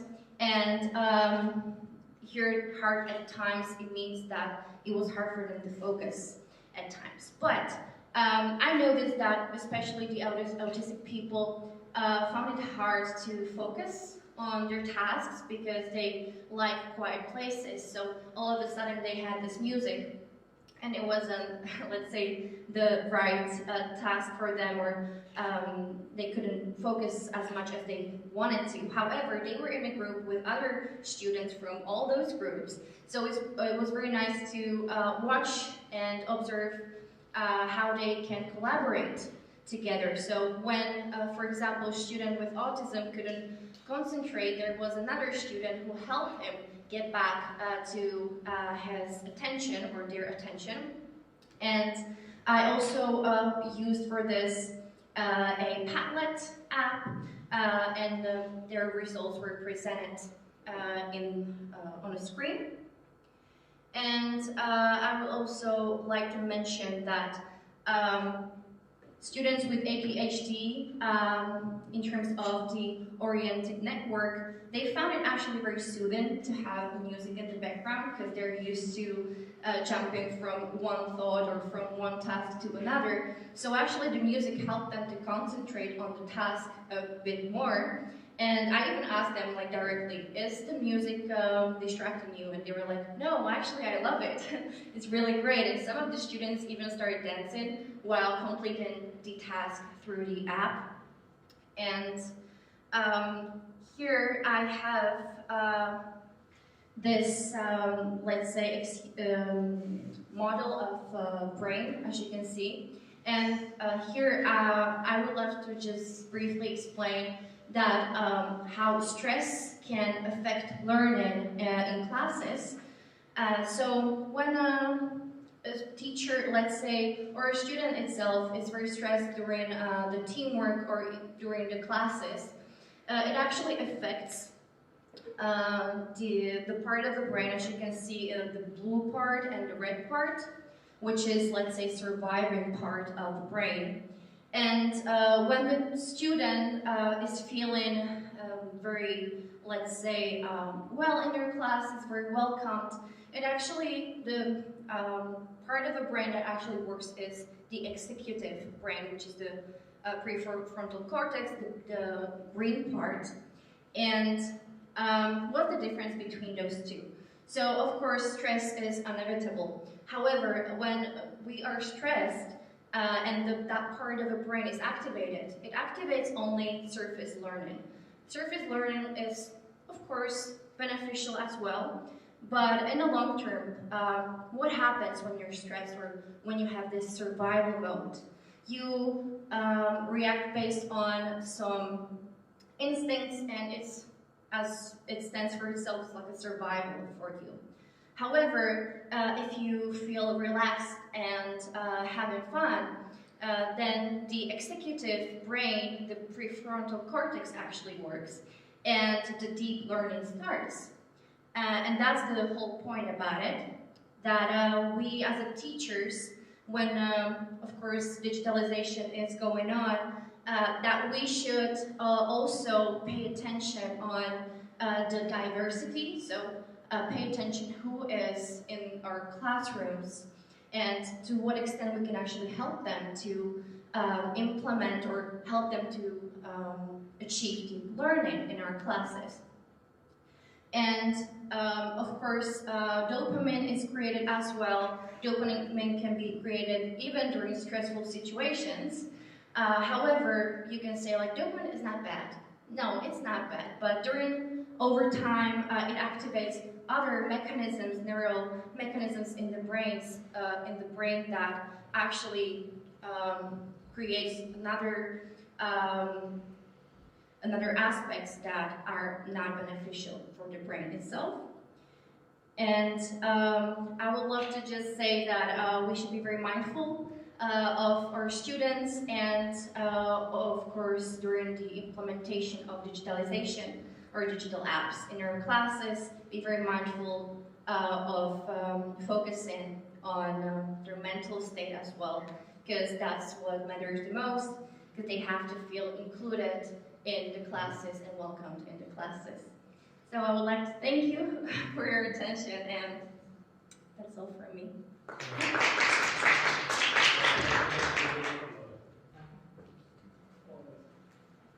Okay, are there any questions for Barbara? Thank you very much for a lovely presentation. Just wait if you've got any questions. Placed. No questions. Okay.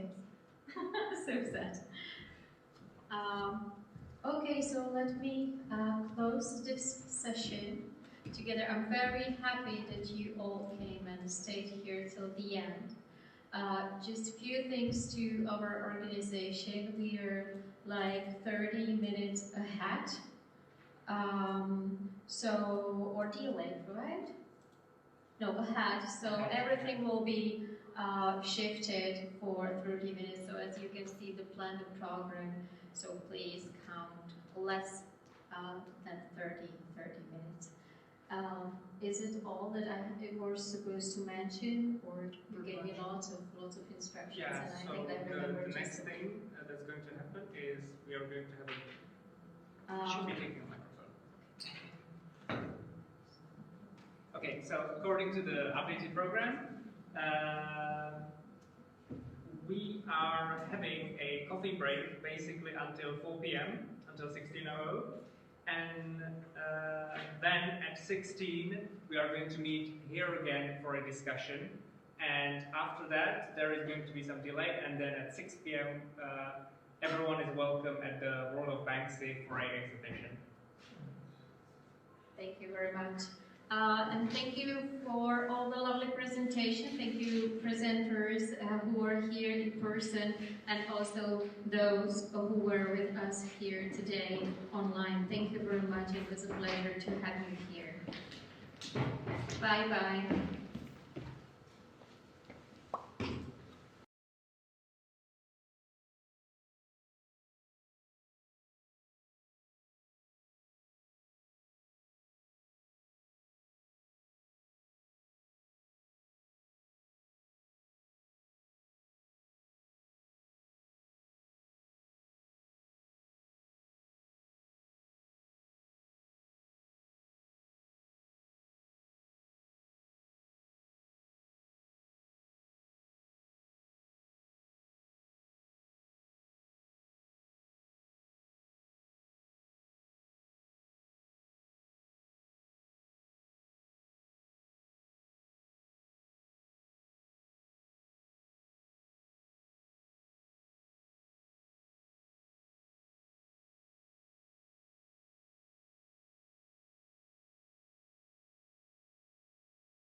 whole program until now.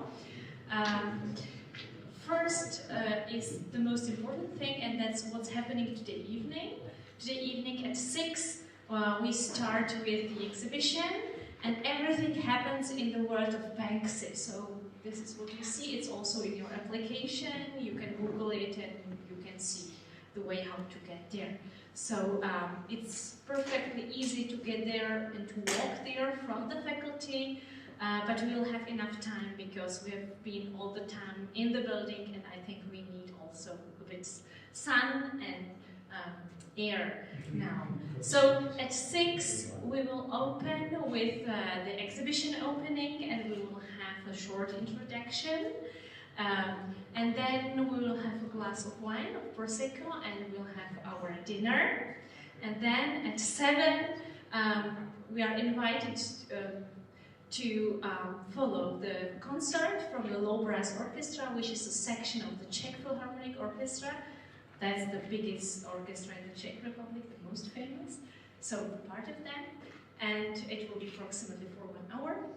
And then we would invite you to spend time in Prague, because Prague at night is very beautiful.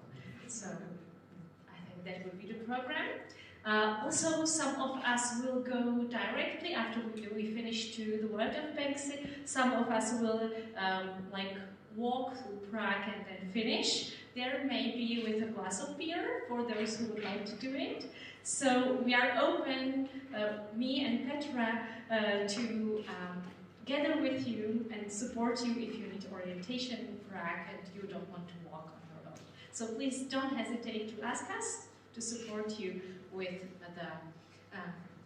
your walking or driving, or just how to come to work on Banksy.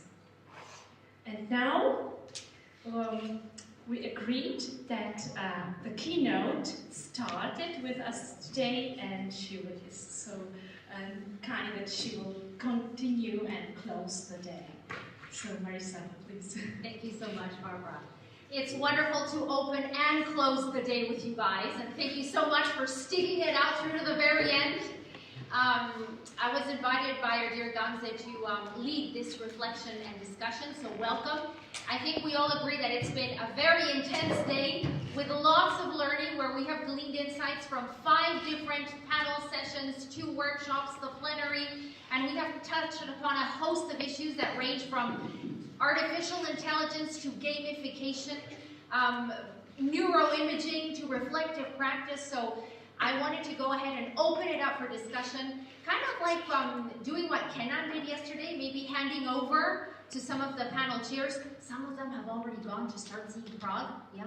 But we have a couple of them with us, Miroslava, Barbara, so if you would maybe simply extract the broader takeaways from your sessions, and then we'll toss it back to you, and as Barbara has told me in a short way, we'll keep it short and sweet, maybe ask any questions that you might still harbor, okay?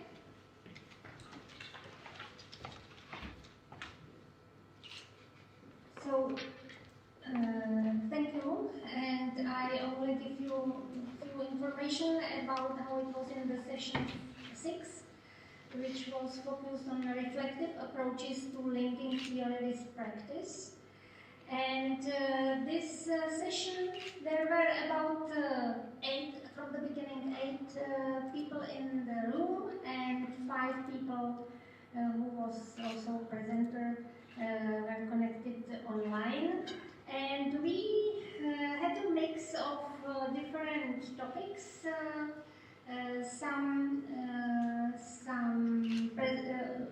We spoke, we obtained, or people presented something about the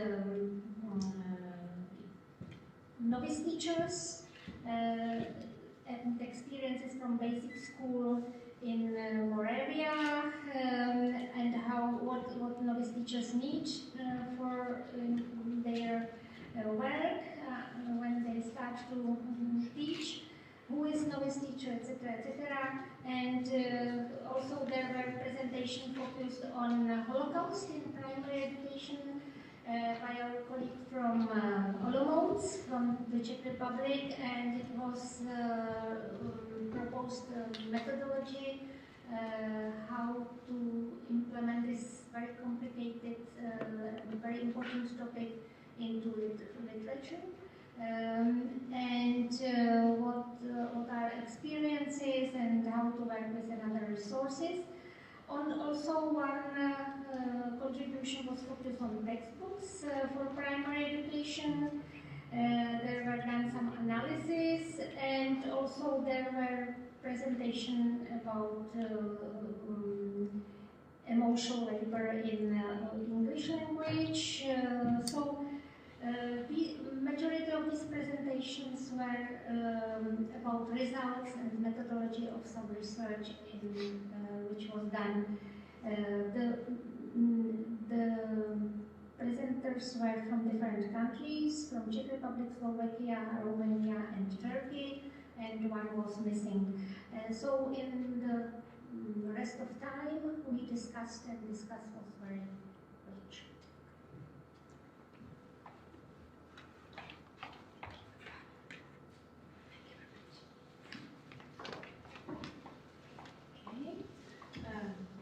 In our section, we had 6 presentations. 3 presentations were from our guests from Spain, Slovakia, and Scotland, and then other 3 presentations were from the Czech Republic. And we have been focusing on general questions and also questions which were focused on specific topics. There were some interesting insights. Like the general questions focused on measures of quality and interesting things, like if we think that we are not very good, for example, in the feeling and self-esteem, and we think that the teachers actually score quite low, then it's possible that the comparison show that it's very different, and that yes, that's one thing. Then also we focused on teacher preparation. So we have been discussing about structure of the study, contents of the study, and what are the innovations, for example, modularization, interdisciplinary approach. Also about practical training and about cooperation between the different stakeholders which participate on the education. There were some interesting ideas, like for example, that we need to work non-hierarchical way of that we have to, which supports our cooperation very good. Or, for example, that we need to have appreciative inquiry, and that we have to ask correct questions, not that we have to start or should start with a positive focus, and not just ask for what has to be fixed, but really to learn, have this positive approach, and that this is really supporting the educational process. And that the equality between participants in the teaching process is very important. So this is interesting because sometimes the hierarchy between faculties and the schools and the mentors here and the students, it has negative impact on the process. So there were thoughts which were focusing on this, and also we have been discussing about cooperation between different departments and fragmentation of our study, and what should be the innovations which are really constructive in current education of future teachers. Thank you so very much to both of you for those awesome summaries. And I have a whole bunch of questions that I have been compiling during my attendance to today's sessions, but before we focus on them or on this question that was raised through the cards, through the wonderful app, I wanted to turn it over to you. Is there any question that you're harboring that you feel the need to pose before we wrap up for today? Anybody? pressing me. Gotta get it out there. Yes, there you go. Thank you, Philip. Just a quick one. It's a bit of a bugbear of mine, so I might take a lot of time. But Marie-Louise, you mentioned the importance of evidence-based practice. And Kenan yesterday also, my interpretation was that it was slightly cautiously endorsing evidence-based practice. I come from England, where there is, as I implied earlier on, I'll be straightforward, interference by policymakers and politicians, very strongly in educational policy. And there is a growing demand or growing push for evidence-based practice. Do what works in what we have proved through research works in the classroom. The organisation is a charity that supports research in schools, educational research, but it's funded by the Ministry of Education, essentially. So my concern about endorsing evidence-based practice is that if the wrong people get a hold of it, teachers will just turn out what they are told will work and become less critical thinkers themselves and less creative in their own teaching. Do you support that? Where do you stand on that? Or indeed, where do others? Maybe it's different in different countries. Thank you. Thank you so much. I think that is a great question.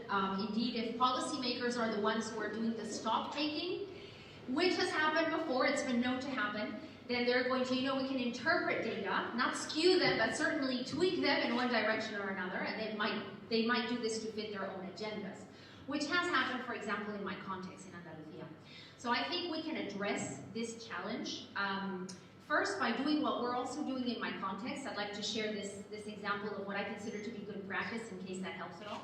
Our regional government has created a sort of think tank. So the evidence-based practice, the research, is carried out not by the educational authorities themselves, but by independent scholars at the top universities in our region.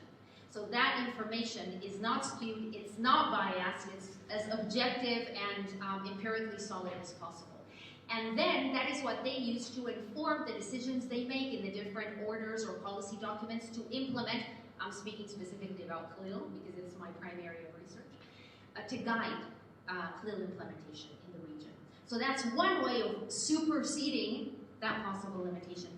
And another suggestion that I would put forward is encouraging, and we mentioned this here yesterday and today, encouraging teachers to engage in action research. And making sure that that action research also reaches, through forums like this one, for example, as has been the case in these past few days, the pertinent scholars, authorities, decision makers, policy makers, and have that also informed. So it's kind of like a combination of top-down and bottom-up push for research. I think that could be a good way to counter this very tricky issue, which I'm afraid is going to continue to be tricky. So that would be it for me. Can we get your take on this issue as well? Anybody?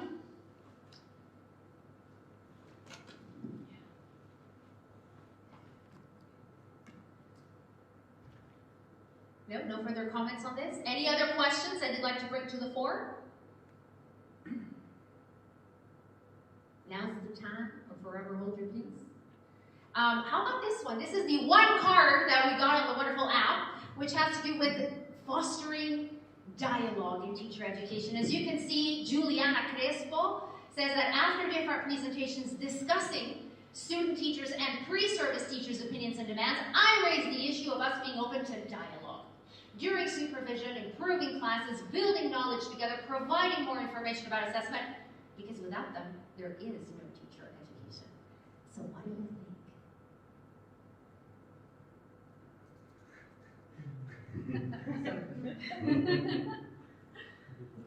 Is Juliana listening? Is she on? I don't think so.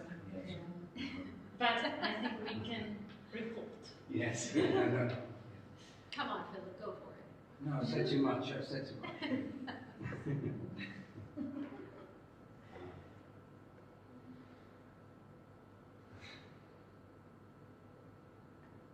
Barbara, you look like you want to say something. I'm just thinking about how, because Juliana has done a research at our department trying to find how to support students during their final exams.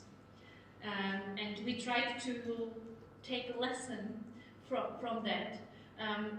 We would be interested whether you at your universities also have a research, similar research, which would actually ask the students about their exams. Not all countries have final exams. We do, for example, but there are many countries which just are finished with thesis.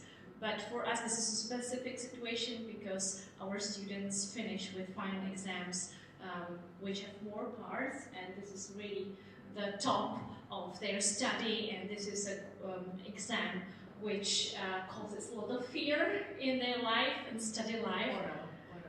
This is an oral exam before a committee, so this is really very specific situation, and we would be very interested about your opinions or your research if your university does research focusing actually on students and how they are passing through the exams, through the different types of exams.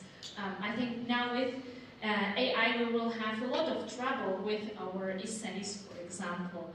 I know from one of my colleagues, Professor Moser, actually from Norway, he told me that after this experience, they had to change and that they deleted the essays. That they decided that students will write tests on paper or they will do oral exams because there were so many situations when they knew this was not written by the students actually. So this is a huge question that maybe we will speak about also tomorrow or today evening. But how do we do it with exams actually, so that they prove what the students can and whether they are ready for their teaching and they know the knowledge they have to know. That's also a question. My question maybe also because I had experience with AI created essays last year. I think I found them, but we don't have a procedure, I think, until now how to deal with these examples, or do we? Yeah. I think what about AI? It's now more than from May or maybe April. There are initiatives. One initiative is for Charles University. We prepared the recommendation and it is published on the web of Charles University and also the National Pedagogy Institute. Also, we prepared recommendation for schools, for headmasters, for teachers, for parents, for children, what to do. And so the general approach is, please don't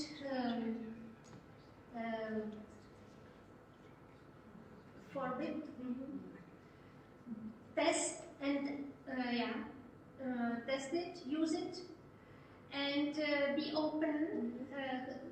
For teachers, there are recommendations, share experiences, and also speak about it. And what's maybe a big problem that there are, for example, GPT-4 is paid. So some schools pay, have license, and it's another level, yeah. And some schools cannot pay it, yeah. So there are many differences. And it's a challenge for us how to control knowledge, and it's not only about knowledge, it's also it's a challenge for teachers how to prepare materials. And everybody of you knows that what AI offers, it's only proposal, and you must be like Wikipedia very critical also.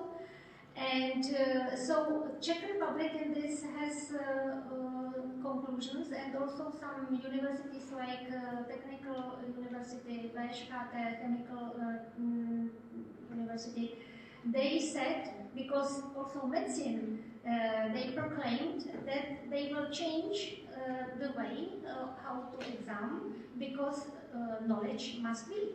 It's not that teaching and education will be without knowledge, but knowledge is one part only. Yeah? And what about the assessment of teacher education?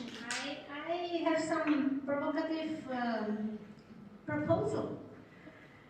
I think it would be very nice if the state exam will be not individual exam, but this exam will be in group. Yeah? For example, diploma thesis could be done in a teamwork of student teachers. Yeah?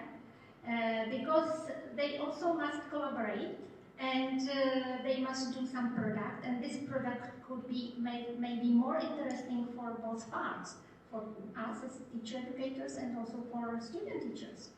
And it's about communication, it's about what will be the product, not only thesis as written document, but maybe some very special and very high level material or output.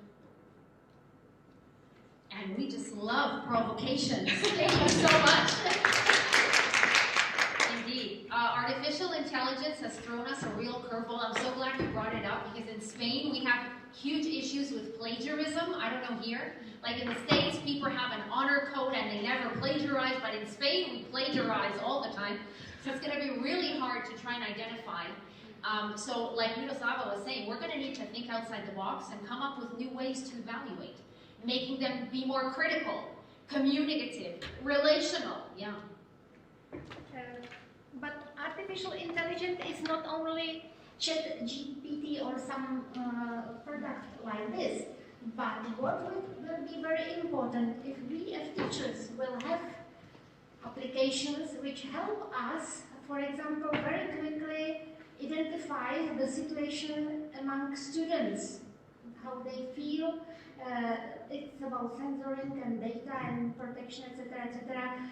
For example, in Japan, I met that teachers use AI, which design them the members of groups on primary education. Yeah, there are data about pupils, and teacher only define criteria.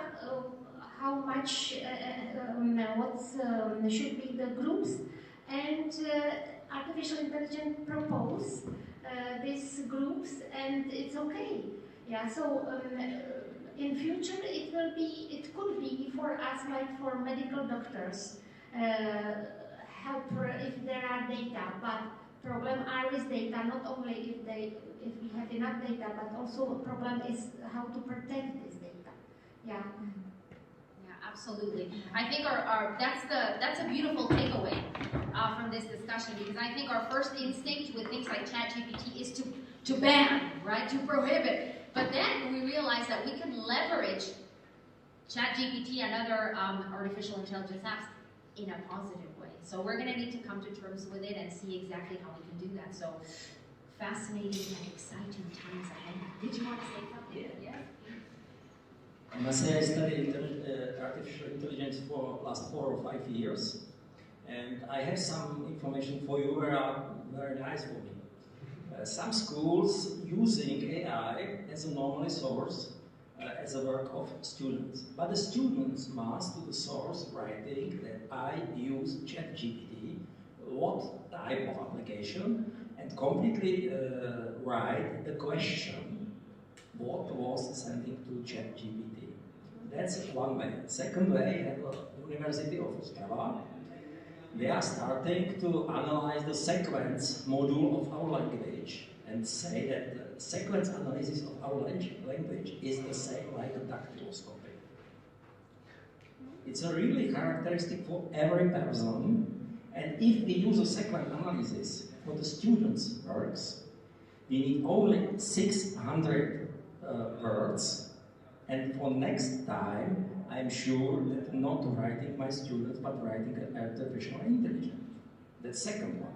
And third one, the Turnitin anti-plagiato system, starting, I think, in the next month, to using the artificial intelligence against artificial intelligence. Really? Yeah, I hope so. It will be in 4 months. And very easy to see in an essay of our students is if the essay is completely without sources. It's very easy because normally artificial intelligence don't use sources. That's normal, but Smodin IOI know it. Be sure that this application do it with sources using the libraries and all scanning books, and from the book coming the information to the texts. But normally it's possible to use it. And my opinion is, okay, use, but write me the application, name of application, and your question. That's all. Thank you so much. Yeah, it's going to keep us on our toes as teachers because we need to master the references to know that they're using ChatGPT. Yeah? Because it totally makes up the references you would not imagine, right? So our mastery is going to be put to the test as well. Thank you so very much. Any further comments, questions, discussion, conversation that you would like to share at this point?